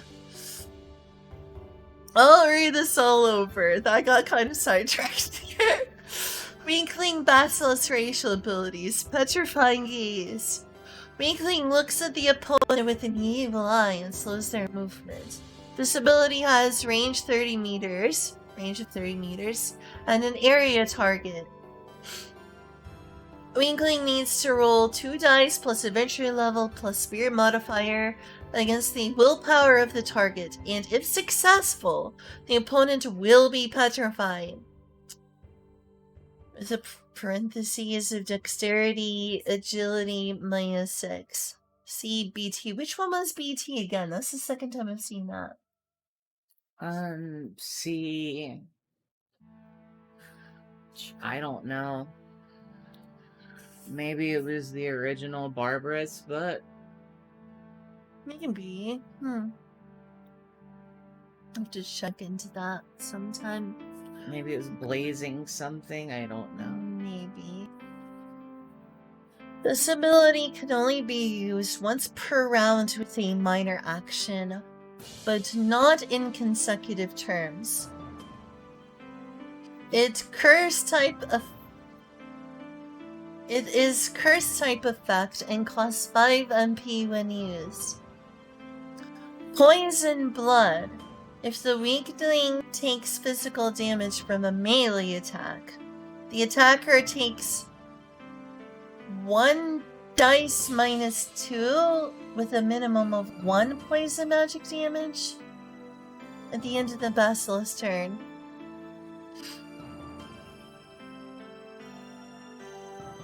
I agree. I like gender neutral terms a lot. I use they as like a default for people, regardless of gender. It's just like they is just a great catch-all. It's like unless I specify, I just use they all the time. You know what the funny thing? Oh, sorry. That's okay. But yeah, despite that, I don't like the way Latinx sounds either. Well, you know what the funny thing is? It would literally just be pronounced Latin. So why do you even have the X on there? Just right? Latin. Yeah. Because you wouldn't really like pronounce the "h" sound at the end.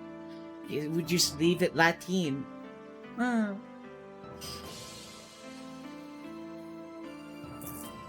So like, what's the fucking point? I don't know. It seems ill-conceived. It has a good heart behind it, for the most part, but ill-conceived.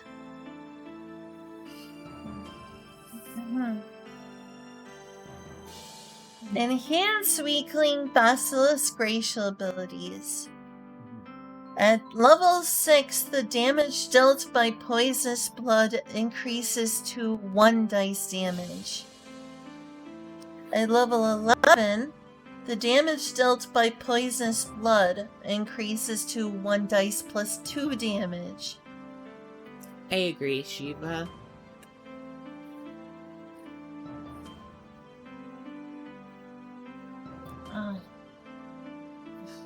It's okay, I'm totally not gonna get banned for doing that. Totally. It's fine. Please don't stop.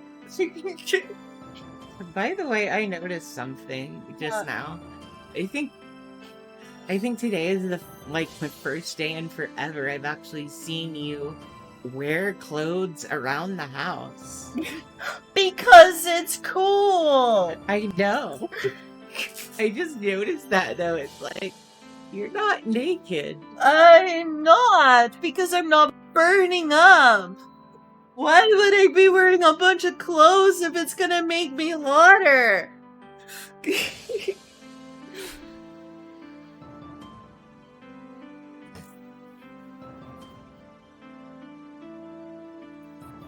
Like, I was cool earlier, so I was like, I'm gonna put some clothes on. Well, did you go back? I mean, I don't have to wear clothes if we hang out.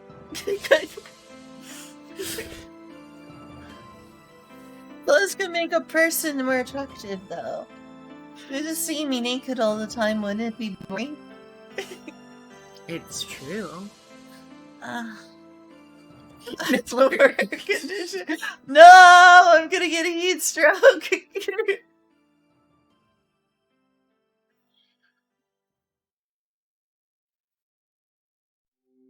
Sorry, you're scared of them, aren't you? Okay.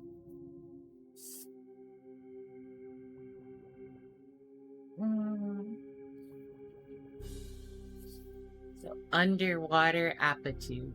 Oh, yes. Thank you. I forgot where I was. Weakling merman racial abilities. Underwater aptitude. A weakling could breathe and vocalize while underwater, and does not suffer any penalties for moving while underwater.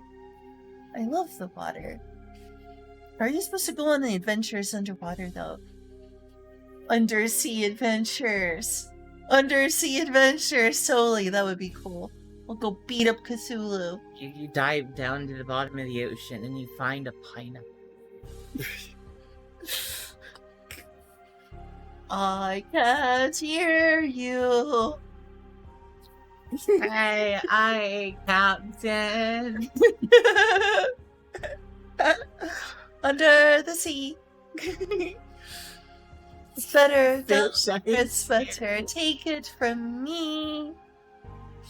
Fish are scary. I don't know what you mean, Shiva.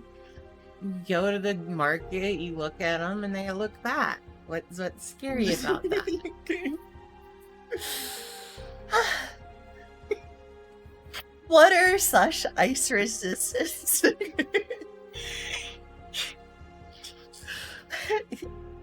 When dealt water ice type damage, it is automatically halved.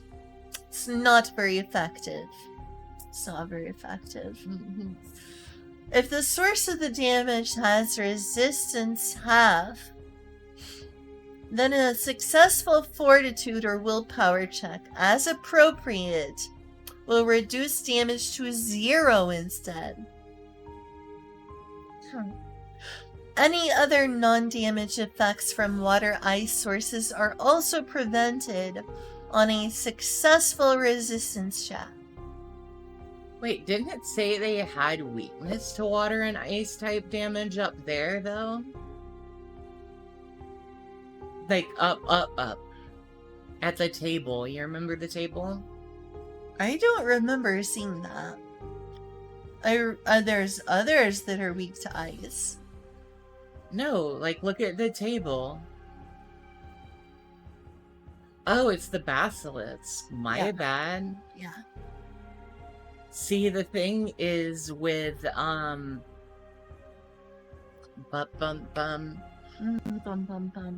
with, nightmares, it is same type damage weakness. Oh, so, like, how elves are normally adept in water and are tied to the water element, elf nightmares are weak to water and ice. So I was really confused because I was under the assumption it was the same thing for weaklings. Does not seem to be the case at all. It seems to be that they just have a weaker version of what they're connected to. You know?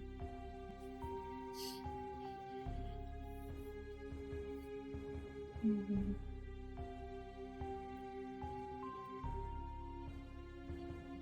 Enhance weakling merman racial abilities.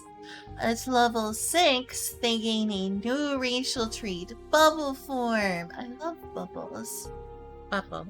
Bubble. Meta bubble. Meta bubble. Bubble bubble. Never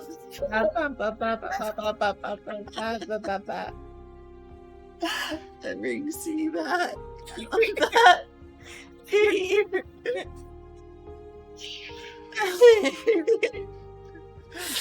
I love it when I come across meta bubbles and they don't run away.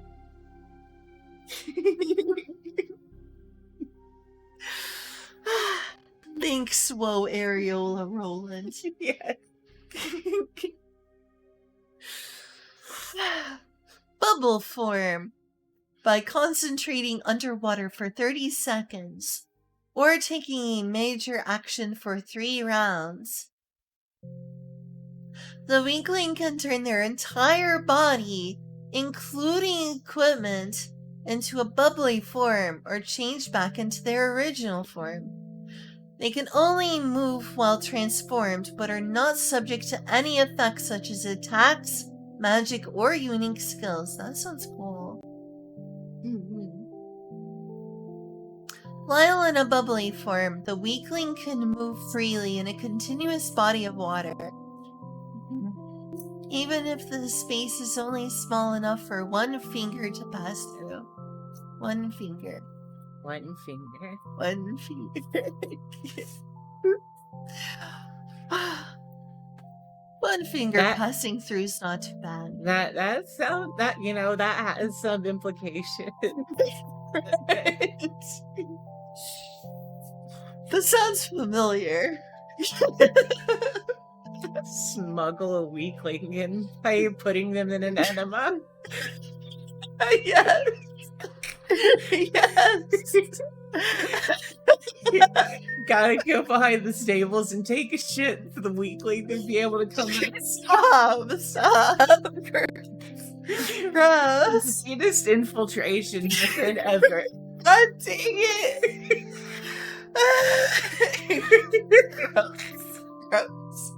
Gross. I am a Shadowrun veteran. I am not above anything. Yeah, apparently. This is what you meant when you said you were a tabletop degenerate. Maybe that's part of it. Maybe that's part of it. Excuse me, sorry.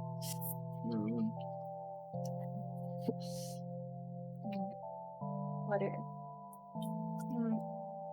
You might have just drank a weakling. I might have just what? Drank a weakling. I hope not. You mean you don't want a weakling in your mouth? I mean, if you phrase it that way.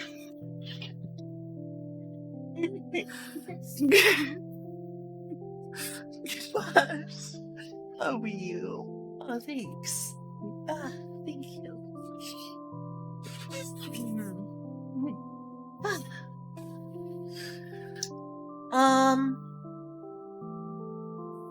The weakling can safely change into a bubbly form up to 1 hour per day. As staying in this form for a longer period of time will make the change permanent.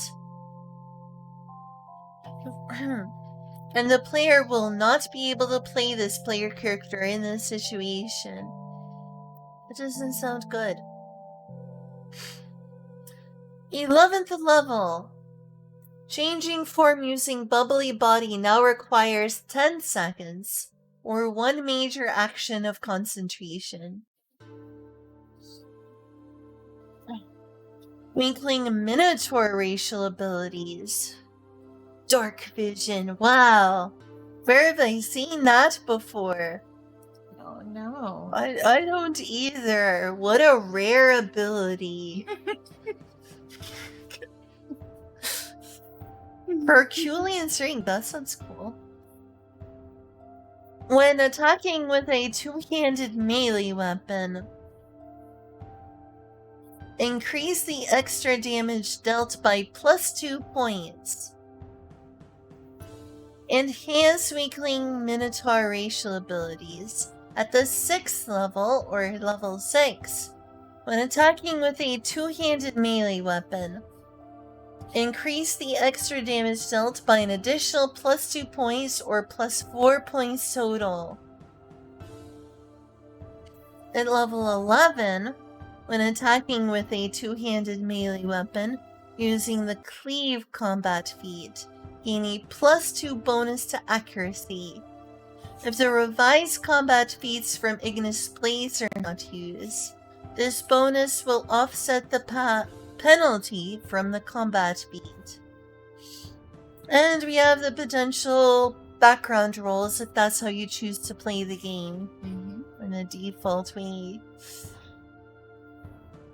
So if you roll 2 dice and you get 2, 3, or 4, your background is Spy, and your starting class is Scout. And you will have 10 skill points, 7 body points, and 6 mind points, with 2,500 experience. If you roll a 5 or a 6, you'll have a background as an agile warrior with the starting class of Fencer, with 9 skill points, 8 body points, and 6 mind points, and 2,500 experience.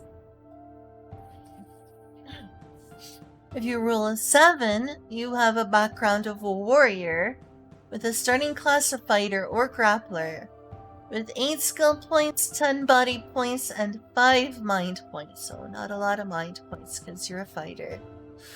And 2,000 experience. If you're 8 or 9, you get Fey Touch, which is one of my favorite things. Fey is touched, yes. With a starting class of Fairy Tamer, which I want to be someday. I do want to be that someday. 7 skill points, 6 body points, and 7 mind points. And 2,000 experience points. If you roll 10, 11, or 12, you will have a background of Magician, with the starting class of Sorcerer or Conjurer, 7 skill points, 8 body points, and 8 mind points, and 2,000 experience.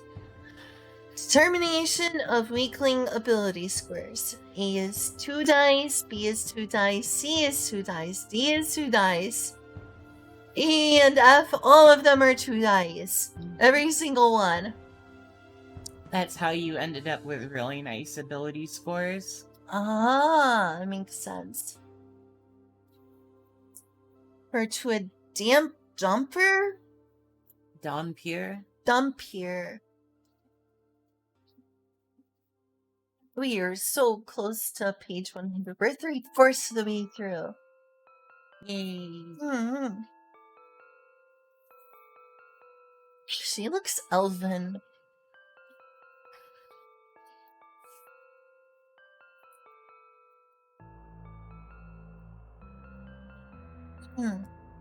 I'll win first, or you'll lose first.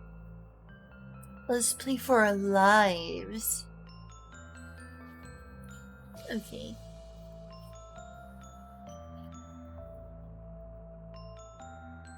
Vampires, aren't they? Vampires. They're half vampires. Ah. Easy. Vampires.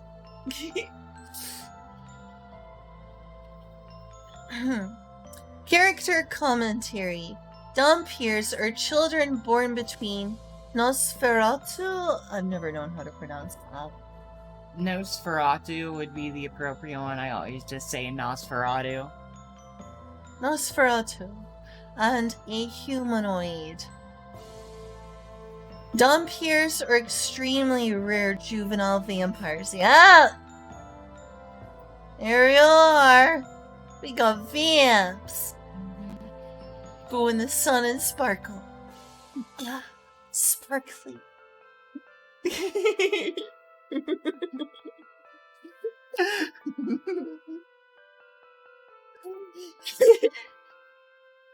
I'm glad to enjoy hanging out with little robot fairy in real life. As you can see, I'm just as giggly here. You are.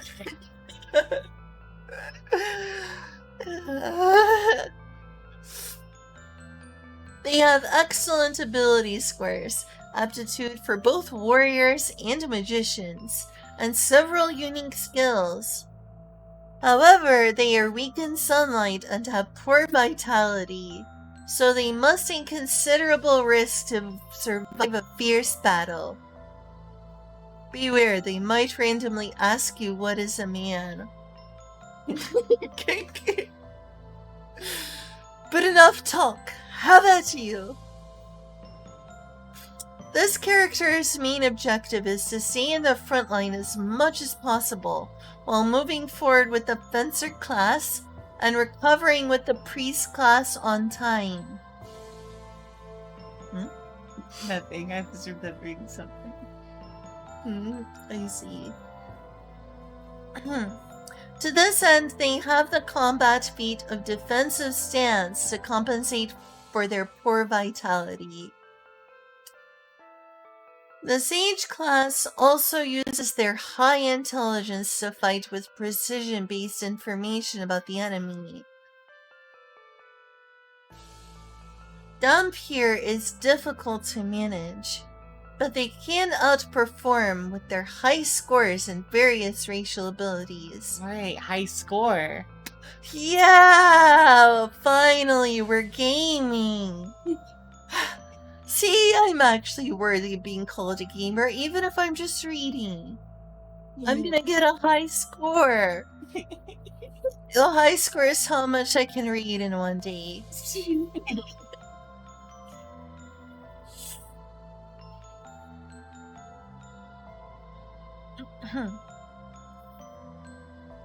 Make the best. So was that the thing that was making you laugh earlier?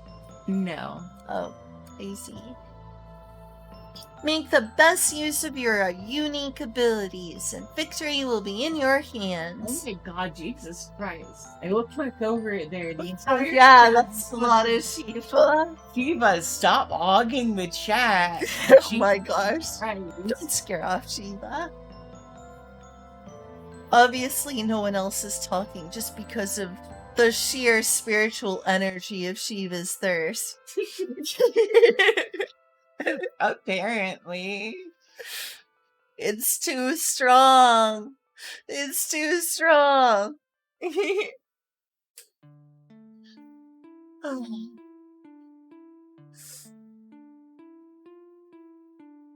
Good burst, good versatility. Decent attack. Barbarous. Thanks, Perb. Thanks, Perb. That's a cute emo. Not that great a defense. Yeah, they were saying that. Good magic, though. Better magic than attack, even. And, support. Yeah, the reason the defense and attack here is pretty low is because they're a fencer. Mm-hmm. And then also, obviously, priest isn't exactly great for dealing damage. I should not be yawning. Maybe I should take a nap when I finish this and you go to work. A priest of Lulode. Don't remember them very well. I mean, I didn't really read you out the Barbarous deities because I knew you didn't want to worship them. That's true. Couldn't hurt to know them all, though. No, don't go, Shiva. I love you. You're adorable. I would be even lonelier. Other people are gonna suddenly start talking just because Shiva stops. Mwah. Mwah. You got kisses. Oh, they're weak to physical. Should have a reference to like garden garlic in there. Weakness, garlic, and holy water, and steaks. Which steak was it? A wooden steak or? It did. So here's the thing. From what I remember of actually reading Dracula, it wasn't really about it being specifically like a wooden stake. They just needed something to like permanently pierce the heart so the heart couldn't regenerate. Oh. Yeah. That's what I remember from actually reading Dracula. Hmm.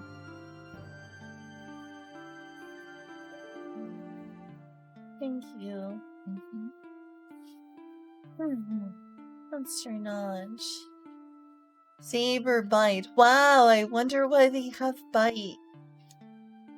You'd probably enjoy that.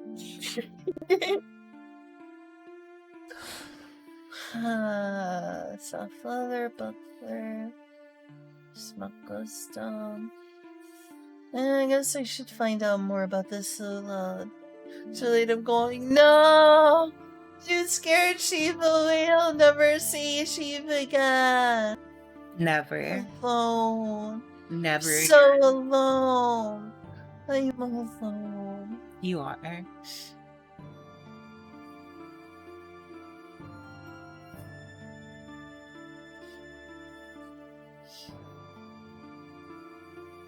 A single tear should be falling down my left eye right now.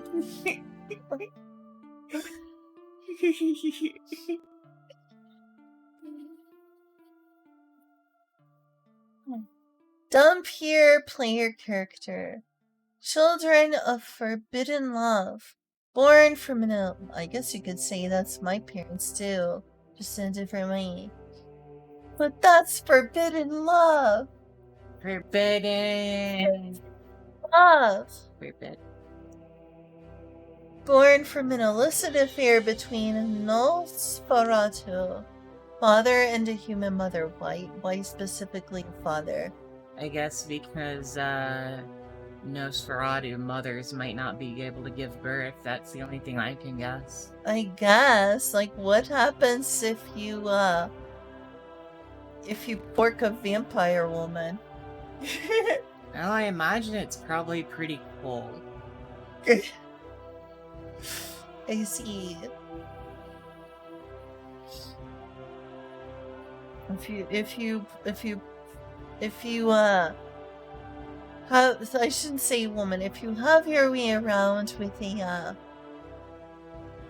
if you warm up a vampire womb. I got to know how I'm supposed to like word this. Trying to be politically correct. I don't want to be like transphobic about the way I'm wording this. What? I love you dork. Thanks! Wow, thanks. It's true, I am a dork. You too. Yay. Yay. I am a dork.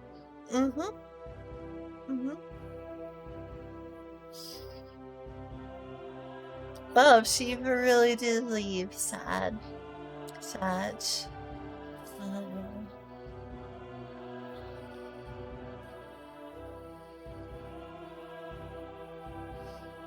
Maybe you're like seahorses, mere scared children. Yeah, maybe.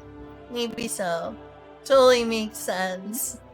But if it's born to a human mother, how does that explain that part? Right.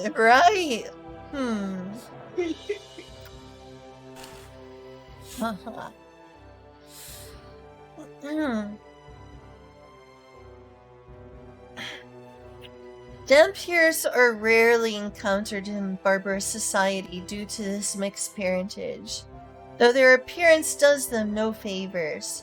While their eyes glow red in the darkness, Their skin is pale and burns easily in the sunlight, weakening them and slowing them down. While they do not need to drink blood to survive, the urge to feed on a living being is incredibly strong. And failing to resist this urge will inevitably drive them from civilization to live among the barbarous. Failing to resist and drinking blood, and it's like, nope, you gotta go. You gotta go. Just one little sip. You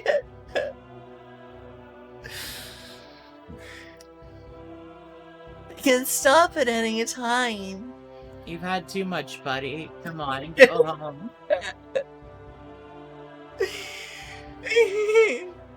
No one else is gonna chat if you leave, Shiva. Thanks for being here.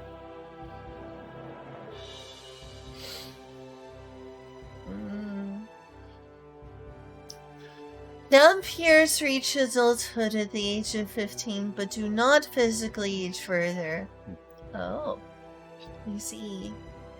However, as they reach the age of around 300 years or so, they will die. They will die. You will die. And their corpses will turn to deadened wax.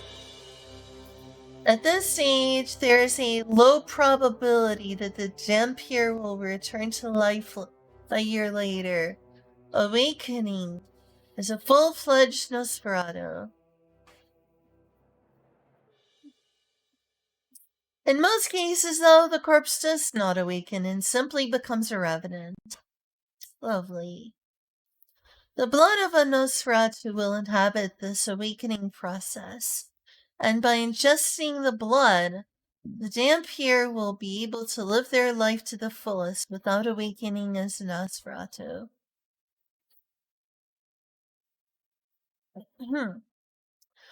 Starting languages. Vampire can speak, read, and write trade, common, and a regional dialect. Restricted classes, none. Starting soul scars, 2.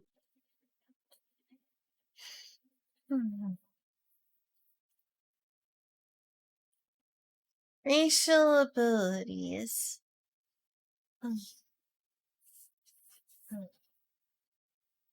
Dark vision. Yeah, we know what that is. Now I need to know, what is dark vision? Alright, let me introduce you to dark vision. A vampire can see in the darkness as well as they can during daytime. Oh my god, amazing. Amazing. Holy crap. Unprecedented. That's such a rare and useful ability. Unprecedented. Unprecedented. Yeah. Blood sucking blessing. Give a good suck. And they give you the blessing first. A vampire can use the wrestling ability bite. Wrestling weapon bite. Oh, the wrestling weapon bite.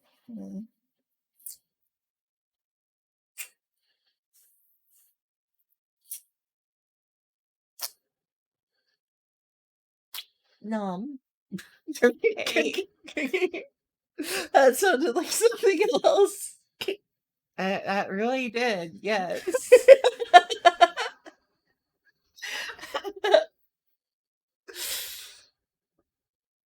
Regardless of class, when the vampire successfully hits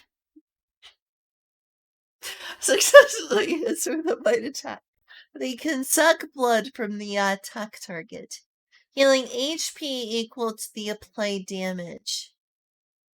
The vampire can only heal this way once per day, and cannot suck blood from plants, undead, or constructs. But what if it's a plant that ate a person? Can't you get the blood from the person from the plant? I mean, they might make an exception for that.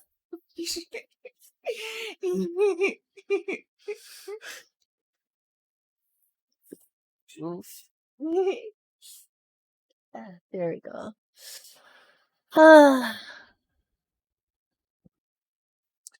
Abominable blood. By applying their own blood to their weapon in advance, the Dampier can increase the physical damage they deal. So, yeah.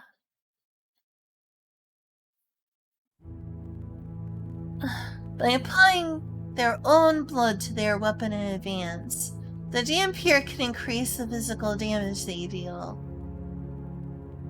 In combat, each time they deal physical damage to a character with soul scars, with the bloodied fist or weapon, the Dampier may choose to enter a bloody frenzy, reducing their HP by -2 points, but increasing their No, louder. Louder! But increasing their physical damage by +2 points. Applying blood to a weapon is a minor action, and the effect of the applied blood lasts for 1 day or 24 hours. Can you believe that 1 day is 24 hours? Why would they lie to us like that? No, that's not how it works. 24 isn't even like a multiple of 5. Yeah. Like, why would they go with something like that? Like, yeah. It's not a great number. I don't believe it. In the case of projectiles, the blood must be applied to the arrowhead. Weakness. While under direct sunlight, the Damper takes a -2 penalty to accuracy and evasion checks. Enhanced racial traits. At level 6, when using Abominable Blood, the Dampier can assume an additional 1 HP or 3 points total. Christ. What? I'm sorry, I was looking down at their freaking stats. Jesus Christ. Yeah, they look pretty strong. They look pretty dang strong. They're fucking amazingly strong. Mm-hmm. Like, they practically never go below 10, and that's only in terms of body. Body is below 10, but everything else is above 10. That's crazy. So yeah, it's level 6 when using Abominable Blood. The Dampier can consume an additional 1 HP or 3 points total, which is a lot, and deal an additional 1 point of physical damage. At level 11, when using Abominable Blood, the Dampier can consume an additional 2 HP. What? Abominable blood. Abominable blood. Blah, blah, blah. Blah, blah, blah, blah, blah. Blah, blah, blah, blah. Goof.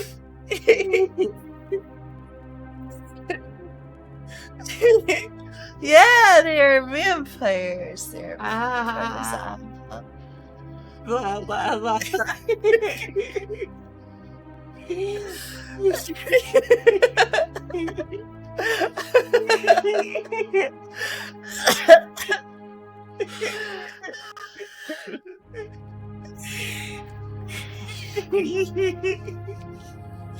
The Dampier can consume an additional 2 HP for 5 points total, and deal an additional +2 points of physical damage, +5 points total.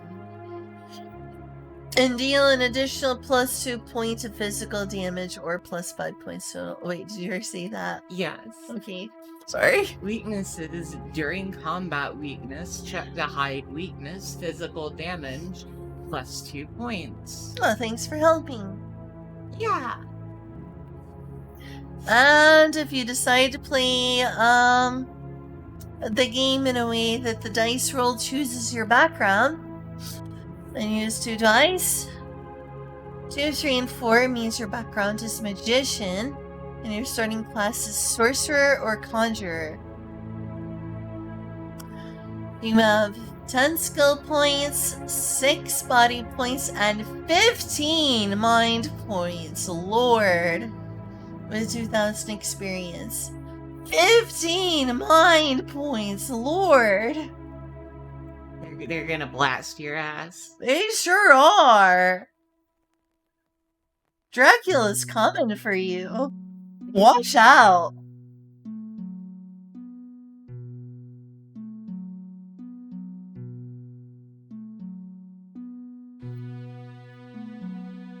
If you roll a 5 or a 6, your background is cleric and your starting class is priest. Your skill points are 10, your body points are 8, and your mind points are 13. Those 2,000 experience points. If you roll a 7, your background is warrior. And your starting class is fighter. And your skill points are a whopping 13. Your body points are 8 and your mind points are 10 with 2,000 experience points. If you roll an 8 or a 9, your background is brawler. With a starting class of grappler. Your skill points are a pretty evenly based 9, 11. I see. Unfortunate. 11 skill points, 9 body points, and 11 mind points. Hey. Hi, and doing the RPG stuff. Let's see, were you still wanting to help me with creating my character? I think I can end the stream in like 20 pages from now. So maybe like an hour or less? Oh, thanks, and I appreciate it.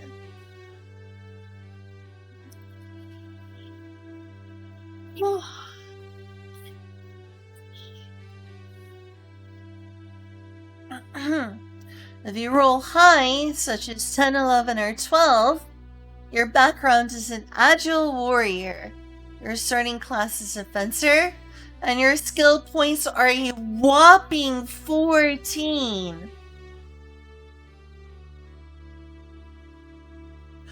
Your body is 7 points, and your mind is 10 points with 2,500 experience. Determination of Dampier ability scores.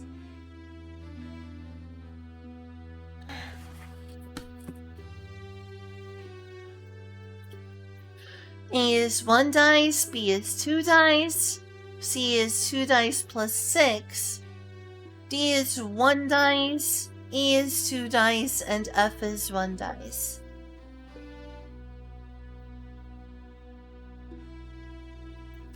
We've reached Vulcan Warrior and we have like 20 pages left. And I need to go AFK for a bit. It's a good place to stop.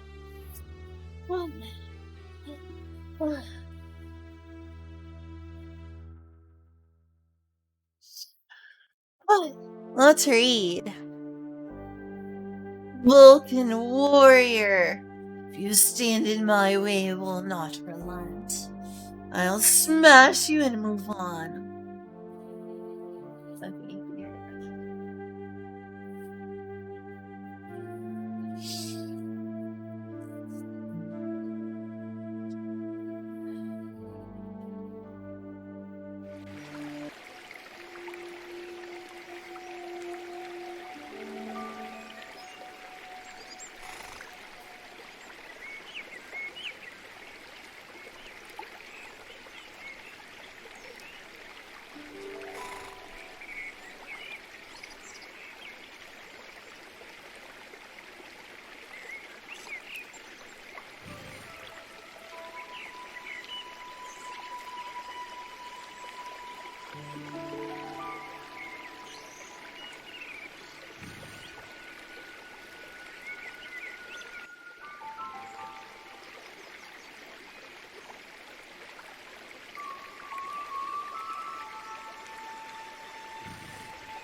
Oh, I'm back.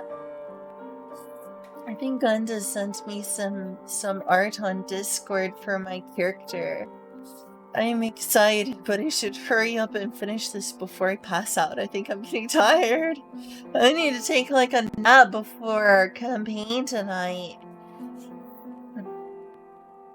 I'll have to wake me up and be like, Glenn, it's time to be a succubus. It's time to suck. Sadly, don't get such a luxury. I've got to do it straight off work. Yeah. Sadly.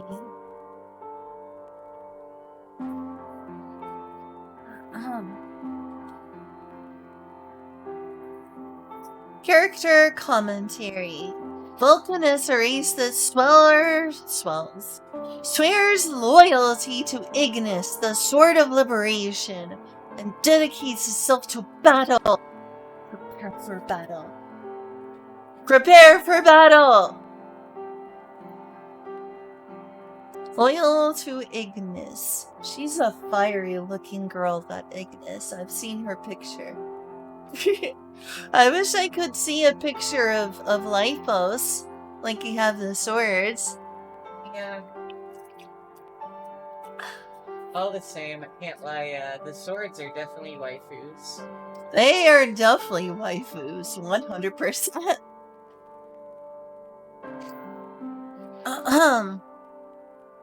This Vulcan is like, I swear to my waifu Ignis, for she is very hot.